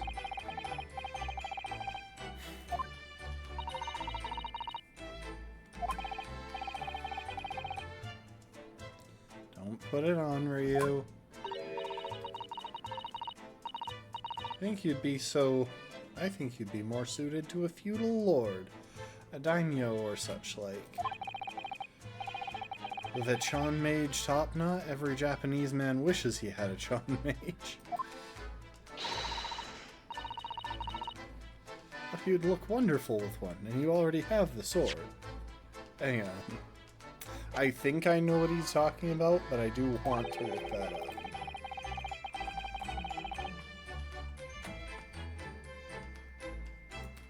Okay, so it was essentially what Taketsuchi Ouchi had before Kazuma sliced his top knot off.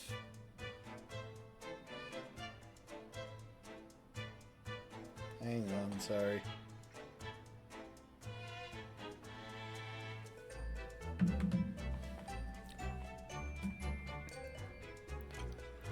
Can you imagine what would happen if I walked around the streets of London with a Chon Mage and a sword? I have no idea how that's pronounced, by the way.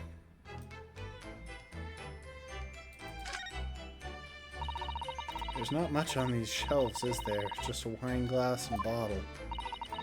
Both of them are cracked. Not much use, are they? What's the matter? Well, I was just reminded of the Reaper, that's all. Prosecutor Lord Van Zeeks? Yes, he's so reckless with his wine glasses, I was thinking it's a waste, and that he should donate some to the needy. You can suggest it next time we meet. Honestly, that is a reasonable suggestion, because yes, he is incredibly reckless with them. And there's probably a lot of broken glass strewn about the Old Bailey. So what is this? It's going to be evidence of some kind, right? Is that a piece of a letter? Yeah. Part of an envelope. I think you may be right. Perhaps it was torn off when the letter was opened? Is that significant? Well, it's a little out of place, perhaps, when you look around the room. There's no sign of the letter or the rest of the envelope, is there? She's right. And yet here we have the torn off end of an envelope. Just strikes me as unusual. Better take this, just in... Naruhodo. Just get some sort of record that it was there. Don't take stuff from the scene of a crime. A ripped piece of an envelope that was found in Shamspear's room. The rest of the envelope could not be located. Oh, interesting. We've already got a bunch of other stuff. So we've got a receipt from the last case.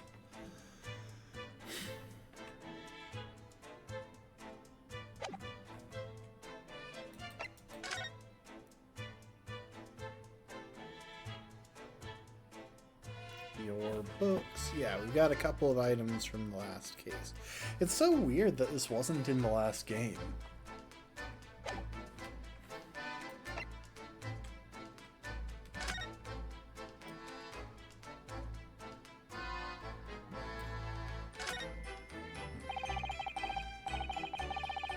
Didn't bother with a letter opener or scissors.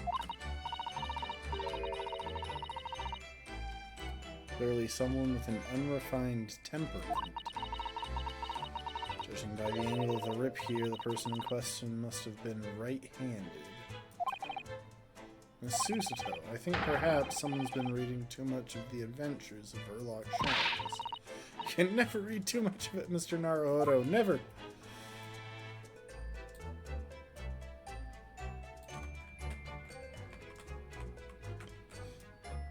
There aren't many things to investigate on the objects in this game so far.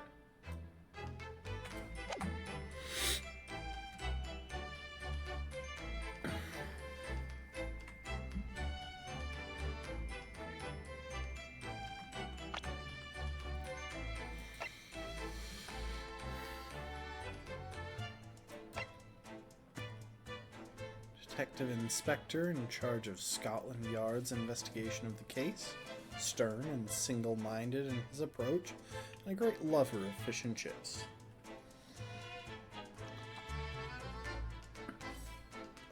Watch as it turns out that, like, Detective Gregson is arranging to try and have people killed and pinned on Japanese people to start some sort of conflict, and that's why Susato's father is concerned about it.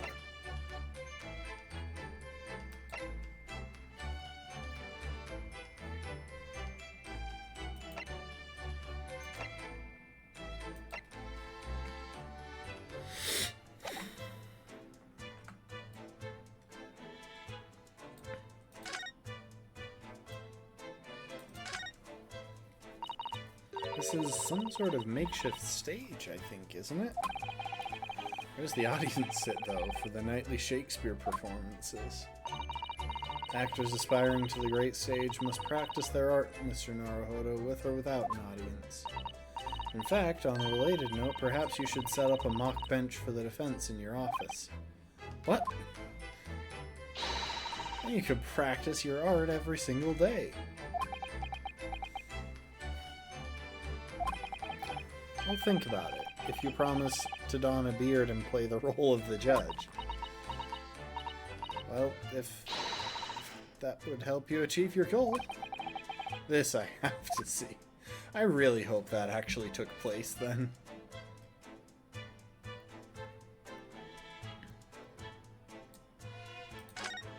Oh, right. The window.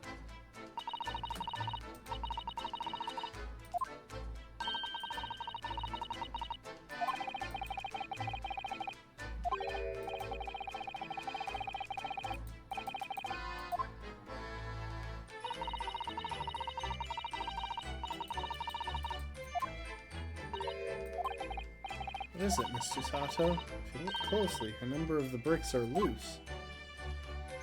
Huh. Oh, yes, it looks as though an amateur had broken out a few of them just here. Is it Mr. Shamspear who did it, I wonder? Being the lodger renting this room? Look at that, Mr. Naruhodo. On the outside, there's a little ledge. And there's something on it. But outside? Is he making soap?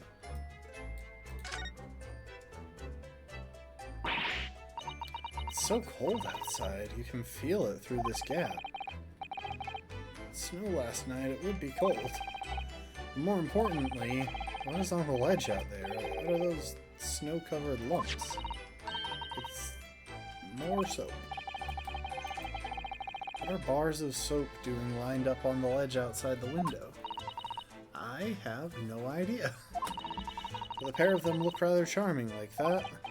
Still, that's very strange, isn't it? Bars of soap lined up outside the window?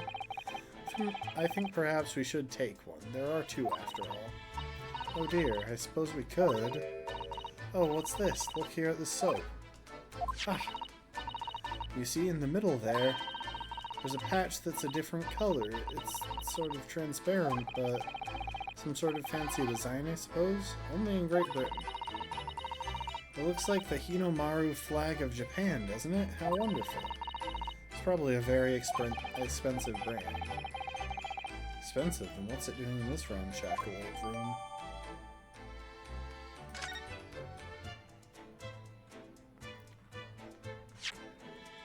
Okay.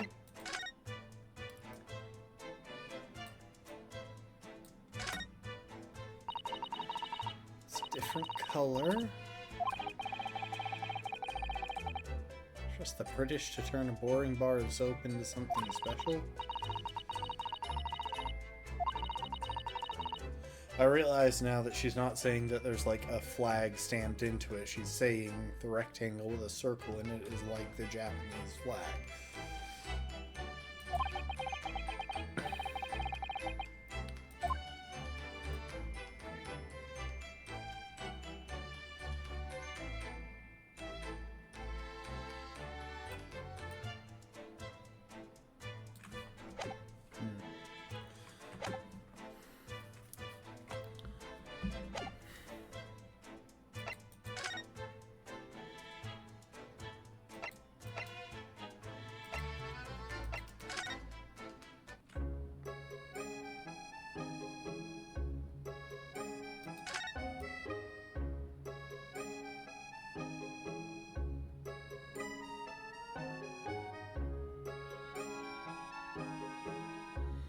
You know, normally I would say that fresh air is generally good for someone who's trying to get well, but that doesn't apply in London, and it definitely doesn't apply in the winter in London, so I don't know why the hospital has all of its windows open.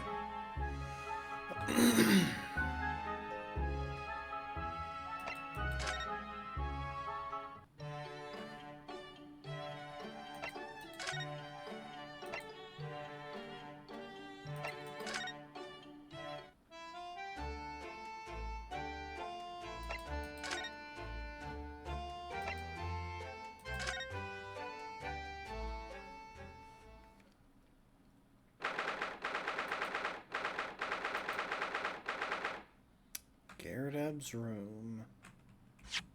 I should save. I've been going through a lot of stuff.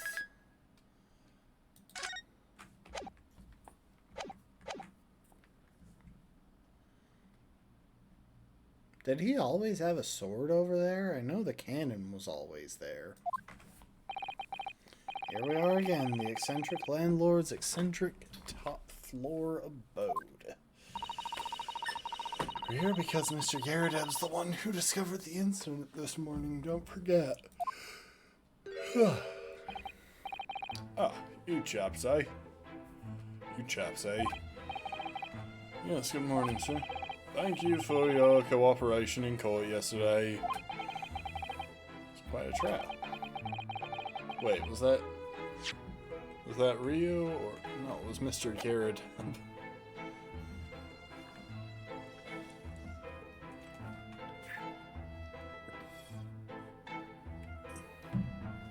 As much for Mr. Garrideb as anyone, really. Came straight back here after all that business at the Bailey yesterday. Didn't expect to wake up to more bally nonsense this morning. I wonder if you wouldn't mind telling us exactly what happened, Mr. Garrideb. Yes, I suppose you'd like to know about all that dead loss of an actor chap in the ground floor room? Those were exactly Inspector Gregson's words, weren't they?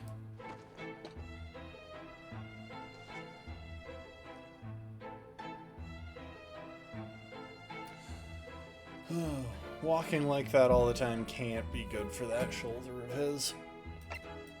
Anyway, I'm going to ignore you real quick, Mr. Garrideb. I want to look at your stuff. Those enormous mortar shells.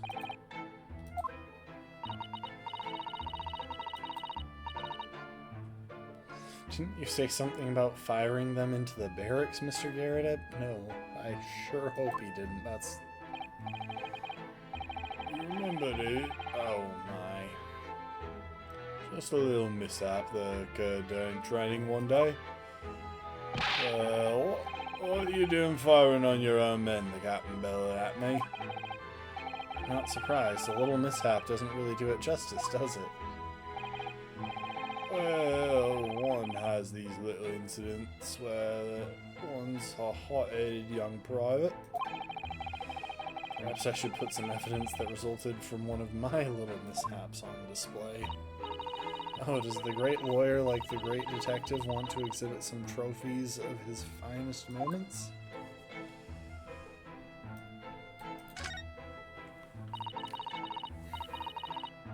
It's your military uniform? Well, ceremonial garb, yes. Been hanging on the wall ever since my retirement bash, not in active service now, you know.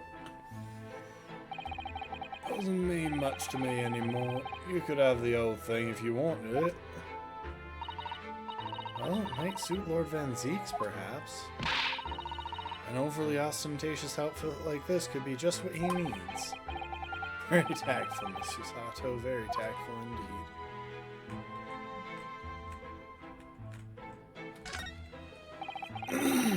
There's a single apron drying on that enormous cannon-shaped clothes horse. Look. Oh, Mr. Naruhodo, that's a real cannon. I knew that. I was just testing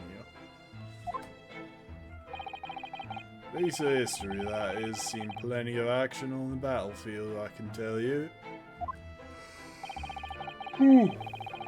Yeah, the old gal and I are just enjoying the peace and quiet of retirement together. And of course, she'd come in handy if the enemy decided to launch an attack again. Is there a war going on that I don't know about? No, give it a little bit of time.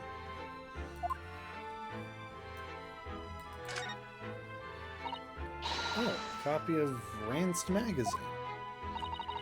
The Adventures of Herlock Sholmes is being read all over London. Isn't it wonderful? Naturally, one asks oneself if such a singular detective could really exist. But having met the chap, it's undeniable. He is most certainly singular. Singularly dangerous. It's genuine public opinion for you, Miss Susato. Perhaps it should be reflected in the stories. Welcome to the stream, B. Make no mistake, Mr. Naruhodo, I intend to stuff out the sort of public opinion we just heard personally. Miss Susato, please. I don't want to be defending you in court next. Starting to see where Mr. Sholmes' untainted reputation comes from by now. I don't think it can be all Susato. It's gotta be other fangirls too. Good to see Mr. Garrett Medal of Honor still proudly displayed on the wall. The inscription reads, "For distinguished participation," if you remember. Yes, I remember, because I remember thinking even I might stand up a chance of picking up honors like that. Wouldn't know it to look at me now, perhaps, but I had my devil may care days, you know. Devil may care? What did you get up to? Thanks for the hydrate, last one. I'll go with water.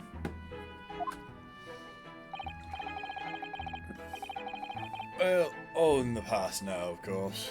And best left there. That's not what I want to know.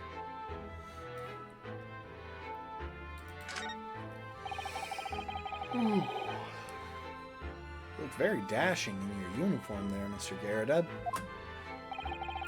Oh, that old portrait, right? The one by an art student who used to rent the room downstairs. Oh, you look so wonderfully young and courageous and strong. Okay, I'm starting to put something together.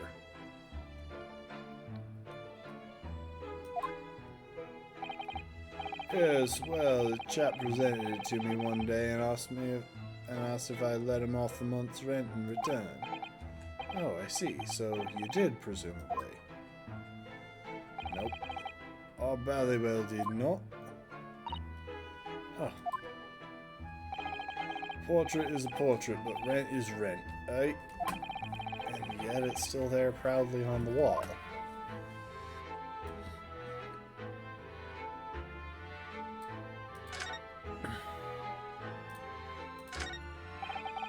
Oh my, that wall. That's an impressive collection of cakes on that fancy silver cake stand there. I feel sure that it was full of cakes when we first investigated here as well. Yes, quite right. I haven't touched it since. I haven't done much at all really since it all happened. Tom's rather stood still for me, you know? Oh. Haven't stood still? Now that's an interesting phrase. Might be able to use that excuse when I'm next supposed to be tidying up the office. I could just tidy up, Mr. Naruhodo.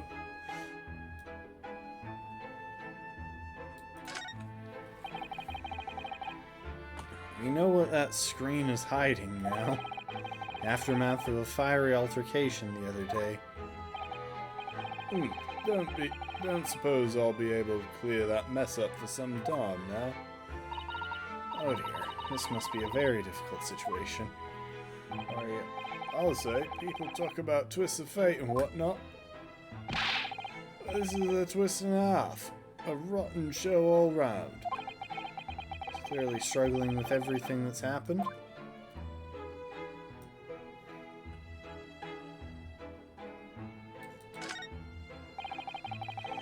These shelves look like they've been completely torn apart by a wild beast. Reminds me of the Battle of Maywan, don't you know? The experiences of a seasoned veteran. Enemy had us surrounded on all sides. We really thought we were done for, the old Bally Company. We were taking a real pounding from their cannons, so all we could do was run for our lives. Oh, the story was going in a different direction, actually. Well, the whole experience taught me one thing, I can tell you. When you're done for, you're really done for. What a lawyer who often finds himself under fire wants to hear. It's a good view over the wintry East End from up here. It's an oppressively gray scene. There's really nothing comparable in Japan. And down below, Briar Road partly blanketed in snow. And the pavement where poor Miss Green was struck in the back by that knife. Thinking about it, this is the only room in this building that actually has a window to the outside world. Sometimes Great Britain really does seem like a strange land, doesn't it? Suppose all foreign cultures seem strange at first. Imagine how an Englishman would feel on arriving in Japan and seeing people with a charm age top knot. Well, that's a good point. I want to move real quick because I have developed... Oh, that's not where I meant to move. I have developed a theory. He said an art student gave him that for rent. Now, he did refer to that art student as a he. I'm wondering if it has anything to do with this person who is in some way connected to Miss Green.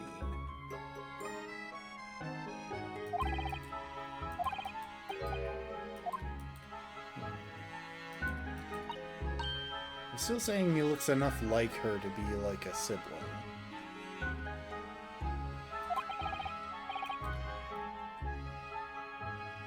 Of course, since we can't see the top, it could just be Miss Green before she put on all that weight. Who knows?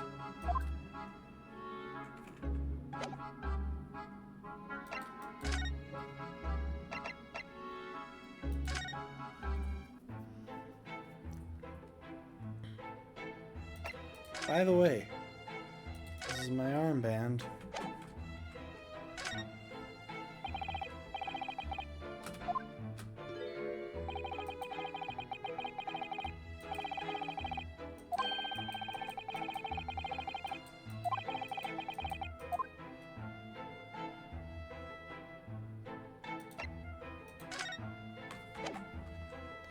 See, now he could actually maybe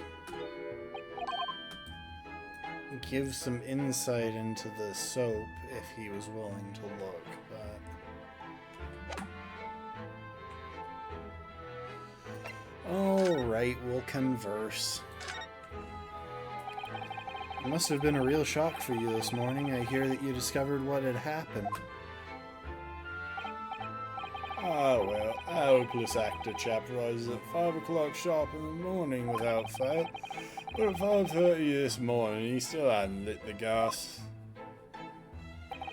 So I went down and knocked on his door, but no bally answer. That's when you broke into his room by kicking down the door? Well, I called on that rum-looking Japanese chap to do the grunt work, of course. Isn't it a little premature to kick the door down? The man could have just overslept by half an hour.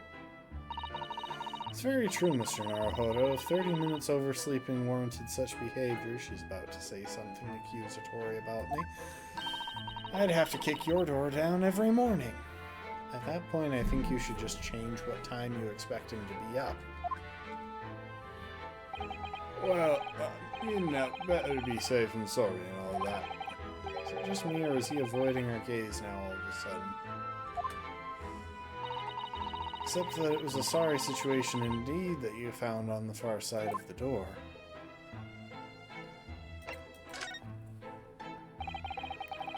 The victim's name is Mr. Shamspear, I believe. Is that right? William Shamspear took the ground floor 3 months ago. And how would you describe him? In a word, destitute. Destitute? Well, let's face it, the only redeeming feature of that room is the cheap rent. Anyone wanting to live in a place like that is either broke or has a belly screw loose. So hard to choose which category Soseki-san would fall into. Mr. Naruhodo, that's a little rude. He was doing research as well. Research into what? Shakespeare, of course. Shakespeare. Read a few plays of the old bard myself, you know. Romeo and Hamlet and all that. Yes, William Shakespeare is England's most highly regarded classical playwright and author. So I'm not clear. Did he say Romeo and Juliet wrong? Or in this world, did Shakespeare write Romeo and Hamlet instead? I can't tell. He's known as Sao in Japanese, as you know, and many of his works have already been translated. Seems incredible that Shakespeare was shortened to Sal, though. Someone was too heavy-handed there. There were a lot of costumes in the victim's room, actually, weren't there? Of course, Mr. Natsume is a scholar of English literature as well. I imagine he and Mr. Shamspeare would have had much in common. Shakespeare interpretation disagreement leads to shocking murder. Let's hope it's not that. Mr. Naruhodo, really, how rude.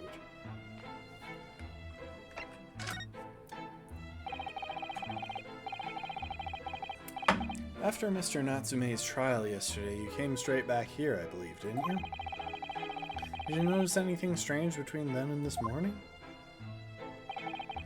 Well, now, I must have been about 6 in the evening by the time I got home. Snow was coming down rather heavy as I remember, and it was completely dark already. That failed actor shop was out at the time. Mr. Garadeb noticed there was no light from his room or something, I suppose. Well, how could you tell, though? Because he doesn't have any windows. Couldn't summon the energy for anything much, so I sat in front of the fire up here. It was after 8 before Shamspeare got back, and the chap was up until past 1 in the morning, I'll have you know. Suppose he met his end sometime after that. I should have paid attention to what was being said instead of paying attention to my own attempt at an accent.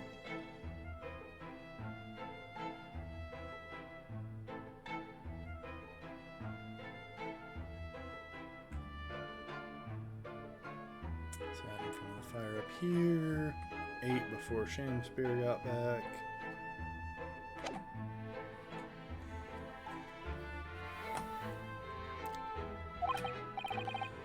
Well then, thank you. That was very illuminating. Is everything alright, Miss Susato? Well, I was just thinking, it's a little strange, that's all. Mr. Garadeb, you were up here in your room all evening, if I've understood correctly. Oh, a big fan of stairs, not with this blasted leg. Then, how is it that you seem to know? Precise movements of your tenants on the ground floor, I mean. Ah, that's a very good point. Oh, that's a very good point. I can't imagine you could hear noises from the ground floor all the way up here. Does this old man like to spy on his tenants? Is that it? Oh, say, I know what you're thinking, and it's about the outrage. I'm ex-military, don't you know? I don't go around spying on my tenants. Why would I? Then how did you know Mr. Garadeb? It's the gas woman. The gas tells me everything. The gas? What on earth do you mean, sir? How can the gas tell you anything, let alone everything?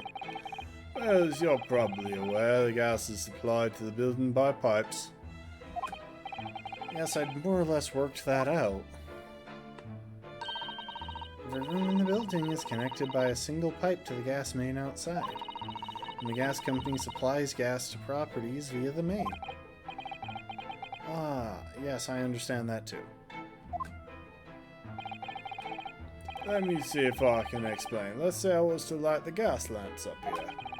What do you suppose would happen? Well, obviously the room would get brighter. Exactly, but at the same time, lights in all the other rooms of the house would dim for a moment. What? They dim? Why? Perhaps it's because when you light a gas lamp, it briefly uses more gas than usual? And that reduces the amount of gas in the pipe for the other lamps that are connected to it? I might explain why the other lamps dim momentarily, mightn't it? Yes, of course, because everything's connected to a single supply pipe. Is that supposed to happen, though? It sounds rather undesirable.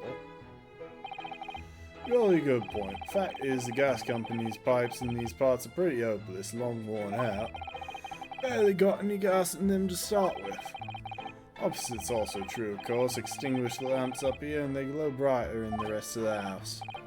Right, I see. So by watching the flickering of the lamps in one room, you can determine what's happening elsewhere. You got it. Well, of course, because when people come back home in the evening and before they go to sleep at night, what they're guaranteed to do is either light or put out their lamps and fires. Clever. In point of fact, the room on the ground floor and the one above it use slightly different amounts of gas. While watching the lights here closely, I can still work out almost exactly what's going on in the whole house. That's actually kind of a cool trick, let's be real here. Gosh, that's fascinating, Mr. Garrett. Actually, absolutely fascinating. Well, nothing to it, really. I can't really see that it's going to help us with the case, either. What I'd like to know is why Mr. Garrett is so interested in what his tenants are up to in the first place. Like, yes, but at the same time, one of his tenants was just accused of murder. So, it's not that surprising. Come to think of it, there is another reason I could imagine him paying so much attention.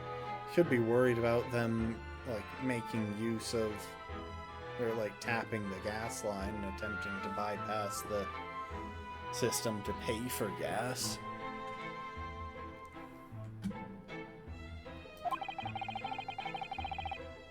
I feel like there's more to it than idle curiosity.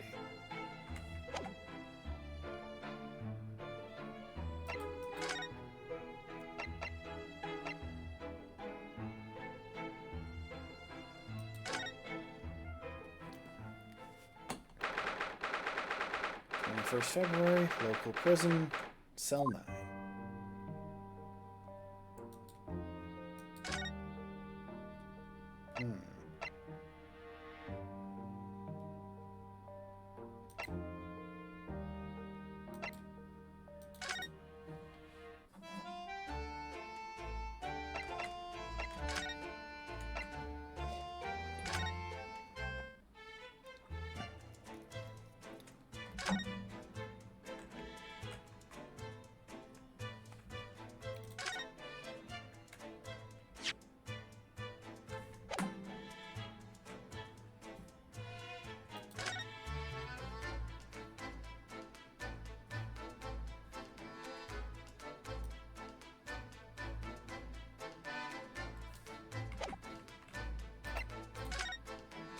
You know, we might want to go talk to Iris as well.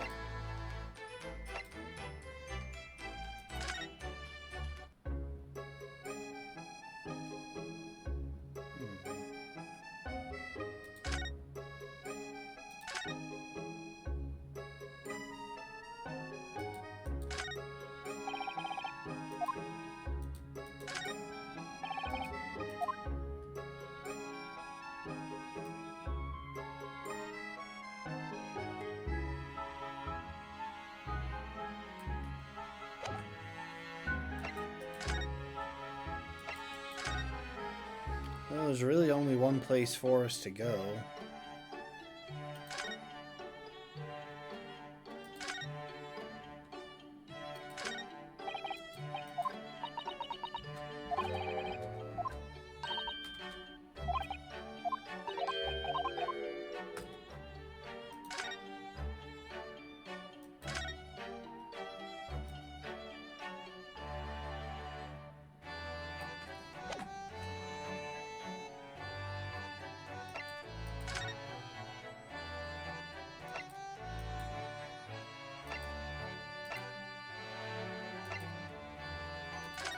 Wait, did I not look to the right while I was over here? Oh, maybe I can examine those... Nope, I can't examine the soap now. I was thinking I could do it from outside.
missing?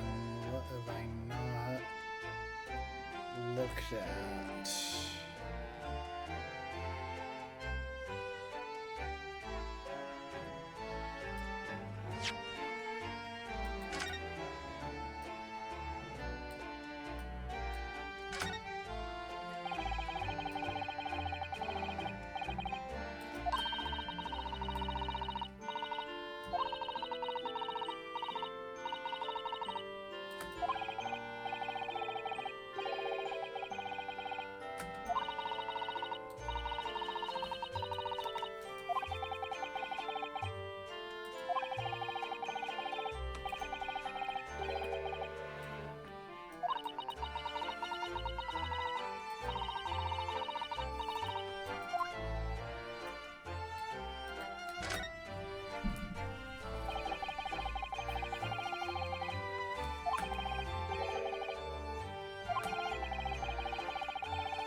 Are you sure that's not to do with you reading them better? Oh.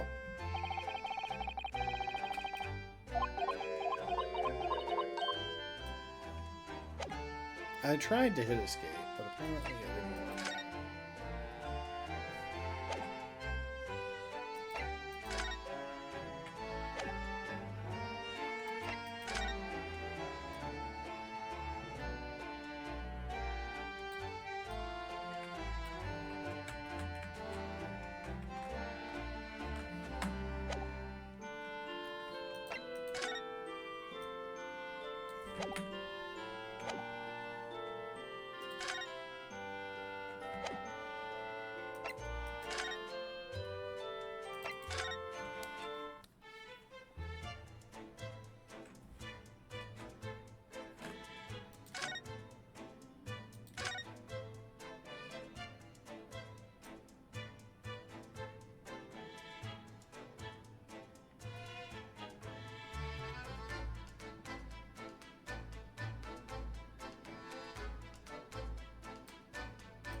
Oh, there was something that I never investigated.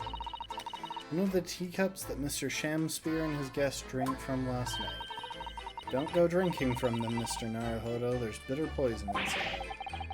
I'm planning on drinking any, don't worry. Anyway, the cups are both empty. That's true. So one was Mr. Shamspear's, and the other must be a cup that Mr. Natsume was drinking from. But Soseki-san wasn't poisoned, of course. Perhaps we should take these so we can examine them in more detail later. Okay, now... I just didn't notice that I could click on those.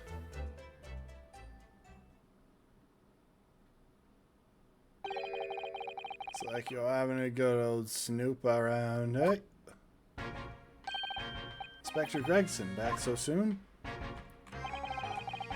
After I threw that little Japanese fella in a clink, I went and reported this to the investigation division. Okay, before they can take them away from us.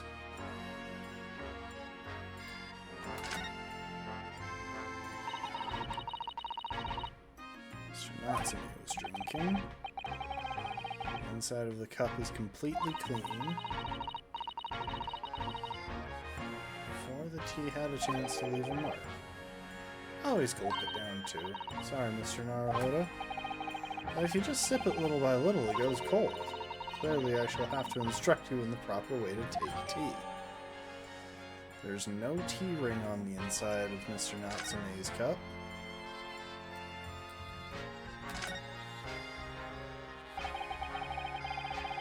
This cup must be the cup that Mr. Shamspear was drinking from then. Stained on the inside. Tea does that, I'm afraid, even green tea. Really? I've never noticed before. You never noticed? I never leave it in the cup long enough to leave a mark. I like to gulp it down.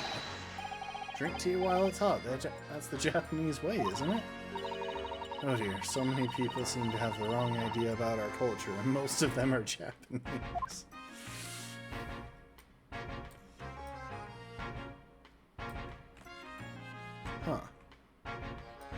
So there are marks from people drinking out of them. Interestingly, both on the same side, like, opposite sides. So the other guy was holding the cup in his left hand. Mr. Natsume would have had to be holding the cup in his right. Even then, that's kind of a weird angle to drink tea at.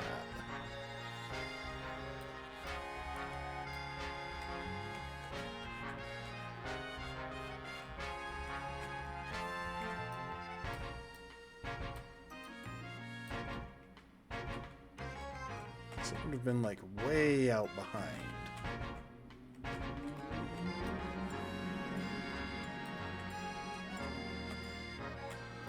Sorry, doing a thorough check.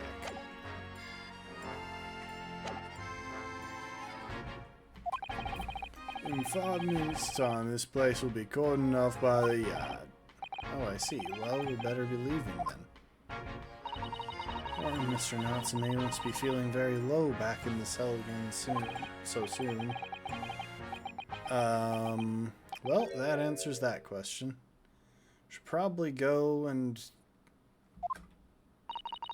What's wrong, Mr. Naruhodo? Ah!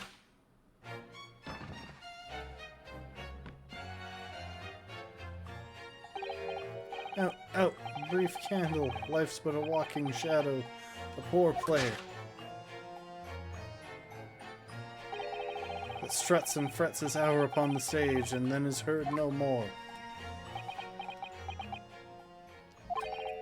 Now, how soundeth the next part?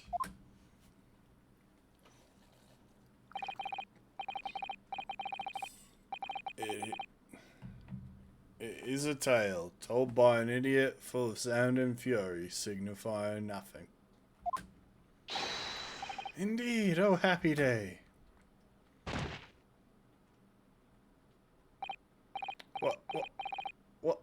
What? Walking Dead!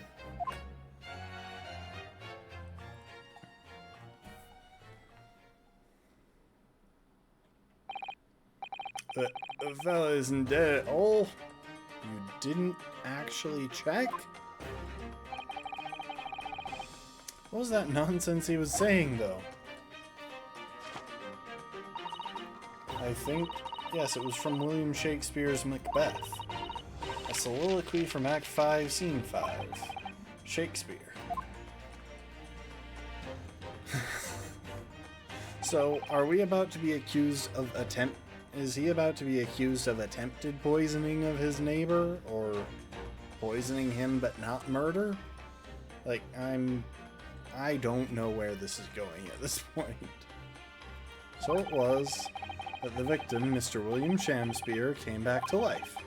If the man had indeed been poisoned, it transpired that it hadn't killed him. He was taken by emergency carriage to a nearby hospital for treatment. And Inspector Gregson evicted us from the scene of the crime, whatever that now was. I don't think it's a scene of a crime anymore. The man was kind of just napping. You just didn't bother to check his pulse?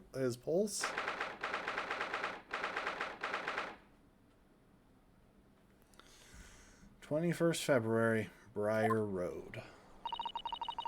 Whatever do you think will happen now? Good question. A strange situation for Mr. Natsume. Arrested for murder, but the victim comes back to life. I think perhaps the victim was never dead in the first place. Seems very likely that Mr. Shamspeare did consume poison, as we deduced. But it was an accident, attempted suicide, or... What was it, an accident? Attempted suicide, or attempted murder? Until the truth can be established, I imagine the police will keep Mr. Natsume in custody. I suppose so. Let's hope it doesn't come to anything more than a night in the cells. Oh, what's this? I don't feel like I've seen this character before. Looks like he's trying to see into Soseki-san's lodgings. Something wrong, Mr. Naruhodo? Excuse me, could we have a word? Oh, that's horrifying.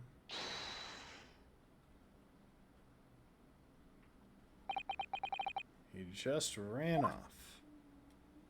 I feel sure that I've seen that man somewhere before. Where was it?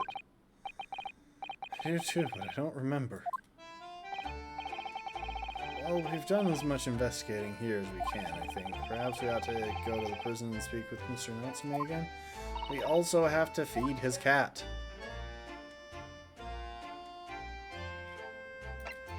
Do we just not have the key to his room or something? Hey, we can go back to our place, though.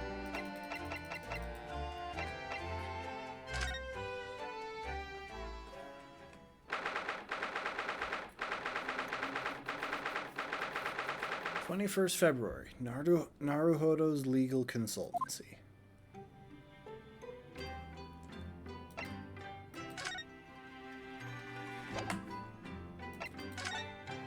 This is my armband, by the way.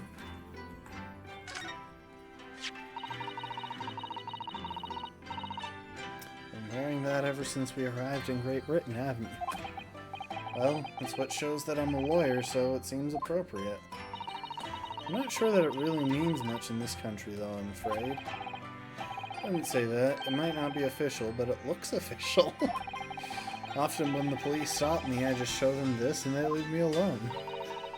You're stopped by the police? Often? Well, you know, I'm a suspicious foreigner dressed all in black with a sword at my side. Okay, the sword. I was gonna question it, but yeah, the sword is kind of a decent reason to question him. I do think it's probably the sword that's the main reason. Still, it makes me happy to see you wearing it, and the armband. So I made up my mind that I'll carry them always, the symbol of who I am, and the sword of Karuma. For a second there I thought it was just misspelt Kazuma, but no. I think it had something to do with the name of the sword itself.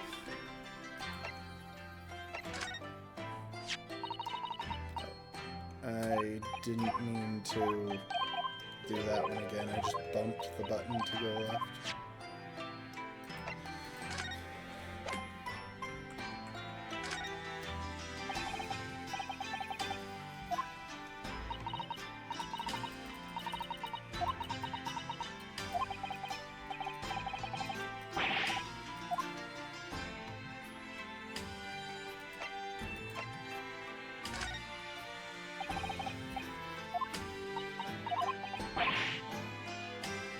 I just kind of want to see her reaction to when I show her stuff.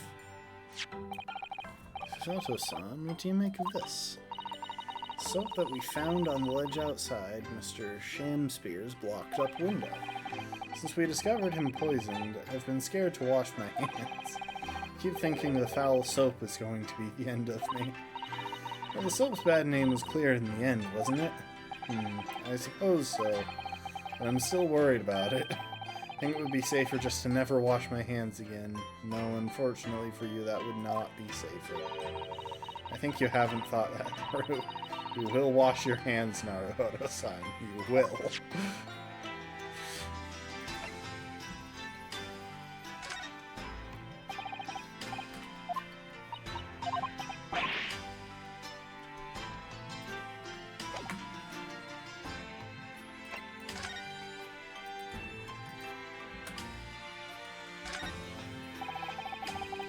Perhaps we should put the spade away somewhere. It's not a spade, Naruhodo-san. It's a shovel. No, shovels are for digging. That's for scooping up loose material. It's a spade.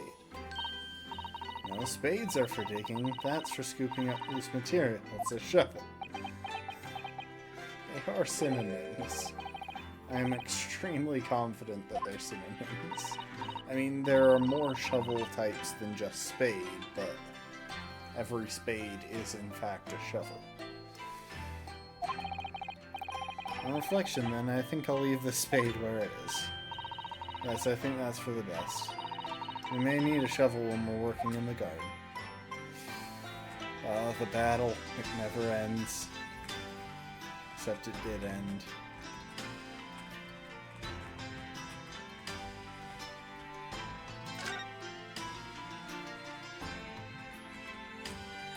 I'm glad he actually put stuff in the aquarium.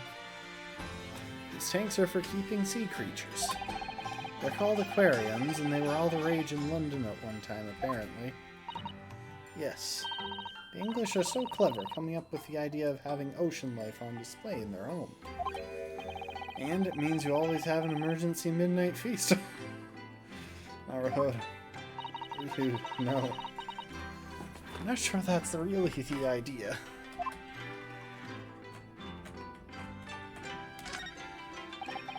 I heard that there's another room behind that door.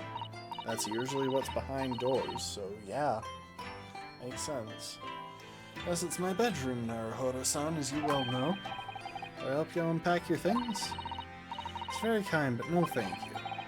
The luggage looks heavy. You sure I can't help you move it?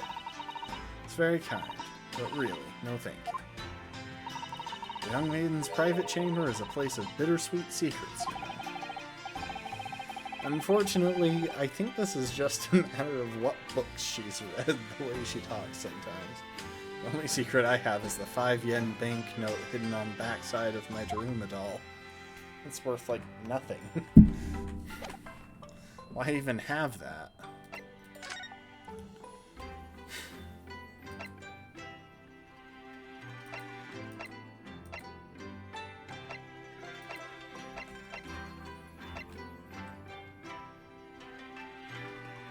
Let's go back to the Gyarados room.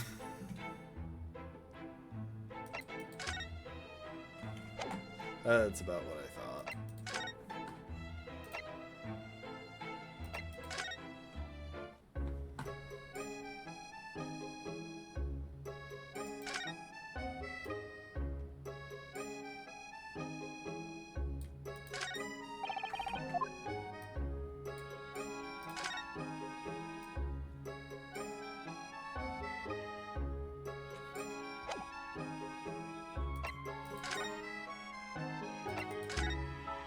I don't think there are anything in any of these, anything new in any of these locations, but figured I would give one last pass through before going to the prison.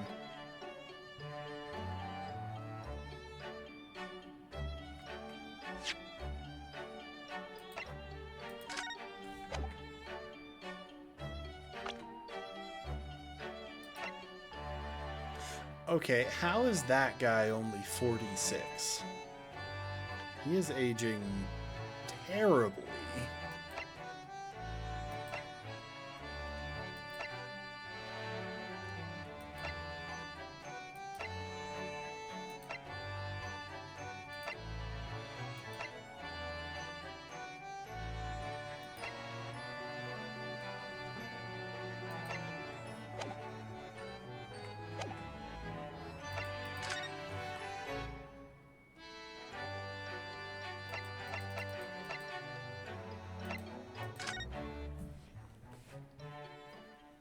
Alright.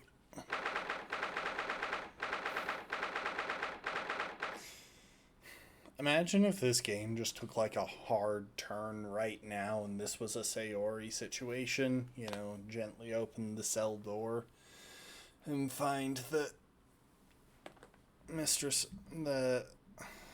Natsume has hanged himself or something.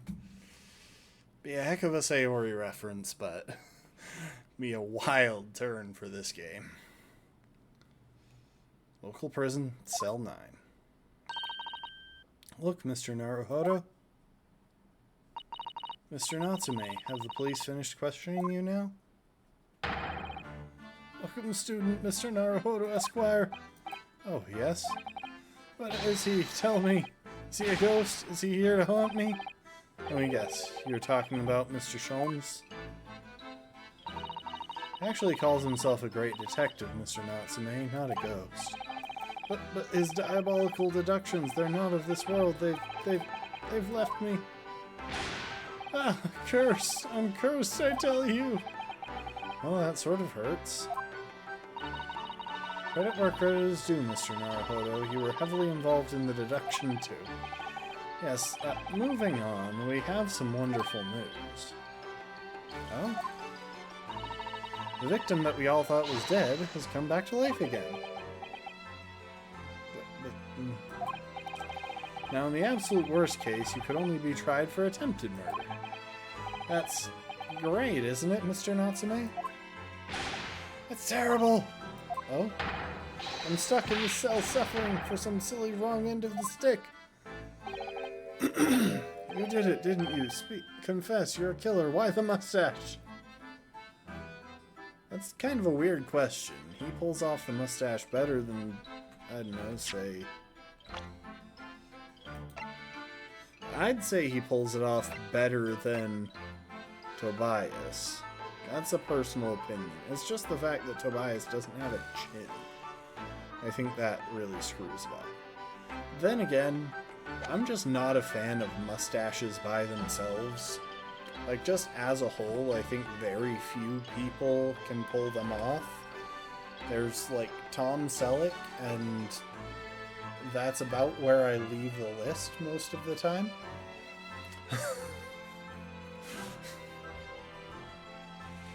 I just think that most guys look vastly better with other facial hair as well. Or just clean shaven. Which explains my choice of facial hair, so... Well, I don't even have a mustache, so... I have stubble, because I haven't shaved since, like, Monday or something, but anyway. Constant questions! I'm sorry to hear that. That selfish shyster! Make up your mind, are you dead or alive? If you were going to come back to life, why bother dying? Wickedly wishy-washy, William. Well, it seems likely that Mr. Shamspear was never actually dead in the first place.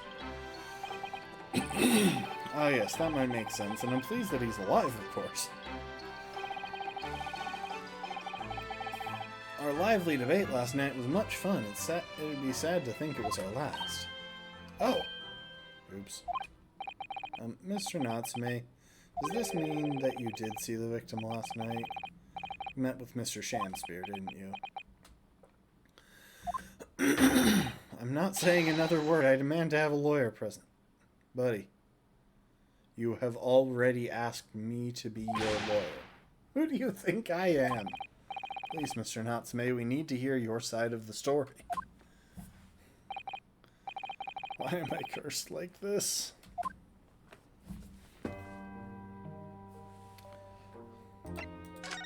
But before we do, this is my armband. It proves that I'm a lawyer.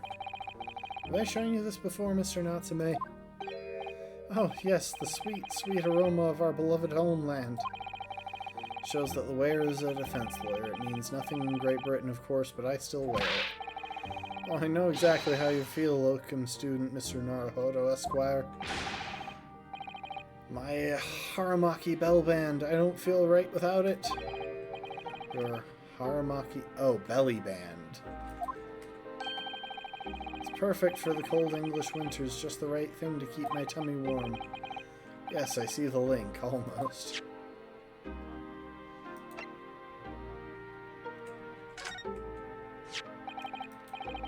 Well, this receipt. It occurs to me now that it was those confounded books that saw me arrested the first time, too. I suppose that's true. After I spent my precious pennies on them, that's the thanks I get. Now I don't know when I'll read them. No, not when.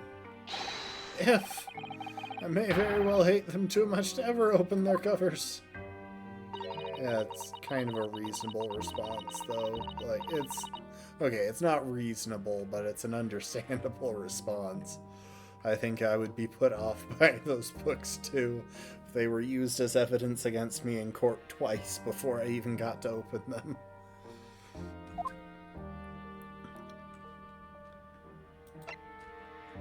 I don't think he'll have anything to say about the map, but...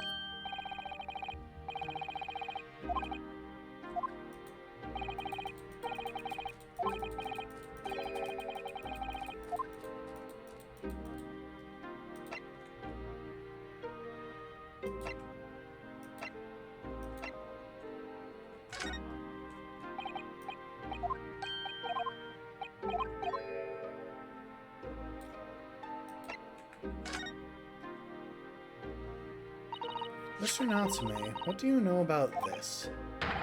Ah, there it is. That lathery lowlife took my neighbor's life and sent me sliding to the depths of despair. Slippery, sickly, psychotic saboteur. I appreciate that he used psychotic for that S alliteration. It's nice. You've really gone off soap, haven't you? Absolutely, and I've made up my mind. Next time someone gives me soap as a present, it's friendship finished firmly forever. I don't know that we can blame soap for everything that's happened, Mr. Natsume.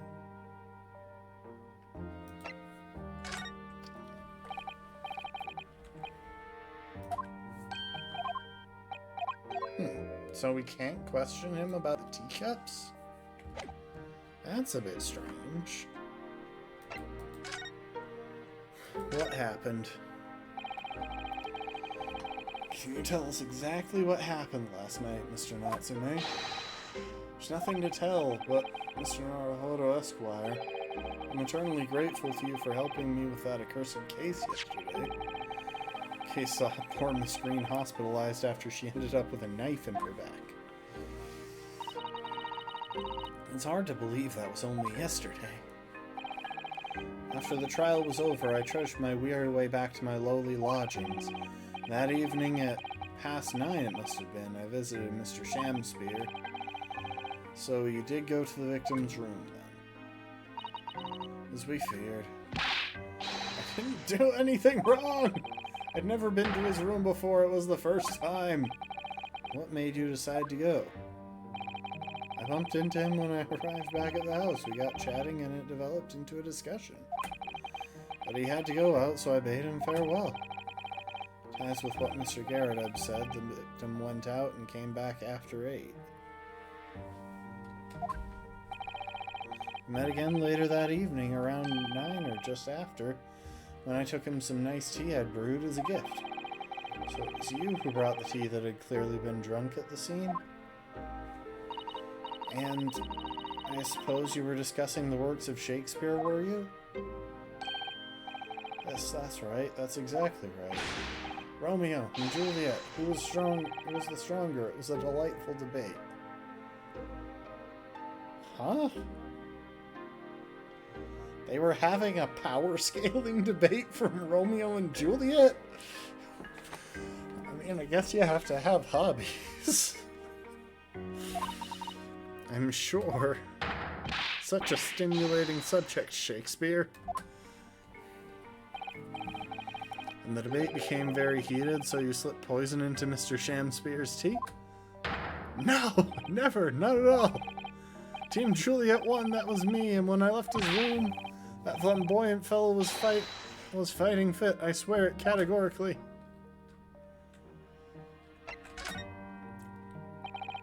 Mr. Natsume, you often say the same thing about yourself, I've noticed. That you have a cursed existence. Sure, I've mentioned this to you before, but I've been here in Great Britain for a year now, and in that time I've learned that it's no place for me. It can be very trying to live in a foreign land and adapt to the ways of another culture. There are foreigners everywhere I look. They all stare at me. They all laugh. That's the impression I get whenever I go out. It makes me scared to leave my room. Which is why I've become a recluse, but even in my room, I find no respite from my fears.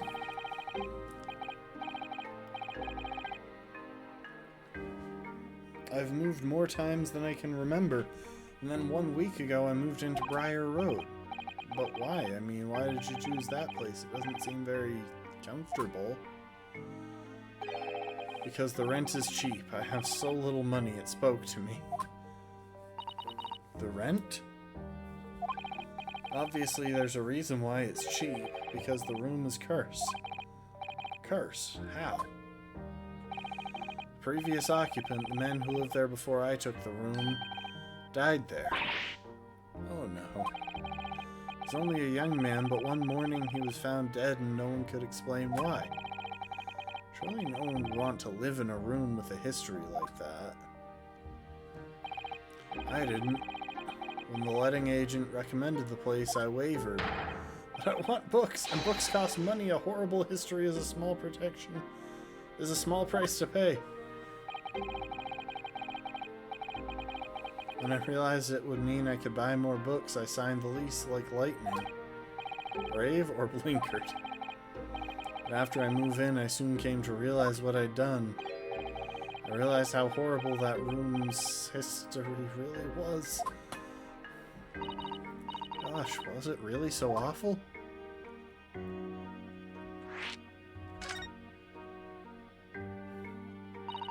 How did the room's horrible history affect you, Mr. Natsume? What happened? At first, it was just a feeling. The feeling of beady eyes boring into my back, watching me. You think that might just have been your mind playing tricks on you? No. My mind doesn't know any tricks. It was someone else. It's been one long nightmare ever since I was given keys to the place. A nightmare? You've been having bad dreams, you mean? All the souls who've died in that room lean over me in my sleep and try to strangle me. That's a heck of a dream. Assuming that it was in fact a dream and not just really happening. That really is horrible. And now I come to think of it, it happened again last night too. The very same night that Mr. Shamspear was writhing in agony from the poison in his body. I was on the verge of being suffocated silently by those miserable spirits in my room. Admittedly, in the last game I was reasonably convinced that it was just his cat sitting on his face or something. We simply must move out of that room as soon as possible. Yes, you're right, I know it, and that's why I'm already searching for the next room with a history to call home. I think perhaps you should try to avoid a commendation with any kind of history at all. Otherwise, I'm scared that you yourself may become history.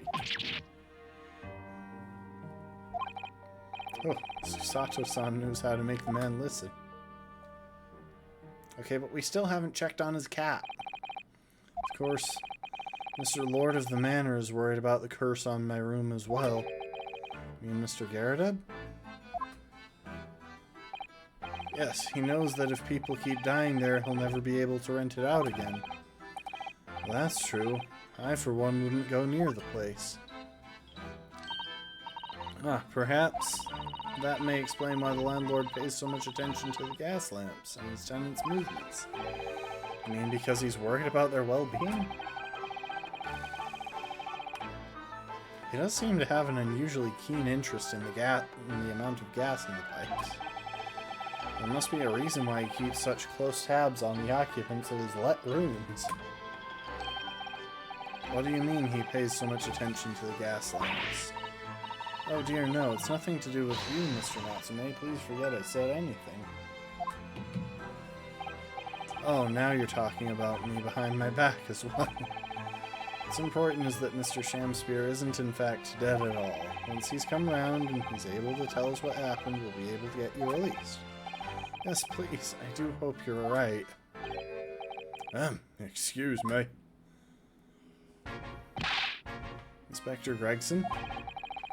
I couldn't help overhearing what you just said, and on that note, I have some good news and some bad news. It is a good name, B. Oh, which do you want first? Always, every time, the bad news comes first. When hope is all you have, hold on to it. That is my guiding principle. Alright, well, in that case, good news it is. Huh? Sorry, but it's just a lot easier to explain everything that way. Why did you ask me my preference? As you might have heard, the victim, Mr. Shamspear, was just unconscious. He's come round now. Yes, we saw it happen, and in all its terrifying glory. He's still being treated by the doctors, but we've managed to get a written statement from him already. Oh, isn't that wonderful, Mr. Natsume? My goodness, all over them. I can leave this somber cell. Sorry, no, that's not on the cards. What? Why ever not, Inspector? Mr. Shakespeare has implicated someone as being responsible for what happened last night. Implicated someone? Oh dear. You don't mean... I'm sorry to say I do, yes. He's pointing the finger at you, Mr. Natsume. Ah. By sweet poison did he seeketh to end my life. That wicked cat, caitiff, Soseki Natsume. No. So I'm afraid you'll be appearing in court as planned. You'll be wanting to make the necessary preparations. No. And so, once again, Soseki-san found himself having to take the dock in the Old Bailey. Whether his room was haunted or whether he was just terribly unlucky, I knew I had no choice. The following day, I would represent him in court and do my utmost to break the curse that blighted him.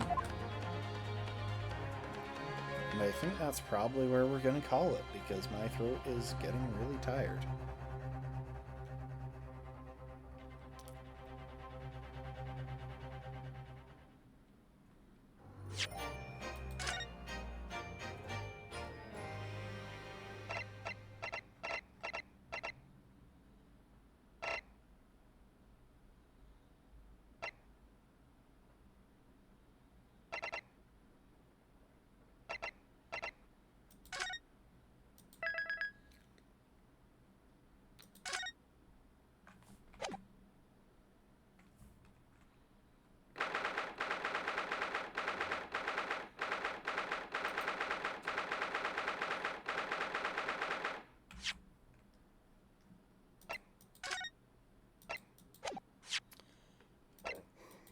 Alright.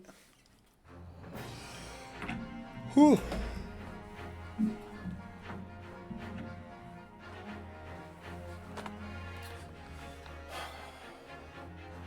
Well, I think we're gonna call it there. Should be back tomorrow. I might have some stuff going on earlier in the day. I'll have to figure that out, but we will see. Either way, we should be streaming in the evening. We'll be picking up where we left off, and we will see how this case plays out, I guess. Yeah. I do appreciate y'all. I hope you enjoyed. I'll check and see if there's anyone that I feel like rating right now.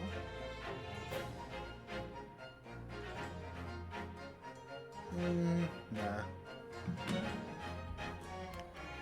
There's Crafty Boss, but I honestly haven't watched him in ages.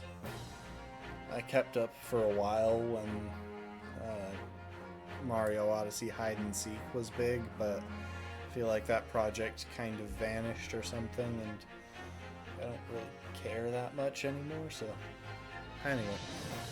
Do appreciate y'all. Hope you enjoyed, and I hope to see you next time. Later, folks.